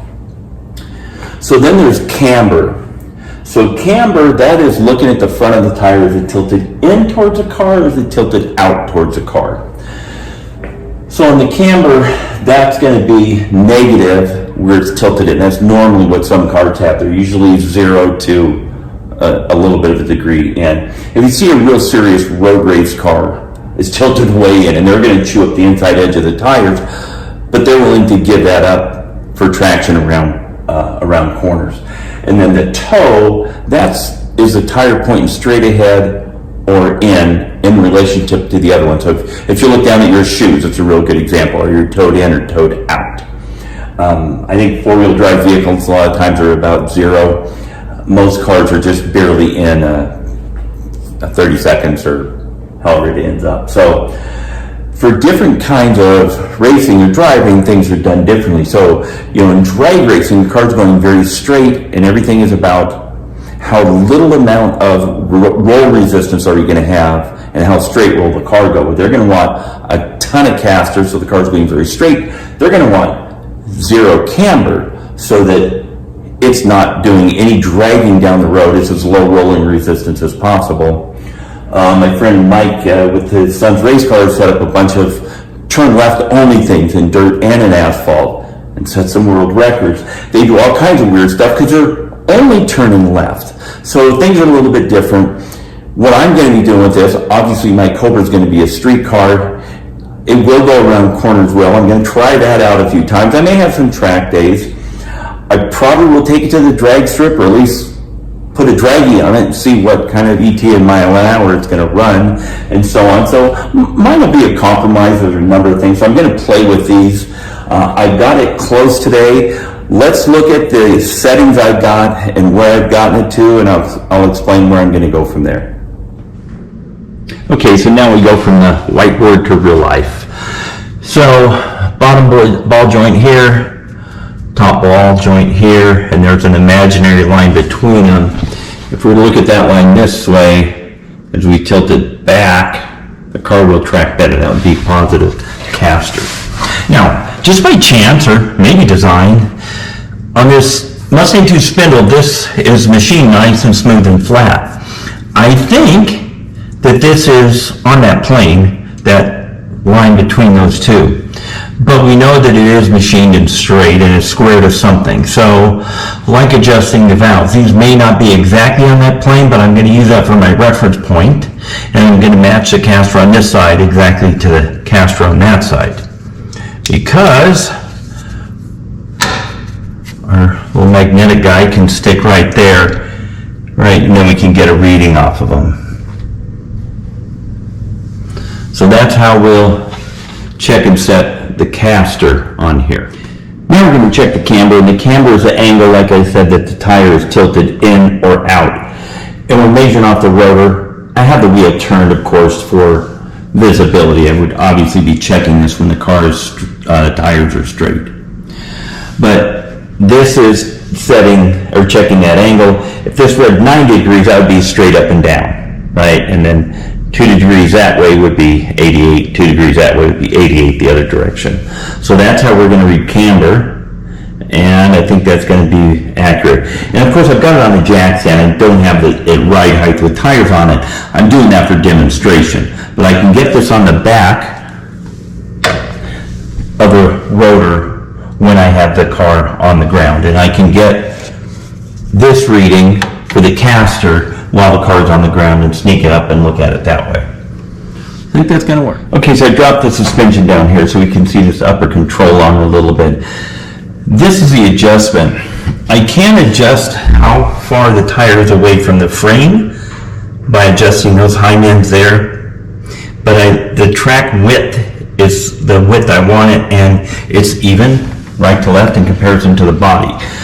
So we're good there. So the adjustments I'm going to make are here. When I shorten this one, this will pull this ball joint back and in. This one obviously is going the other way. So I'm out of adjustment here. I've got these as short as they'll go, and I'm at about 0 here as far as the camber. So I'm just going to take these adjusters off and shorten them a little bit. They're threaded in here quite a ways. So I'm just going to shorten them a little bit. That'll give me the adjustment that I need. So I got it pretty close today. I'll show you the numbers on the board, and I've driven it this way, and it's okay. It's not where I want it, but it does go straight and whatnot. So here's where the long level comes into play. I'm not using it for a level at all. I'm using it for a straight edge. So I'm running this parallel off of the rotor by clamping it on there, and then marking a line here where that hits. I did the same thing here in back, so I can measure between these lines right to left the toe. Is the toe straight forward compared to each other, or is it towed in, or is it towed out? But I still haven't told you what this tool's for. I'll give you the part number, see if it gives you a hint. It's a Snap-on CJ119B, like boy. Now I've already used the level as straight edge on this side. These are the lines that are straight ahead and straight behind the rotor. Again, trying to get the toe at 0 and get the steering wheel straight. So now we've got our lines set up in the front and the back. We'll measure the distance between them, and you can see we've got a 53 1/4 on that side. That's actually the same measurement I've got in the front, side to side. So that's telling us the toe's at 0. In other words, both tires are pointing straight ahead. I do have the steering wheel straight, and I've driven it, and I know I've got this straight. Now, if you get the toe at 0 and the car goes straight and the steering wheel's there, that's telling us the tires are pointed that way and you're going this way to compensate. So you want to move both of them that way to bring the steering wheel back to center. I chased that a little bit until I got that thing straight. I got this at toe at 0, and now we can just bring it in. I think I'm going to go about 1/4 inch total. If you're still wondering about the Snap-on Special tool, this might be a little bit of a disappointment. Here's what we're actually using it for. So here's our numbers. I measured it on the jack stands and then on the floor just to see what kind of difference it was. I did have the weight of the car on the A-arms because the jack stand was right out at the end, so it's close. There's not a lot of difference, but I can adjust it from the floor and measure it while it's on the floor. It's just easier for demonstration. And also I had to make a lot of big swing adjustments at the beginning, so I was glad I had the tire off. But on the right, on the camber, it's at 90 degrees, so that's 0. And like I was showing you, I'm out of adjustment there. I'm at 89.3, so I've got 7/10 of a degree of camber. So I want to have some adjustment there. I don't think it's going to take a whole lot. On the caster, I've got 79, so 90 would be 0. So I've got just over 10 degrees there, almost 11 degrees there. The car's actually at 1.8 degrees, so I'm going to call that about 8. So that's really there. The measurement there that I actually have is 55. It was 53 when I roughed it out there, but I had the front and back at 55 when I got the steering wheel straight and everything. So that's what it was. I didn't have a way to set the toe. I'm going to need to do that with a tape measure and another person because my Snap-on tool won't work for that. But you can see the numbers on the floor and on the jacks were pretty close, but I can get under the car and I can see the measurements with it at right height and everything. So that nice little cheap little tool has actually worked out pretty good. That's my low buck alignment thing. I think it's going to work. I'll know as the tires wear, but I think they're going to wear just fine. What do you think? Okay, so there we have the Pete Snakebite Kit Alignment Shop Special. I hope that makes sense to you how I'm aligning it. Hey, if I'm missing something on what I'm thinking on this alignment deal, send me a note on there. I'd love to learn some more about this. I think I've got it close. Over the years, I've done a lot of alignments without alignment machines, and it's usually worked out pretty well. You can do this stuff. If you're building one of these at home, if you're working on another car, you see it's not complicated. It's a matter of thinking about what the measurements do, why they're there, figuring out a way to measure it. It's not rocket science. Hey, thanks for coming by and checking out Pete's Snakebite Kit again.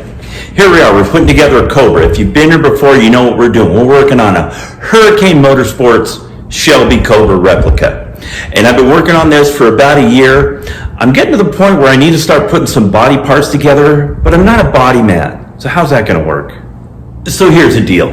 Putting the engine together, figuring out how I'm gonna make horsepower, you know, picking a cam and a set of cylinder heads and compression ratio, that stuff I like. I thrive on that. Putting the car together, making it roll down the street, figuring out the brake systems, that stuff I'm good with. I like it.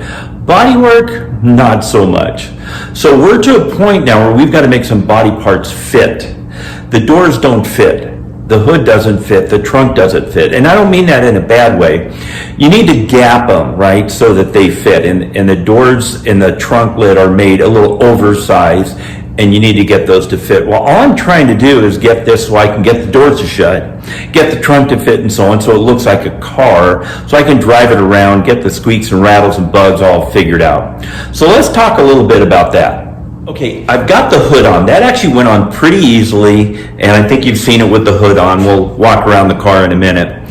The doors are going to be a little bit of work to get on, and I can drive it without the doors working. I've got to get the deck lid on. I've got to get a license plate so I can have a license plate light and so on, so I can make it legal, right? So that's what I'm going to work on today. I also wanted to get the roll bar in.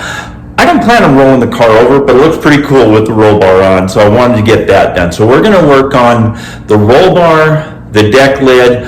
I've got the windshield in. I'm going to show you how that went in. So doing these things gets it more from looking like a shell of a Cobra to looking like a Cobra. So let's take a look at some details here.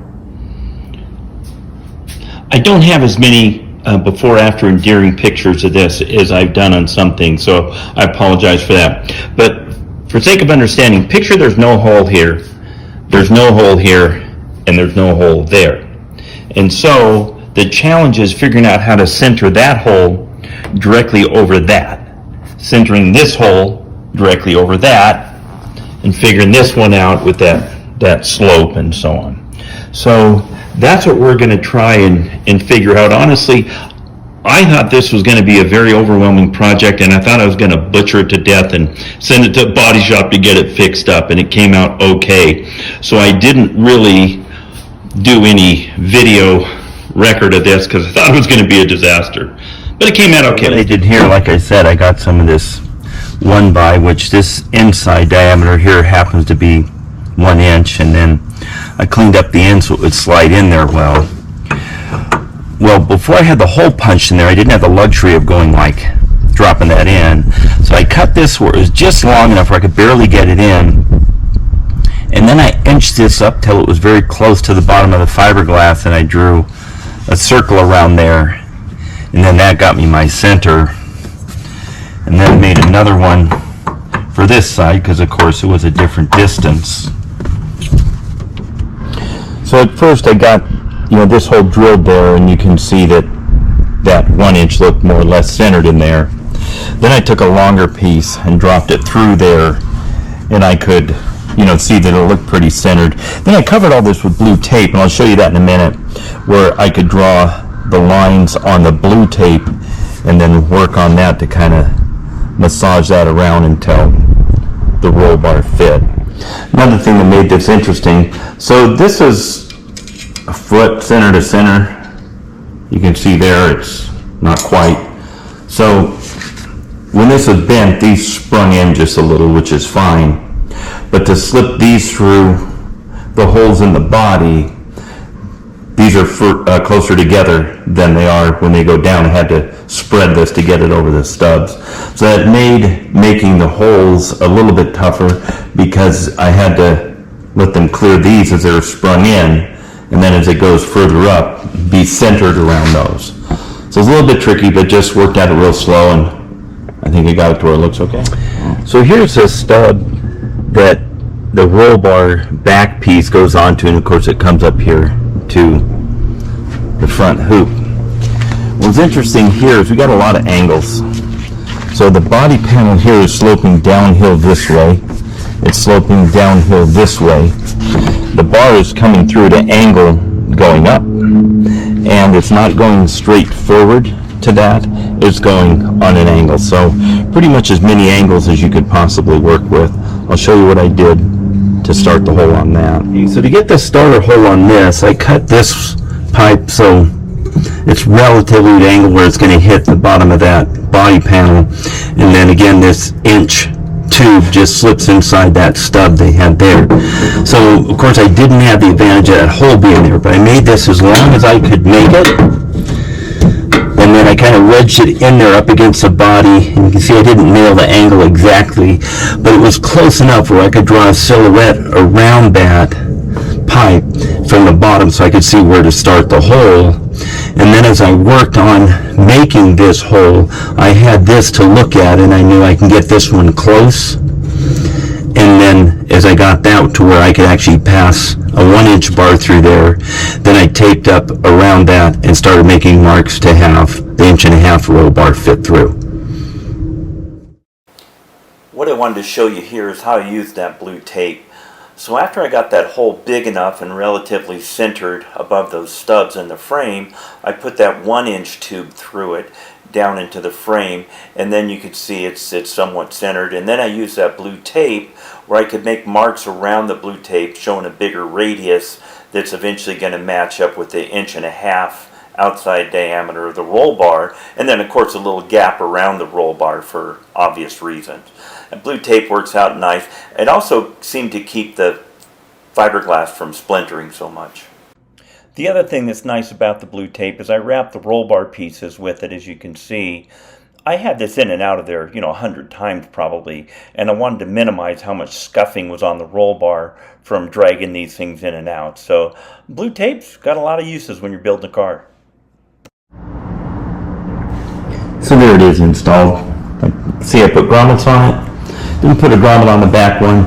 They make some grommets that actually have a metal ring around them that screw on, and that would work around that oval one, but I don't like the look of those rings that go around to screw them on, just personal preference deal.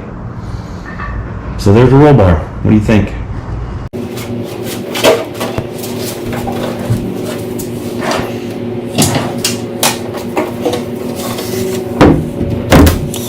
Okay, so you can see here, I like the blue tape deal.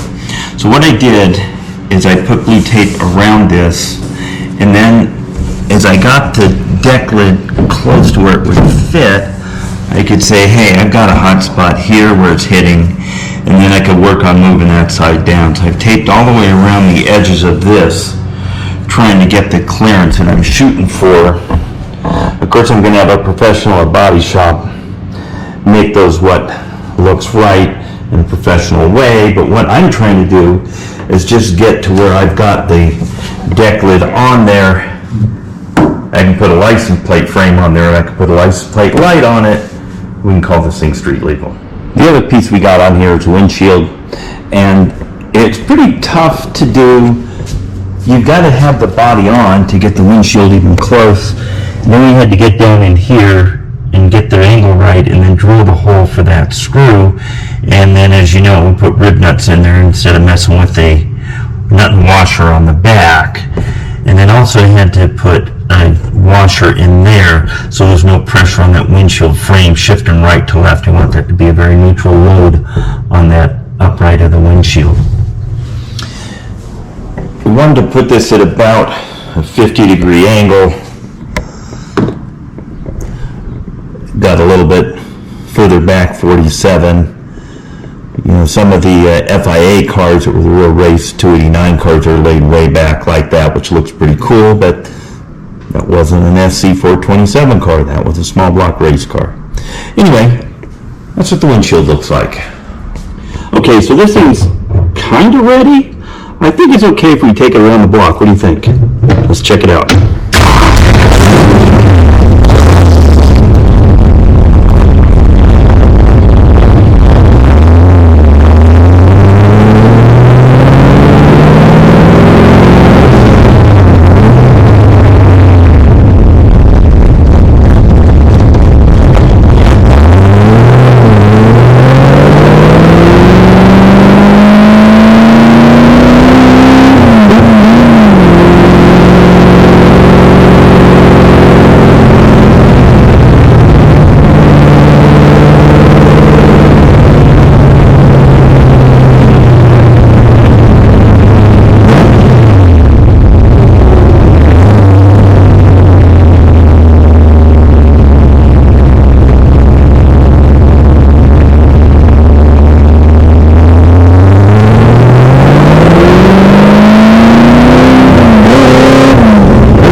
Yeah.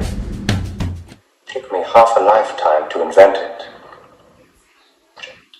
So I want you to be totally honest with me on how the machine makes you feel. This being our first try, I'll use the lowest setting.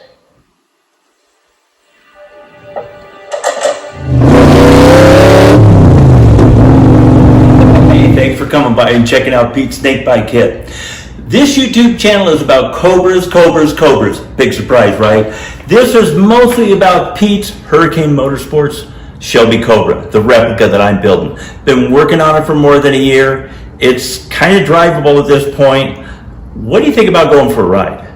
Okay, here at Pete's Snakebite Kit, we're not set up for virtual reality. I wish we were.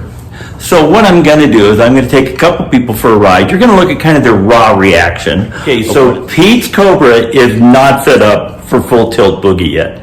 It's not completely broke in, so I've gotten onto it maybe half throttle, 3/4 throttle, but I've got the rev limiter set at 4,000 RPM. If you have ever driven a car with an abnormally low setting on the rev limiter, it's kind of weird. You know, I'm rolling into the throttle giving these guys a ride, and you know, you feel the horsepower build and it feels good, and right in the middle of a part of this thing, and it's going into rev limiter thing. So I sound kind of like a spaz driving this thing, but the rev limiter is there for a reason. It's very hard to react to if you've ever driven a car with a rev limiter set right in the middle of the power band. So anyway, what is interesting is watch your faces. Neither one of these guys, it's my daughter and her husband, neither one of them have really been in a fast car like this before.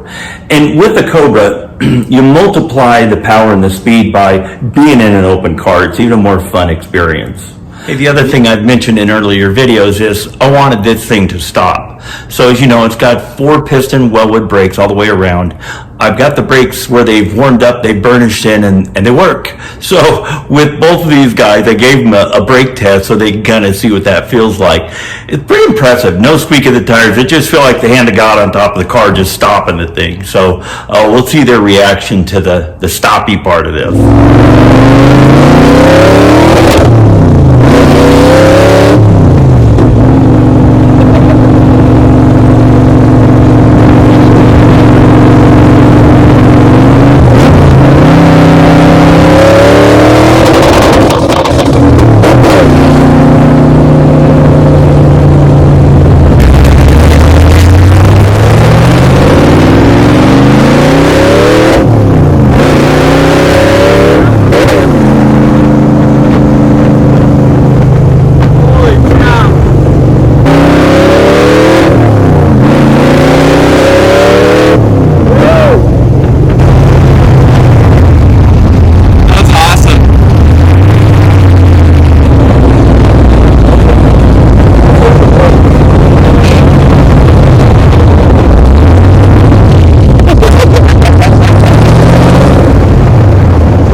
These videos, I usually say, I hope you enjoyed this half as much as I enjoyed making it.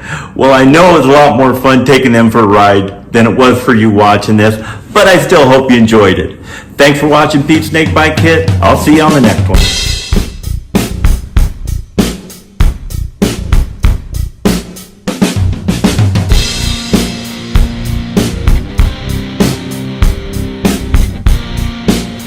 Hey, it's Pete at Pete's Snake Bite Kit again. There it is. Good to see you. It's been a while. Let me give you an update of where we're at. As you can see, I've got some miles on my Cobra. It's got more than 100 miles on it. Been able to drive it. Really happy with the drivability, the hot start, the cold start, shifting, clutch engagement, disengagement, the brakes. A lot of stuff has gone really well on this. And frankly, that's a lot of stuff I had a lot to do with. I'm really happy with how the camshaft works with everything, the power it makes, and the drivability of it. It's a pretty good balance between, I think it makes some power and it's not tough to drive at all. It doesn't have any drivability issues whatsoever. The fan cycling on and off at the temperatures I need it to, and it's good to go. Super happy with this thing. So I took some flack for giving people a ride in my car without shoulder harnesses, and here they are. Got those in. I'm going to mount one on the crossbar there for the driver's side. I've got that on order. Haven't got that yet. I think that's going to be better than no need to go through the bulkhead there to the frame behind there. I'm going to mount it right to the roll bar, and it looks pretty cool. But got some miles on it now. You saw it move over 100 miles. So I'm going to call this thing pretty close to being broke in. Actually, I have a couple more miles than 100 because at one point I couldn't get the speedometer odometer to work, but we're getting there. Next step is I'm going to get the wipers on so I can get my safety inspection finished so I can get a license plate. Have I done a burnout for you guys yet?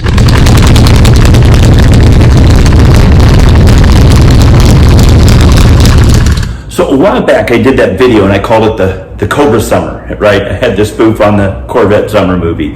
And I said I was going to be thrashing on this thing all summer, getting it going. We're right at the end of the summer. I actually moving into fall. I've had delays and frustrations and distractions and haven't done a whole lot. So sorry, it's been a while. One of the things I did before was I thought I had the parking brake set up well. I spent a lot of time on that. Honestly, it would barely hold my car still in neutral on a flat surface. So it needed some work. Let's talk about that. What was going on with the parking brakes, and I'll show you some details on it, but you may remember it's a parking brake shoe inside the rotor where there's a drum built into the brake rotor on the rear. And adjusting and yelling and swearing, I just could not get that thing to hold.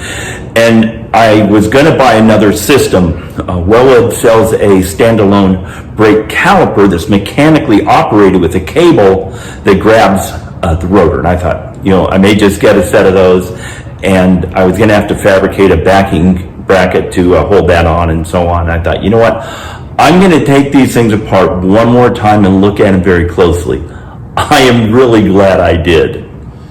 What was actually going on is the backing plates that they gave me in the parking brake kit, one of the backing plates was for something else, or it was damaged. I really can't tell. It's kind of bizarre. I'll show you that, some details. And so I got it all apart and realized this thing is never going to work the way it's made, set up, designed, misbuilt, or whatever the issue is. So I got a hold of Wellwood, and to their credit, they just stepped up. We need to get you a new one. That one didn't work. So you guys have seen and heard in living color all the frustrations I've had on this thing, and this is just one more. But you know what? That's what these things are about. There's a lot of details to building one of these things, and I'm wondering, do I just have a whole lot more details going wrong because of bad luck, or it's COVID, or supply chain issues, or do a lot of guys blow through this stuff and not worry about the details and build the car, and it's pretty good. I don't know. Maybe it's a combination of all of them. That's probably the case. But let's look at some details on this thing. So here's what they look like. This is one side. This is actually the one that was on the left side. And you can see the way this works. There's a lever here, and then that expands these brake shoes.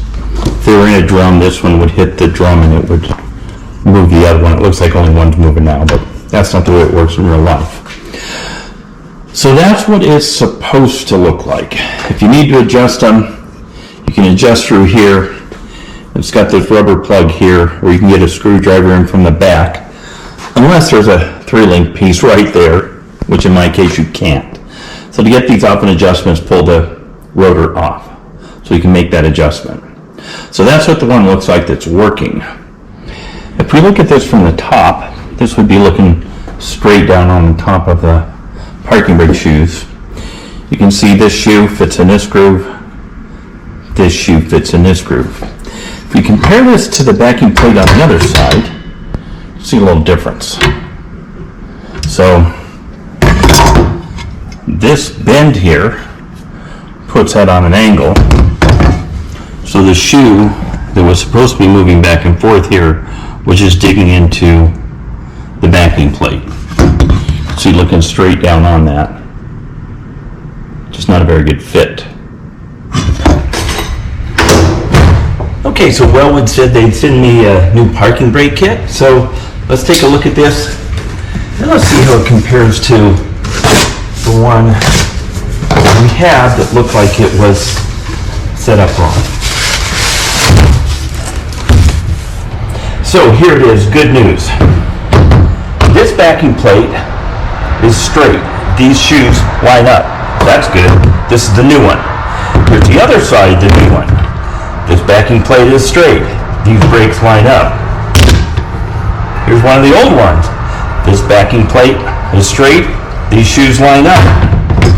This one, it's all crooked and cockeyed, and this is the shoe that wasn't fitting and wasn't letting those shoes expand and do my parking brake. So got the brakes all put back together and the parking brake holds. Really happy about that. I'm going to roll it out in the driveway so you can listen to it run, and you'll notice there's no wheel chocks under the car because the parking brake finally works. Thank you, Wellwood, for getting me those parts. You did the right thing, and I've got a parking brake that works.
mind checking out Pete's Snakebite Kit again. What we're going to talk about today is a 400-mile report. We've got right about 400 miles on it. I've done a little bit of maintenance. I've driven it some, gotten a feel for some things. Some things I like, some things could be better, and I'm going to try and make them better. Let's take a closer look. Okay, as you can see, I do keep it covered. And at first I thought, Pete, you're a weirdo. You have a cover on your car and it's not painted. Let me tell you something about open air cars. They get dirty. Of course sitting, but driving is pretty bad. But especially my environment is pretty tough right now. They're doing some construction here and they're building 13 or 15 homes, I think, down there. But the trucks are carrying dirt and things out of there. In and out, gravel in and out. I don't know why they're going both directions. But multiple times a day, they drive right past Pete's Snakebite Kit studio. And we've got an open area behind us. So I've got a lot of possibilities for dust to settle right on top of my car. So all that being said is kind of set up for, I've started detailing the Cobra already, even without having a paint job on it. So I want to talk a little bit about that. The other thing I did is I had break-in oil in this. I got from Blueprint Engines. It's a straight 30 weight. It's made specifically for break-in. I've actually ran 3 cycles through the engine on that, and I'm moving on to conventional oil now, and I'll show you what that is and where we're going with that. So let's take a look. So here's the oil I'm going to run in it. It's Lucas Hot Rod Classic 10W40. That's what a couple of the machine shop I've worked with say is probably the best thing to do with a high quality, high performance roller hydraulic lifter. So that's what we've got in it. And it has a picture of a red Cobra on it. I mean, come on. Also, it's high zinc content. So we really need high zinc content in an engine that's got a conventional flat tappet, whether it's a flat tappet hydraulic or a flat tappet solid, because there's a tremendous amount of friction there. But I'm thinking with my hydraulic lifters, they're needle bearing roller lifters. They're not a bushing roller lifters. And they're finding that the bushed roller lifters are actually more durable than a needle bearing roller lifter. And they cost about 4 times as much. A decent set of hydraulic bushed roller lifters are, $1,200 or $1,300. And I didn't pop for those. So I'm thinking with the zinc in there, getting in there, and the roller bearings might give me some more life on that. Who knows? Anyway, so that's what we're using. Lucas Oil. I also like Lucas because they sponsor a lot of racing, and I figure as a racer and an ex-racer, that's something that I think is my responsibility, is to support people that have a good product and support racing. So that's my oil. So we'll talk a little bit about detailing. When I was a kid, I detailed my own cars a lot. I really took a lot of pride in keeping them very clean. And I did some detailing on the side, kind of as a side hustle thing. So I've detailed a lot of cars, and it's hard work. But I've learned some tricks and systems and things along the way. A lot of it's having good product, and I'll show you some product here. This is not a Jay Leno detailed product commercial. It'll kind of look like it, but I've used some of his, and they seem to be very high quality. They seem to be reasonably priced. So let's take a look at some detailed stuff. If you're going to keep a car clean, plan on throwing away a lot of these. These are not a lot of money. They've gone up like everything else, but they're still like $20 for whatever this comes with, 36 of these. Do not detail a car with a towel you think is clean. Do not wipe off critical engine parts with a towel you think is clean. These are made to get dirty and to throw them away. Like I say, these cost some money, but they're usually a lot cheaper than the stuff you're trying not to damage. So wherever you find your deal on these, keep stocked up on these so you never end up using something you think is clean, and then you get really mad afterwards because you scratched the paint, you've scratched glass or something like that. Okay, so microfibers. Let's talk about clay bars. This is Meguiar's. These are Meguiar's, clay. This is really nice for getting fallout and stuff off of your paint. You rub it, you spray it with this so it lubricates as you're spraying, and it pulls the junk off of the paint. I used it a lot on the body on my Cobra. The body of my Cobra sat in the shop in Hurricane after it was finished, and it's a welding, grinding, painting, priming, everything going on in there, and there's a lot of junk on it, to be honest, and I haven't even gotten all of it out. I think some of it may take a actual wheel and cut the stuff off. But the next thing is quick detailer. I've used a lot of this on my wife's Explorer. I try and keep that clean. It's really pretty nice because the paint now is so much better than it used to be. If we're just working and keeping it clean with quick detailer, I don't think we have to wax cars as much as we used to. But I've liked both of these, Meguiar's quick detailer, and of course the one Leno makes seems to work really well too. The other thing I think is important is keeping glass really clean. The cleaner it is, the less dirt that sticks to it. It seems to be kind of a snowball thing when they start getting dirty.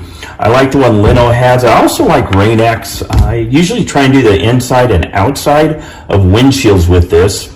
Fog doesn't seem to be as much of a problem on the inside of glass when it's been well coated with cleaner. Also, the wipers work a lot better when you've got Rain-X on them. I had an independent repair shop for a while, and when I put wipers on somebody's car, I would always clean the wiper blade off, the new blade when we put it on, and I do the windshield with Rain-X. And I wouldn't tell them, I would just do it, and they would come back next year and say, could you put those really good wipers you put on last time? Anyway, Rain-X works really well. The other thing is getting tires clean before you put goop on them, right? You can get Armor or whatever you use on tires, but if you're just adding to the dirt and the goo, you're not getting as good looking a tire, I think, as you would have if you actually cleaned it first. I've used this product for detailing on the inside of my car, keeping the seats clean and keeping the dash clean. I've got a leather, actually, my dash is wrapped in leather and the seats are vinyl, but when I clean these up with these, they really seem to have a look where they're moist but not gooey or sticky, so that's worked really well. Wheel cleaner, I'll be honest, I'm a little bit afraid of this. I've got powder coated wheels. I'm not planning on using any wheel cleaner on it. Wheel cleaner will get a lot of nasty stuff off the wheel, and I'm honestly a little bit afraid to damage the powder coat on the wheels, and I don't want to use this and be really mad at Pete for not just taking the time to soap that stuff off. So I haven't used this yet. I know a lot of people that use that, they really love it. And then once you get the tires clean, you put some tire care on it. It makes the black look blacker. It makes the white look whiter if you have letters on there. But the important thing on this, put it on, let it soak, and do your best to wipe it off as much as you can. That gets you away from that gooey, gross looking look and gets that tire fling off of there because you wipe it off instead of letting it fly off onto the fenders. So that's my favorite detail stuff. Okay, at the beginning of this, I said that there are some things I really like about it, some things that I want to make it a little bit better. What I was talking about was the bump steer. We're going long on this video. Bump steer is going to be on the next one. So tune in next time on Pete's Snake Bike Kit. We're going to fix the bump steer on the Cobra. Okay, so I mentioned I've got some miles on the car. I've driven it. I really like some things. Some things could be better, and I want to make some of those better. We'll talk about bump steer for a minute. Last episode, I said I was going to take care of this bump steer problem, and we'll talk a little bit about that. How does it get here, and how do we get rid of it? Bump steer is really engineered into the front suspension and needs to be mechanically removed. It's not just an adjustment, or it's not just the way things are set up, but it's kind of some hard parts. There are some bump steer. What that means is when you hit a bump and the front tire travels up and down, it's moving the adjustment of the tire, pointing it right to left and so on, and rotating the steering wheel. It's an uncomfortable feeling. This is even a little bit worse in a car like this because the wheelbase is shorter. It's a little twitchy the faster you go. Okay, so let's take a look at my drawing here. This will get to the idea. If you want to find some stuff on YouTube, I've seen some videos that explain it much better than this and are very informative. And in my opinion, those guys are right on the money. I really haven't seen any bad information about bump steer, how it got there, how to get rid of it, and how to adjust it. So lots of stuff there. But here's my explanation of it. So here's your upper control arm, here's a lower control arm, here's a steering rack, and here's a tie rod. These two, we need these to be parallel, and the closer they are in length, the better, right? But when I got this from Hurricane, this was going uphill in comparison to this one. So the radius of them were changing at different rates, so this effectively was getting shorter or longer. I didn't really figure that all the way out.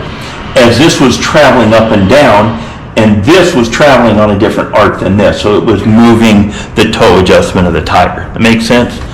We want to get rid of that. So what I'll show you is a kit I got from Bear, and it gave me a way to adjust the height of that so I could get these at the right angle. Let's take a look at this. Okay, so here's this bump steer kit from Bear. You can see it here. 326-1004 is the number. That's the one I use. They make a bunch of different ones. This works on the Mustang 2 spindle that I've got.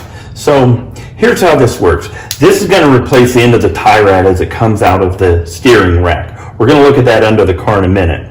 But the lower control arm is at this angle. We want these to be parallel so that when they swing, this isn't changing lengths, changing the toe. Right now, this is at a different angle than the lower control arm. So when they swing, there are slightly different arcs. I'm doing that completely wrong, but you get the idea where these swing on different arcs. This is going to pull in relationship to where the spindle mounts, rocking the spindle back and forth and changing the toe bump steer.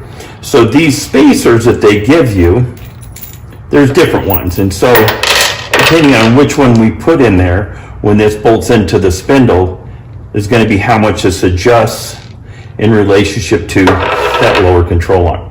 Let's take a look under the car. Okay, so here we've got the lower control arm, give you reference on there. I've got the jack stand sitting here. This isn't exactly at right height, but it's pretty close. When I did the alignment with the jack stand here out towards the end of the A-arm, the measurements here and on the floor were pretty close. So we're really looking for this relationship between those two anyway. So 87 degrees out of 90, that would put this, it's going uphill 3 degrees, okay?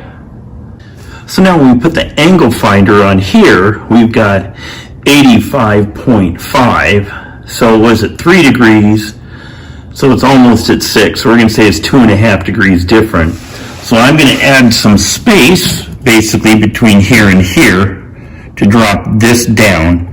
Then we want to see if we can get these at matching angles. So this is what it looks like in there. So these spacers, you can put different ones in here. It came with those. It came with these. And then you've got to put something else underneath here. Well, you'll run out of thread room, as you can see. But what I've got now is I've got the angle at 94.4 there, with those spacers in there, and this bumped all the way up. Hey, look at that. I'm going to match the other side to that. We're going to set the toe, and then we're going to go drive this over some bumps.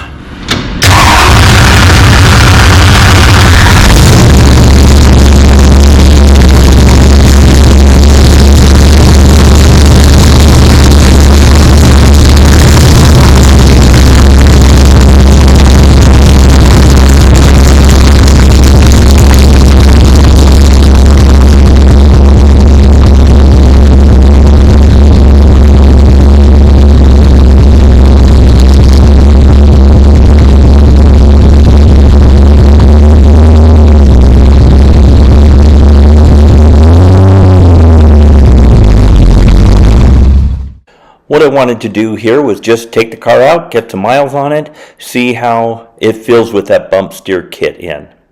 So you're going to notice the steering wheel's off a little bit to the right. That's of course something we can adjust out with the tie rod ends pretty easily, but this is just doing a general check over on it. So when I would hit a manhole cover before, it would rotate the steering wheel back and forth, clockwise or counterclockwise, depending on how things impacted. And after putting this kit in, we don't have that anymore. It's really smooth as far as that goes. It still rides like a short wheelbase, very aggressive suspension, hot rod race car kind of situation, but boy, it drives like a different car. Really happy with it.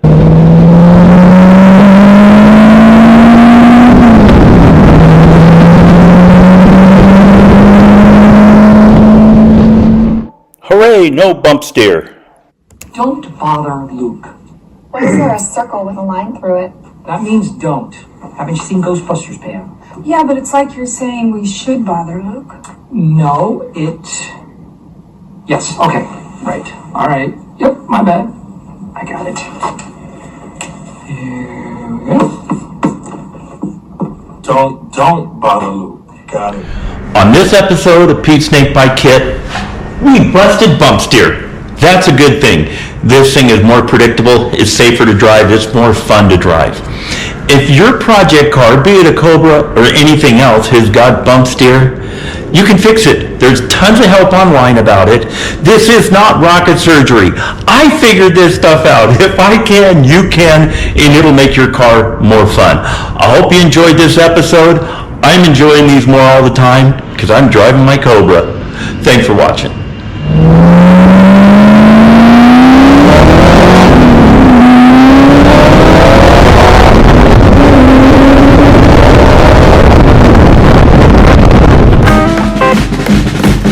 What are we going to talk about today? Well, you know I've got the Cobra together, it's running, it's driving, it's in gel coat, and I'm working the bugs out of it, kind of perfecting this thing, or getting it close to perfection, before it goes to paint. So we're going to look at corner weights. So I like asking people this, and thinking back over the years, you get some kind of funny responses, and I'm one that has said the same thing. How much does your car weigh? Well, I know a guy that had one like mine, and it was a different color. It had a trailer hitch and mine didn't. And mine's got aluminum head and his had a tri-power on it. So I think, well, they might weigh about the same. Well, it was easy. All I did is I looked it up on the internet. They have a form and you fill it out and it tells you how much your car weighs. My car weighs 250 pounds. You know, a little broken down scale they had past the tech area at Orange County? Yeah, I weighed my car there once, but, well, it wasn't really my car, it was my friend's car, but it was almost exactly the same. I think I know what my car weighs. I got my car weighed once, it weighed 3,660 pounds, but I just had a big burrito, so I weighed it again after I went to the bathroom. In all seriousness, it's interesting to me, people like me, my friends, guys I hang out with, people I know, that have gone to great lengths to figure out so many things about their car, and they really have no idea how much a car weighs. I was really wanting to weigh my car, and I've done all those things that I just talked about and others, thinking, how much is my Cobra going to weigh?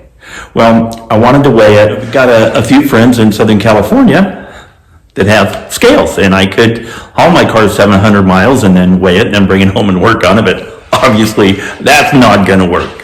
So I wanted to figure out how to get it weighed. Well, I had a huge stroke of luck last week. Let me tell you about that. So as you've seen, my car's got Hoosier tires on it.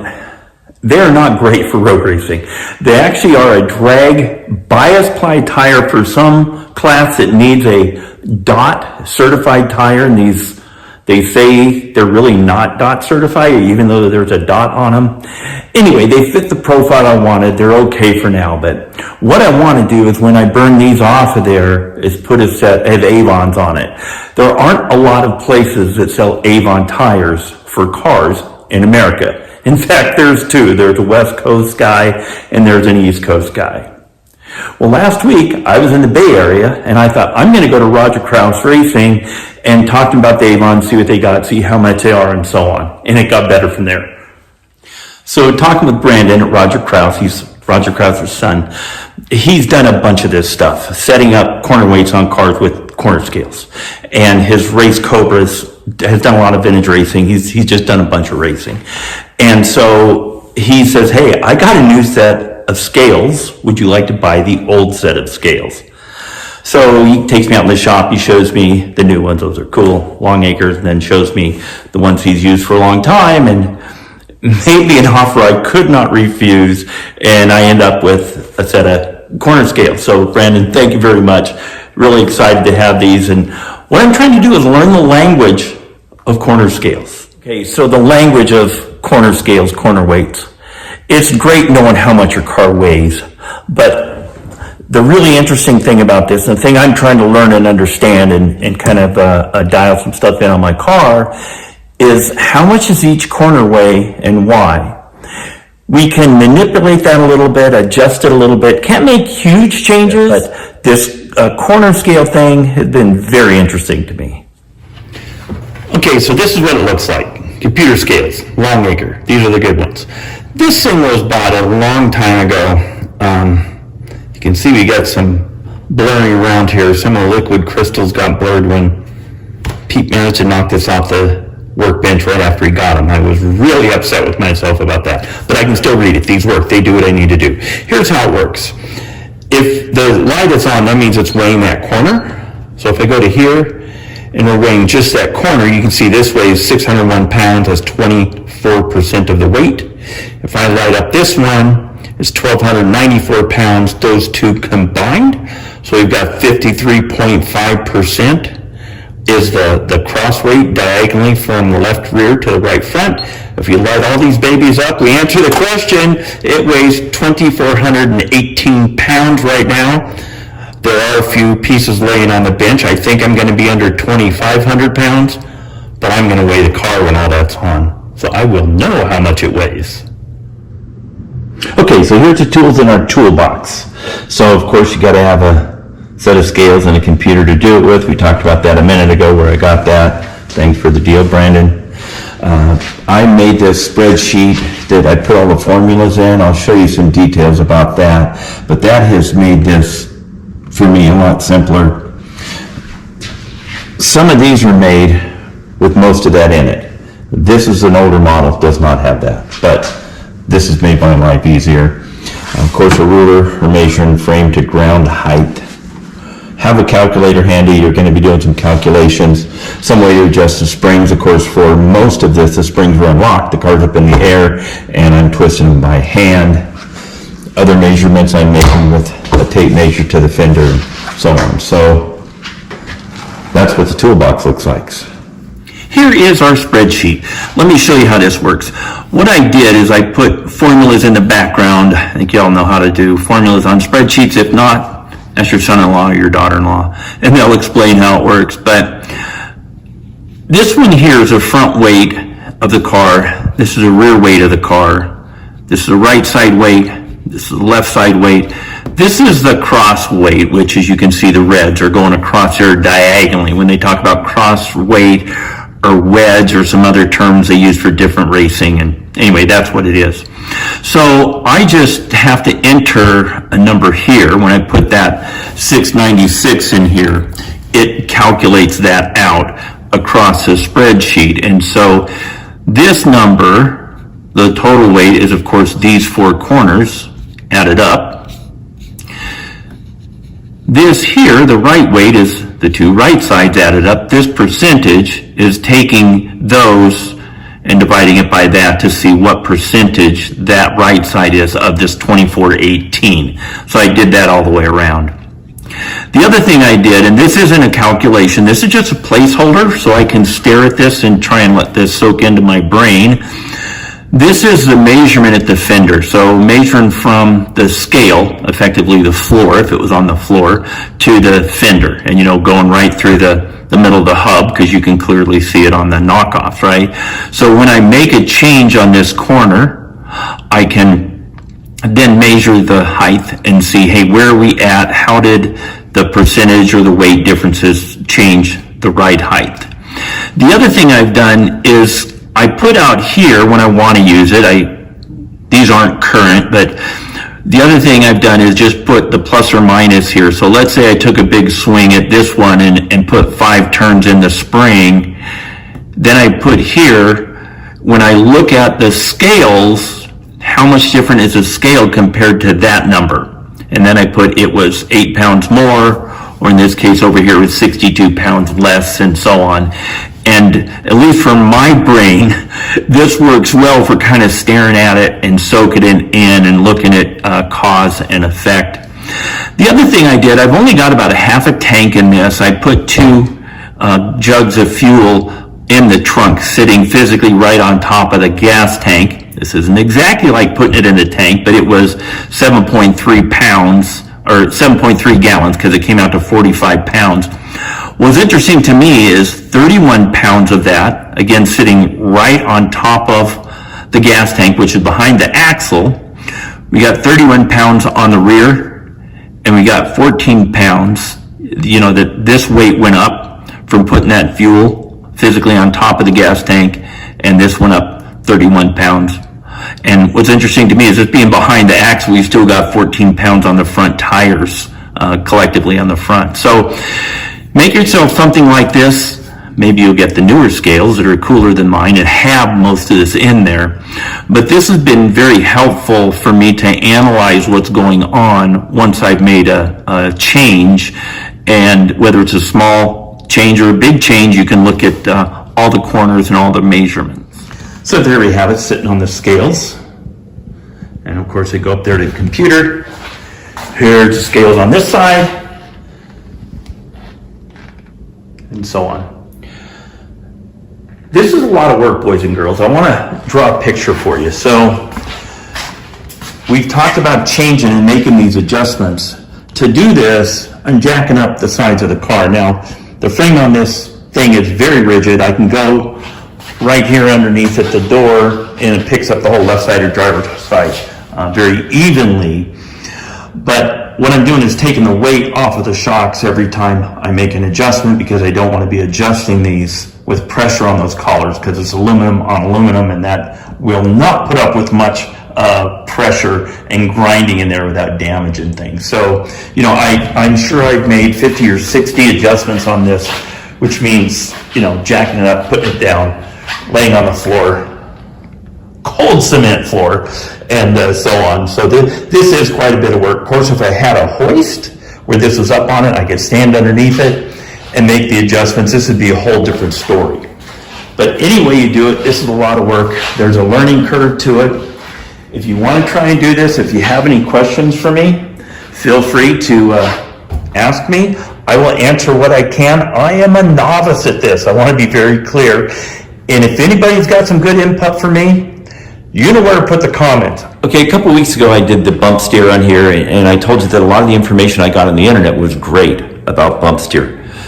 Fixing bump steer is a lot different and a lot less complicated than getting the corner weights correct. What I'm finding on the internet is there's a lot of different opinions, there's a lot of different thought processes to it, and there's people setting cars up for drag racing, there's people setting cars up for turn left on asphalt, turn left on dirt, and then road racing. And those are really four completely different disciplines. I hope to do a little bit of all of those, except for off-road. My car's going to be able to turn left, turn right. Of course, I want to be able to drag race it and see how quick it is and so on. So it'll be a little bit of everything, and I'm just trying to learn kind of how all this stuff works. And of course, I'm going to put some miles on it and play with it and see what it feels like with some of these different adjustments in it. Do you weigh the car with you in it, or do you weigh the car without you in it? Well, I think the answer is absolutely yes. Again, it depends on what you're doing, but if you're getting your car legal for a race series, obviously you've got to weigh the car with you in it. There are different schools of thought on that. I think what I want to do is just really understand where the weights are on the corners, why they're there, and see how it feels. I have looked at the weight with me in the car, and it's interesting to me on where the weight goes. And, obviously it makes the left side of the car much heavier. I've gotten this pretty close to about 51% on the front and 49 on the back, a little closer to 50-50 than that in some settings. The right and left is pretty good. The left is heavier, even without me in it. On the left side, there's a steering column, there's a brake pedal, a gas pedal, a clutch pedal, hydraulics, and so on. When I was building the car, I did everything I could to put things on the right. For instance, the build manual for Hurricane has a wire harness going up the driver's side of the car. I thought, why on earth would you do that? Maybe it's only 10 or 12 pounds, but I took that 12 pounds off of the driver's side. It runs up and back and forth on the passenger side. So you really double that when you're talking about the impact of the weight balance and so on. So I was kind of aware of this and things when I built it. I did put the battery in the center of the trunk because that's the only place it'll go. I wanted to put it over the right rear tire, which would have helped with the cross weight, but there's a fuel fill neck that's right there and not a really practical, easy way to do it. So You can't get this stuff perfect. There's realities of having a car that is not a purpose-built race car, and a Cobra was a street car, race car kind of thing, and you know, it is what it is. I'm just trying to understand it and make it a little better. Hey, it's Pete Snakebite Kit. Thanks for stopping by and checking out my YouTube channel again. What we're talking about is Cobras. You've probably figured that out. But the one we're specifically talking about is mine, and you can see it's missing something, the body. It's at the body shop being painted. We're close to being done. In fact, if you watch to the end of this video, you'll see a couple parts that are painted and get to see the color. It looks pretty nice. Okay, the detail we're going to look at today is the harnesses. I've got both the 5-point harnesses all set up and ready to go. Let's look at some details on that.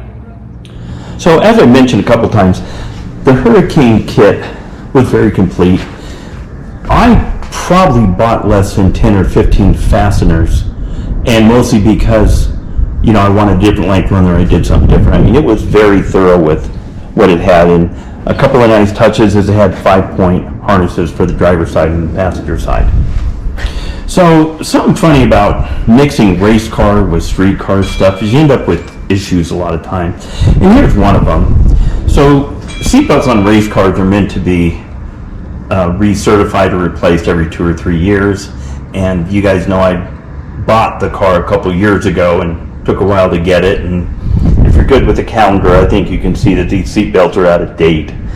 Obviously, your seatbelts in your street car are much older than 2 years, or they will be without ever being a problem. But that's just one of the things. I will probably get these recertified and have these shoulder straps a little bit longer. They're kind of short for the way we have it set up. But anyway, here's a 5-point. I messed around with a lot of ways to mount this. I was going to buy a bar that goes across here and mount this strap right across there. Nick Acton back east sells a very nice one. It's pretty pricey. Wasn't really sure I wanted it on the roll bar to scratch that up and so on. I tried to kind of make the pieces to fab it up myself, and it's in over my head and aborted that issue. So I mounted them both here on this 2-inch square you can see, and that's where Hurricane says to mount them. And it'll be a little tough access-wise when the body is on here. You will be able to get up and do that, and of course I'm not thinking of taking those in and out a whole lot, but that's where they are. So that's what they look like. The lap belts are mounted under the seat rails, and then the submarine belt is mounted to the floor. The other thing about these, if you're in a hurry, like say if you robbed a bank or something, don't waste time getting in your 5-point harness. It takes a bit. You can't be in a hurry, and it's probably best if somebody else is strapping you in. Again, that's a race car situation where you would have somebody helping you get in and out of a race car if needed. So here we are, strapped in with the 5-point shoulder, lap, and the submarine belt. You can reach the steering wheel just fine, the shifter, but you know, you're limited where you can go. That's on purpose, obviously. I think, well, these shoulder straps are a little short. When I get these recertified, I'm going to make them a little bit longer. Of course, we'd like the lap belt down just a little bit further, but here we are, ready for full tilt boogie.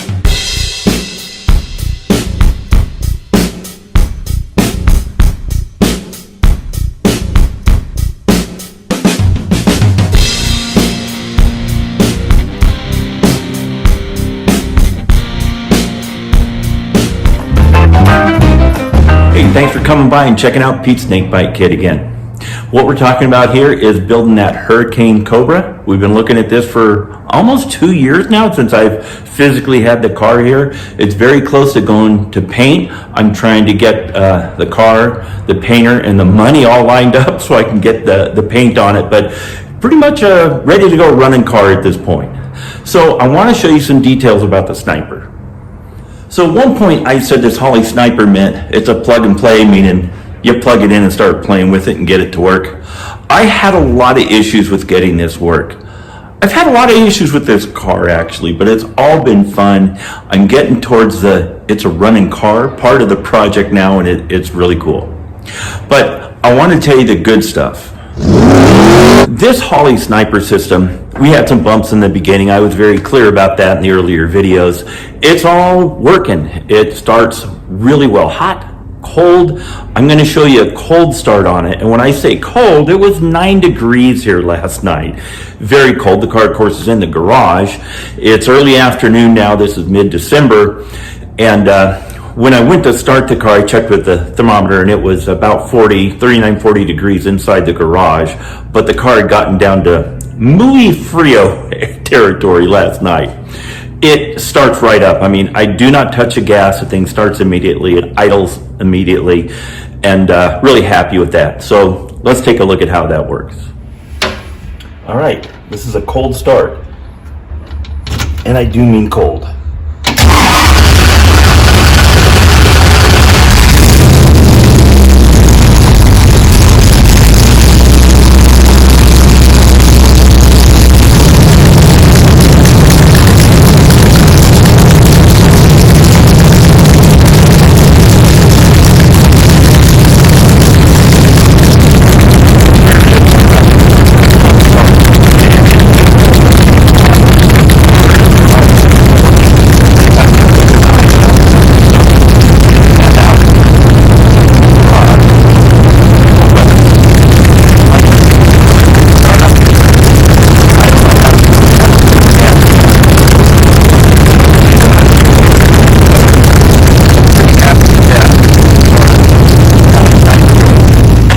The other thing I want to talk about here is being able to tune this sniper system. I got the dongle to plug in the pigtail off of the sniper into a laptop, and I haven't gone that far with that. With that, you can, really tune every single data point on there, and I haven't gotten around to it. Haven't found the need for it. This thing is pretty good. But I do want to show you how that works with the little handheld screen. I'm going to be talking over the engine while I'm doing this because I want to show you how it works while I'm adjusting the idle. It's kind of cool. I'll put subtitles in there so you can hear it. I don't think you'll be able to hear my voice really well. But let's tune this thing a little bit, see what you think.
Okay, here's a warm start.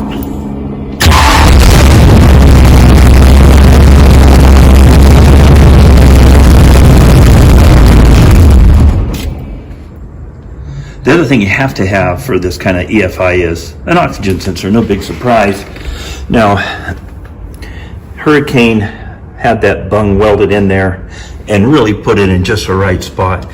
It should be, the wire into that should be up higher so that it's pointing downhill a little bit so that moisture can run out of it. That's what Holley likes. There's just not room to do that. I really haven't had any problems with it all, so that's not perfect, but it seems to be working pretty well.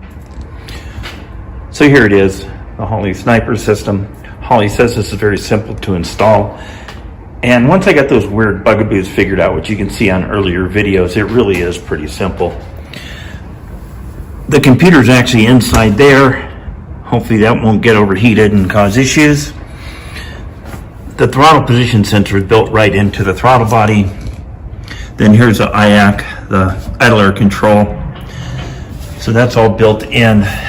Inside here is a fuel pressure regulator. So I have the pressure coming in this side.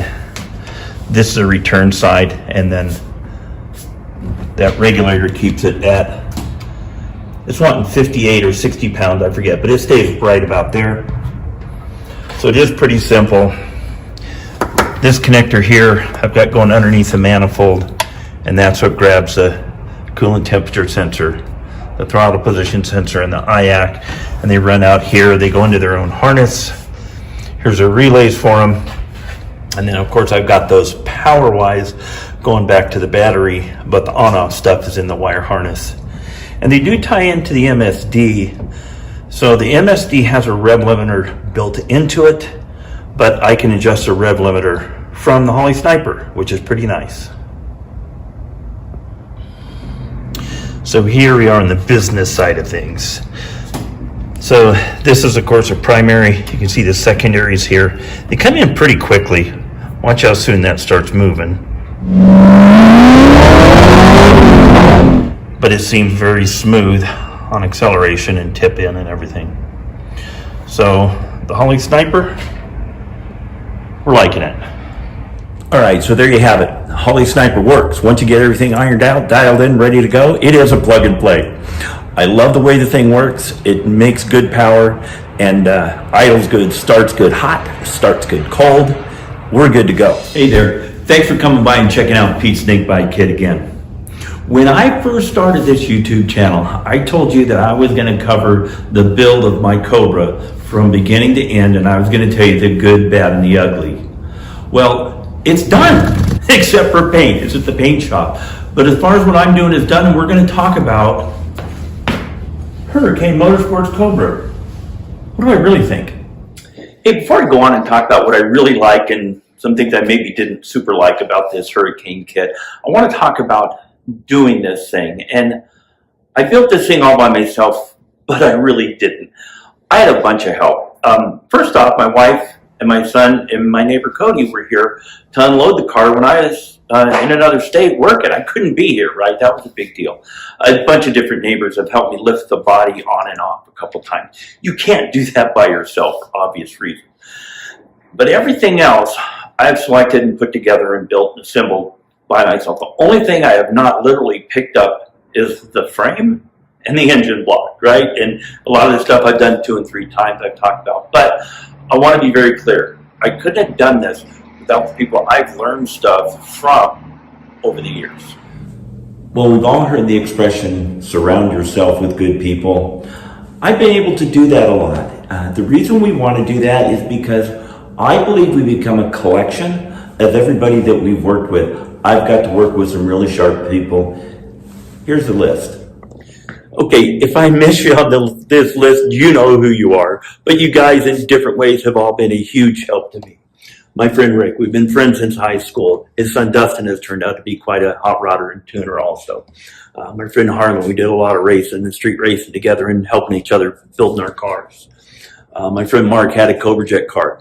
The very first muscle car shootout, Carcraft magazine, Hot Rod magazine, one of those, yeah, Mark won it with his Cobra Jet Mustang.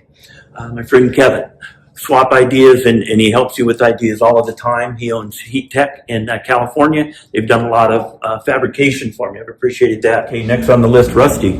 We go way back. He's a great fabricator. In fact, he's building a Dart. I think it's a 70 Dart frame-up car, and hopefully we'll get an article on that one. Really cool build on that. I mentioned before the late great Jay Steele of Taylor Engines in Whittier. I learned so much from him. Chris Kaufman, hardcore Ford racer, worked for him for a bit at Advanced Engineering and Kaufman Products. Taught me so much about racing. My friend Mike, he runs a circle track car. His son Aiden ran a quarter midget and now runs a lightning sprint. What does turning left have to do with building a Cobra? Well, he understands alignment on a race car better than most people I've ever talked to.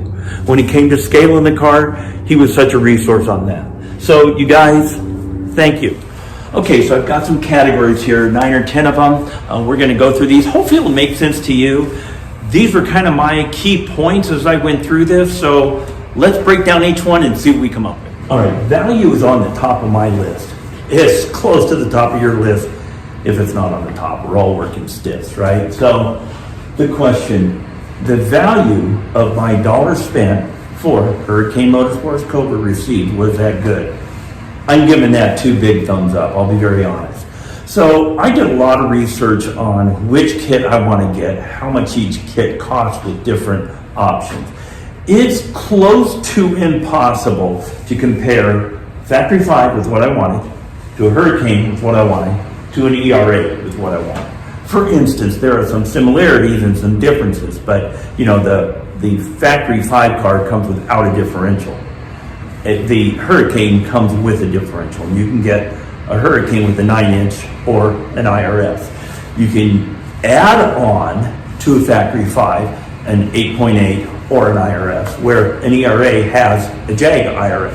Well, how do you really quantify those at the end of the day? And that is just scratching the surface. But for what I spent on it, for what I wanted to do, you know, being very accurate, being a well-made kit, and so on, I think the value, they knocked it out of the park. Thank you, guys. Delivered as promised. So that is, in my mind, what came off that truck and got delivered here. Could I build the Cobra out of that they said I could? Yes, again, I'm going to say they nailed it.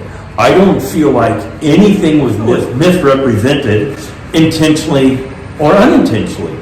I can build the car that I wanted to build. I can build the car that they said I could build. It's going to look like exactly what I dreamed it would look like and what they represented their kit to do. Speed of delivery. Okay, big disclaimer. I ordered my kit in September of 2020.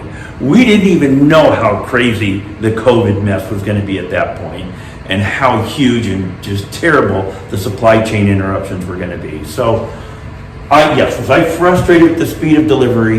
Yes. Was that Hurricane's fault? Almost, we're going to say 90% no.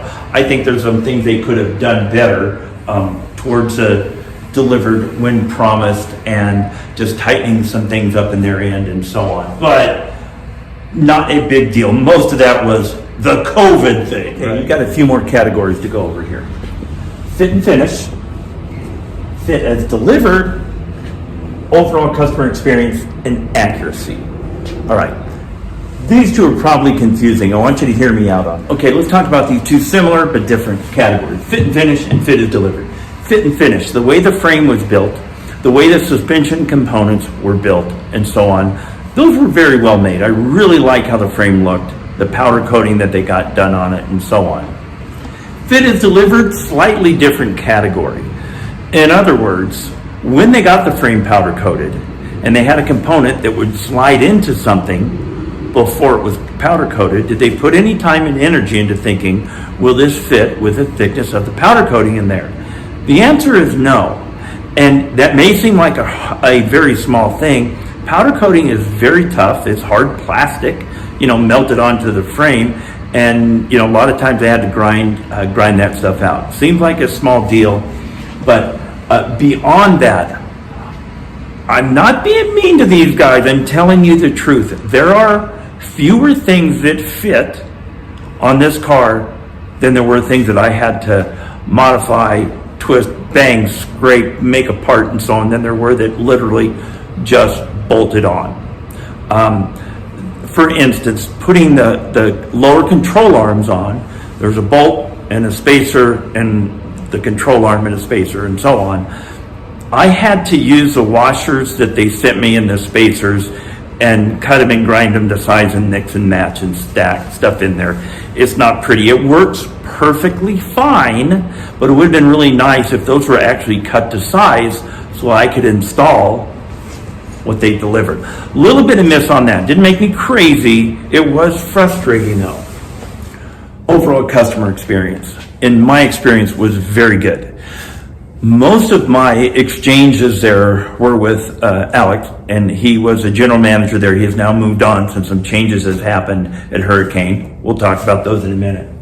But I had very constant access to him to help me through all the little kinks and twists and so on.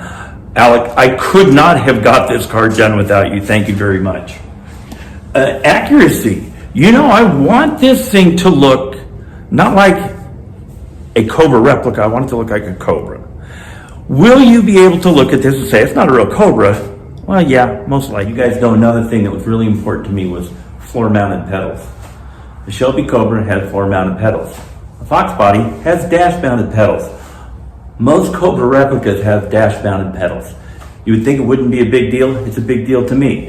That was a big attraction to me, that they've got floor-mounted pedals, right? They've got a brace that goes from the transmission tunnel to the dashboard, right? And you know, that's the way the cars came. The dashboard layout is the correct dashboard layout for a Shelby Cobra 427 SC. That's what I'm building, not a street version of that, which has a slightly different dashboard layout, you know, and some things like that. I went to the extra expense of buying Smith gauges with the Lucas ammeter because that's the way they came. I've got real knockoffs on the car because that's the way they came. And some of that was my doing, but Hurricane had all that stuff available as options where you could make it look, I think, really close to the real deal. So accuracy, another big home run. I'll be very honest. The build manual was not good. This, what I own, is actually a Generation 2 Hurricane car. There was a company that owned everything and it went out of business or whatever, was sold, and this is a Generation 2. Most of the manual is for Gen 1 car, and the parts that are for Gen 2 and are for Gen 1 are not clearly identified, and I'll be very honest, it's a mess. And again, thank you to Alec, because he filled in the holes between, honestly, a very poor manual and me being able to get the car done. If you are building a Hurricane Cobra and you need help with it, honestly, feel free to reach out to me. I'd be glad to help with what I can help you figure out. So, there you have it.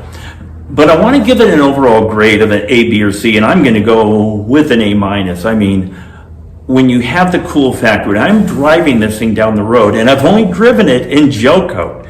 It's going to be even better when it's bright red. But when I drive this thing down the road, the sensation of I put this thing together, like if other cars I've had are there, it's, you know, it's off the chart. I mean, it's the coolest driving experience I have ever had in my entire life. And if you've got a Cobra, you know the feeling. So Hurricane, I'm not beating you up, I'm telling the truth.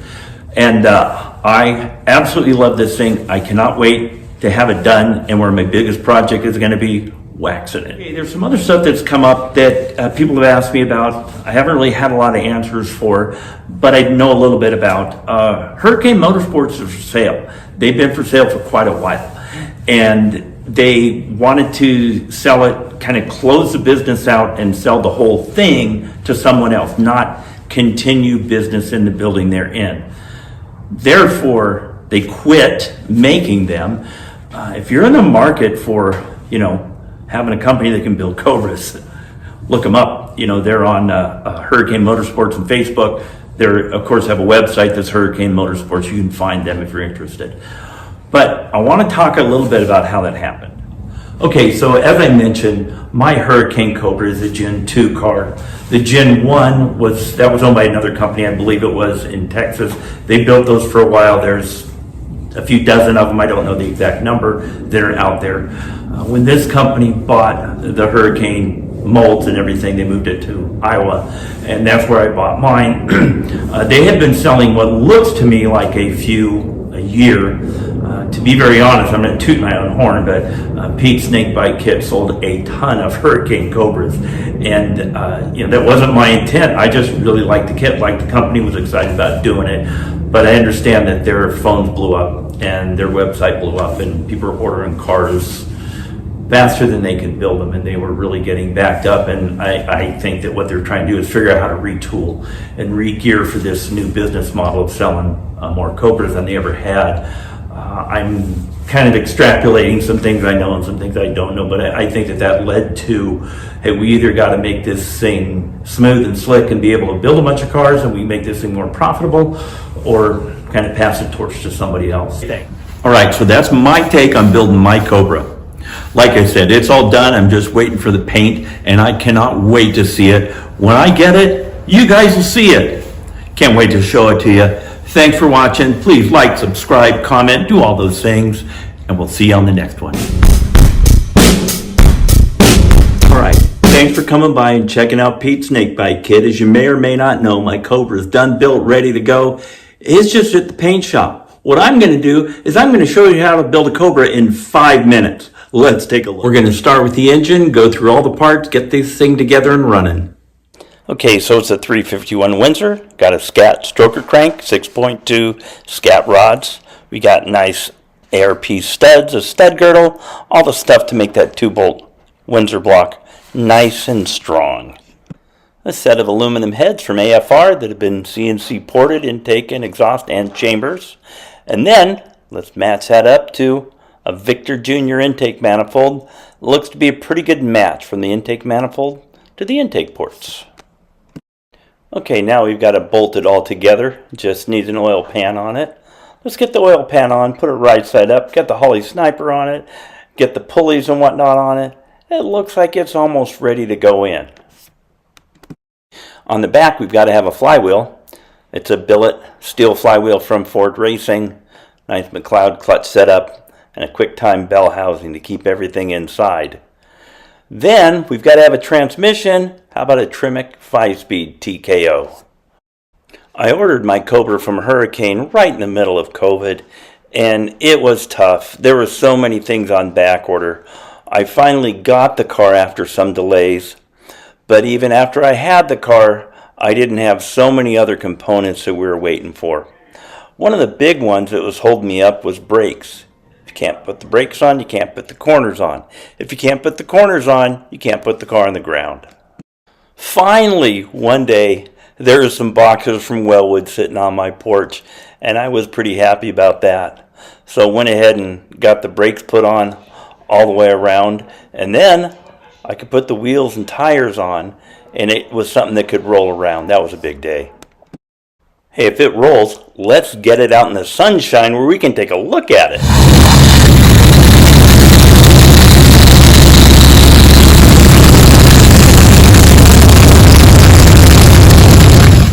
Another big day was getting things strapped on a trailer, taking it to the DMV, and getting the VIN.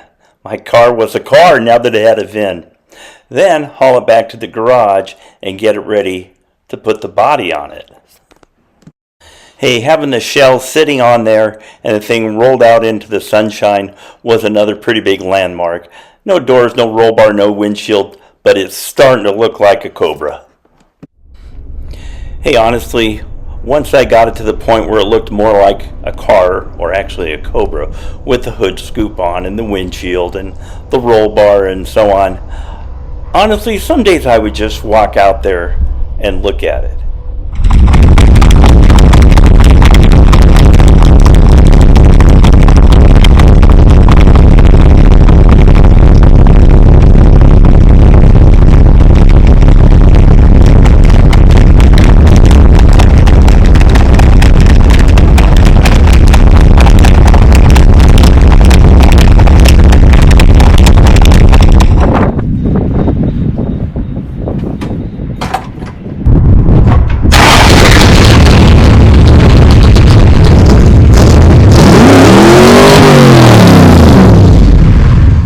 Okay, so my car runs, and it does burnouts, which is pretty cool. May not be as cool as that guy, but I figured it was time I could start driving it around and get some miles on it. So I got it out there. I was able to shake it down and make sure that it shifts and stops and brakes straight and accelerates straight, and the cooling fan works, all those things. And I was pretty happy to say it was pretty bug-free.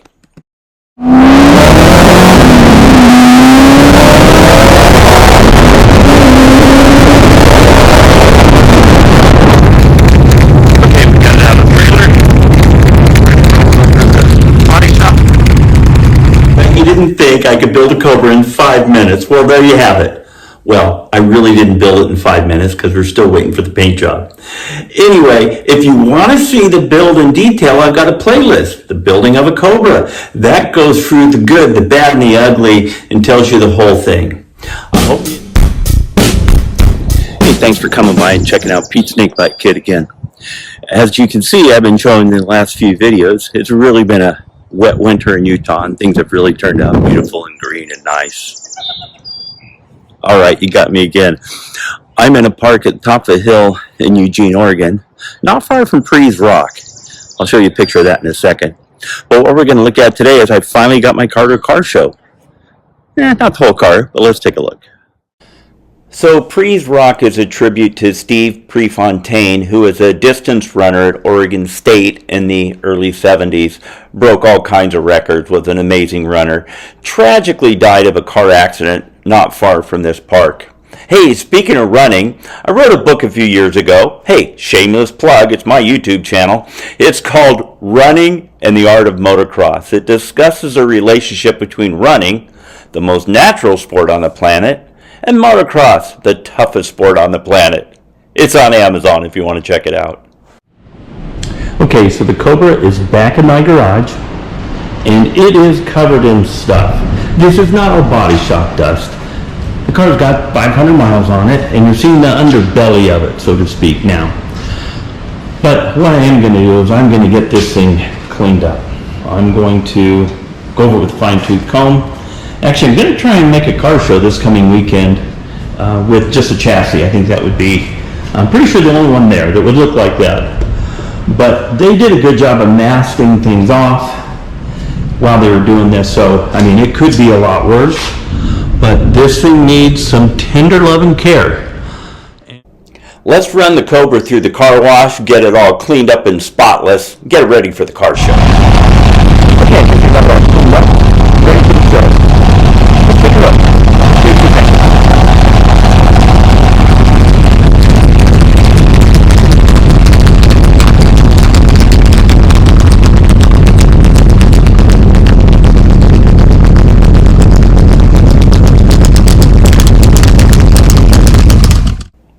Well, here we are at the car show, not too far from my house. This is in Orem, Utah, at the UVU campus, and thanks to my buddy Mark, had a trailer to drag it down there and back.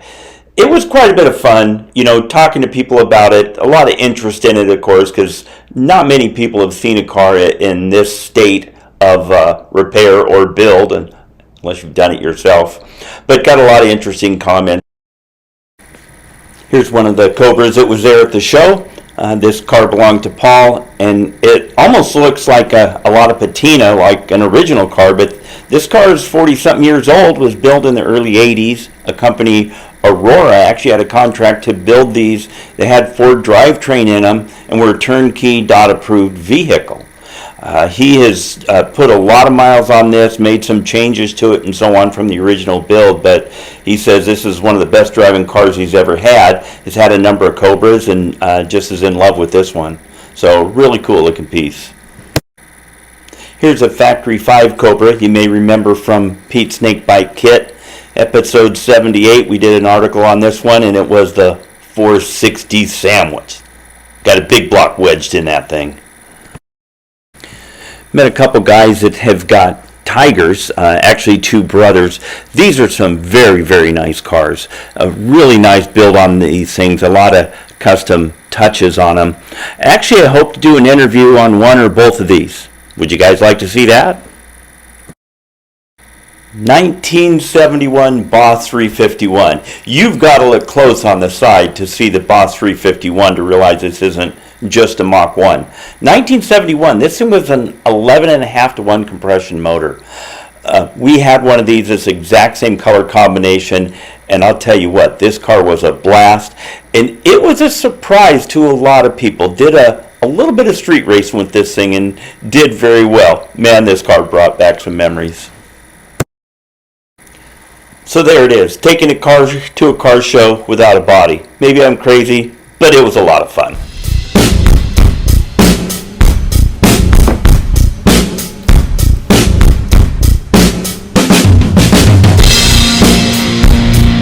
Hi, thanks for coming by and checking out my YouTube channel again, Pete's Snakebite Kit. As you know, the Cobra's getting near completion.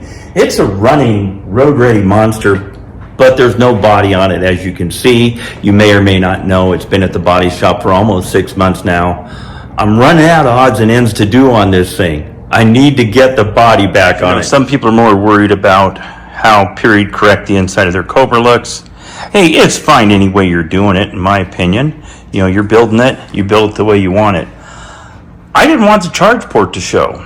So you can see a cable coming out there from under the dash, and that's all that I wanted to show. Let's look at some details and see how we made that happen. So I pictured where I wanted this to go underneath the dashboard and kind of looked where it would fit and so on. And I realized I was going to have to fabricate something to go there. And I may play a fabricator on YouTube, but I'm not really a fabricator. So anyway, went down to the metal supply and kind of looked at what piece of metal they had. I needed something about 4" by 4", you know, about 60 thousandths. And they had one of the dimensions. It was 60 thousandths. So I started with that. Let's see what we can do.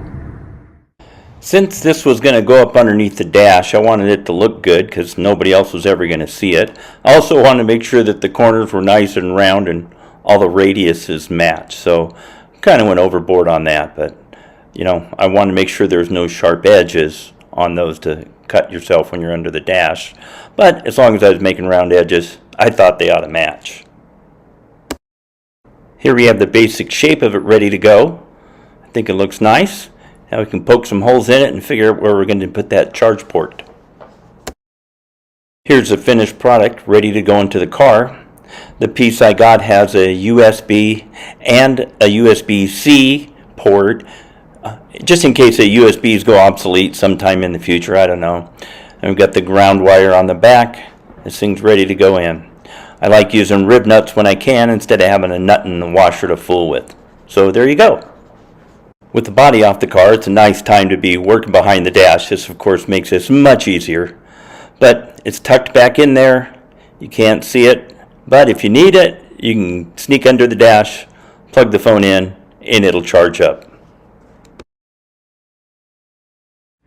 So there you have it. That's my version of power to the people. Well, at least it's charge power for the people riding in my Cobra. Anyway, I hope you enjoyed that. And I think the next video I have is either going to be the body going on my car or seeing the body fully painted or maybe the thing ready to go somewhere in that neighborhood. Can't wait to see this thing done-ish because it'll never be done. But I hope you enjoy these half as much as I enjoy doing them. Thanks for watching.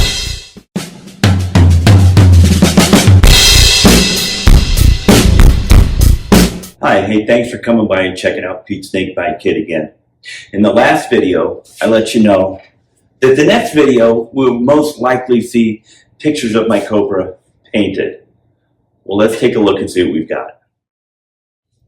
So I've mentioned to you a couple times that the body shop, which is the original garage in Manti, Utah, they've sent me progress pictures along the way, and I've been down there a couple times to take some pictures and some video. This last set of pictures they sent me is awesome because it shows the last time the car was blocked. It shows the thing in primer, I think it's sealer. It shows it with paint, and then it shows with paint in clear. This is not cut and buffed yet, but it looks pretty shiny. So let's take a look at these pictures. Here you go. Here's the last block sand that they did, and each one of those dark spots is where they found another little spot that's not quite perfect, but this thing gets closer to glass every time. So here's primer again, a little darker primer than some previous pictures because this is a sealer primer, so the paint has a perfect surface to lay onto when they spray it. Here's the color sprayed on. This is the Rangoon red I wanted. It kind of looks satin finish. Well, that's of course because they haven't sprayed the magic of the clear coat on it, which we'll see in just a second. Here's a couple angles of it with the clear coat on it. I think it looks pretty nice. You can really see how the body just flows and the reflection of the lights and so on. They're still going to polish it from there, and I think it's going to look even better. What's really going to look good is when it's on the chassis and I'm sitting inside it. Can't wait to see it. So there you have it. There's some color on the car. I'm going to haul it down there bright and early tomorrow morning, get the chassis and the car in the same place, and this thing's going to go back together. Then I'm going to drive it home. Anyway, I'll give you some more progress pictures along the way. Thanks for watching. We'll see you on the next one. Hey, thanks for coming by and checking out Pete Snakebite Kit. Today's the day. My Cobra's not done, but it's pretty close. The paint's done, the body's on, it's been cut and buffed. They've got the car mostly back together. I'm on my way down there to get it. So I want you to come with me. We're going to take a look at this thing and see what it looks like. If you've been watching this, you know it's a long time coming. If you know me very well, you might have been listening to these stories for 30 years. Anyway, pretty excited. Redecorated the room for the baby, so when it comes home from the hospital, you know, it's ready to go. You know how that goes. And I can't find my selfie stick. I never thought I'd need a backup selfie stick, but sorry for the close-up. All right, let's go. So here we are. I got the U-Haul trailer hooked up to the mighty Explorer. Hey, I wouldn't tow this thing to California from here with this truck, but it does a pretty good job. Nice thing about Utah, there's two things here. There's big mountains and there's flat ground. So from the body shop and back, it's pretty flat. So we are hooked up and ready to go. Let's go get that Cobra.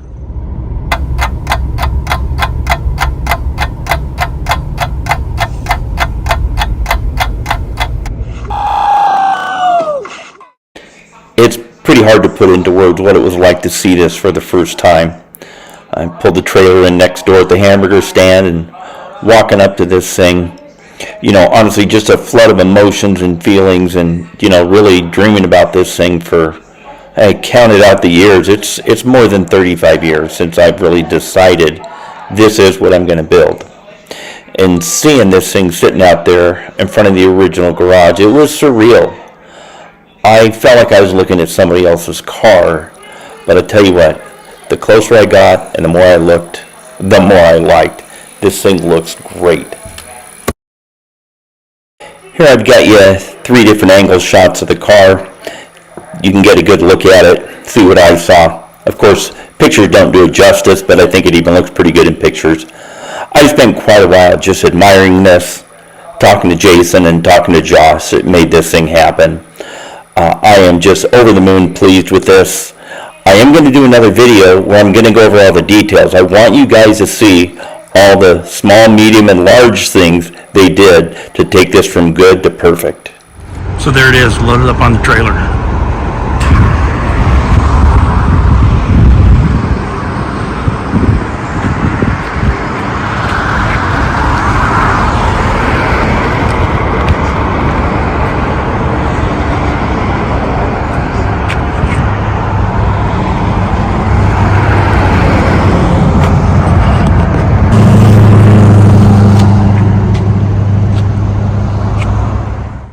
So I think we all know we shouldn't drive distracted, but with this view in my rear view mirror, I think it was worse than texting. I couldn't take my eyes off of this thing. I pulled over a couple times just to make sure the tie downs were tight and everything was in place and the car wasn't falling off. But really, I pulled over just to look at it a couple times. Finally made it home safe and sound. Here we are pulling up in front of Pete's Snakebite Kit Studios. To have this thing safely home and inside my garage, and we're going to call this thing 95% finished, it is such a great feeling. And let's take a quick walk around on this one more time before I let you go. Got it home, dusted it off, did a little bit of polish on it. You guys, thanks for this paint job. The original garage knocked it out of the park.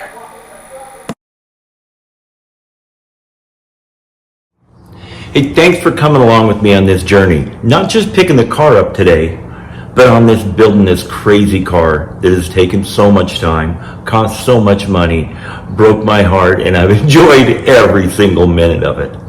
It really is a lifetime achievement for me, and we've still got some work to do. Carpet needs to go in the cockpit, carpet needs to go in the trunk. There's some aluminum work around the nose cone where the air directs into the radiator and mount the engine oil cooler in there, but that's it. So, hope you've enjoyed this. Thanks for watching. We'll see you on the next episode of Snakebite Kit.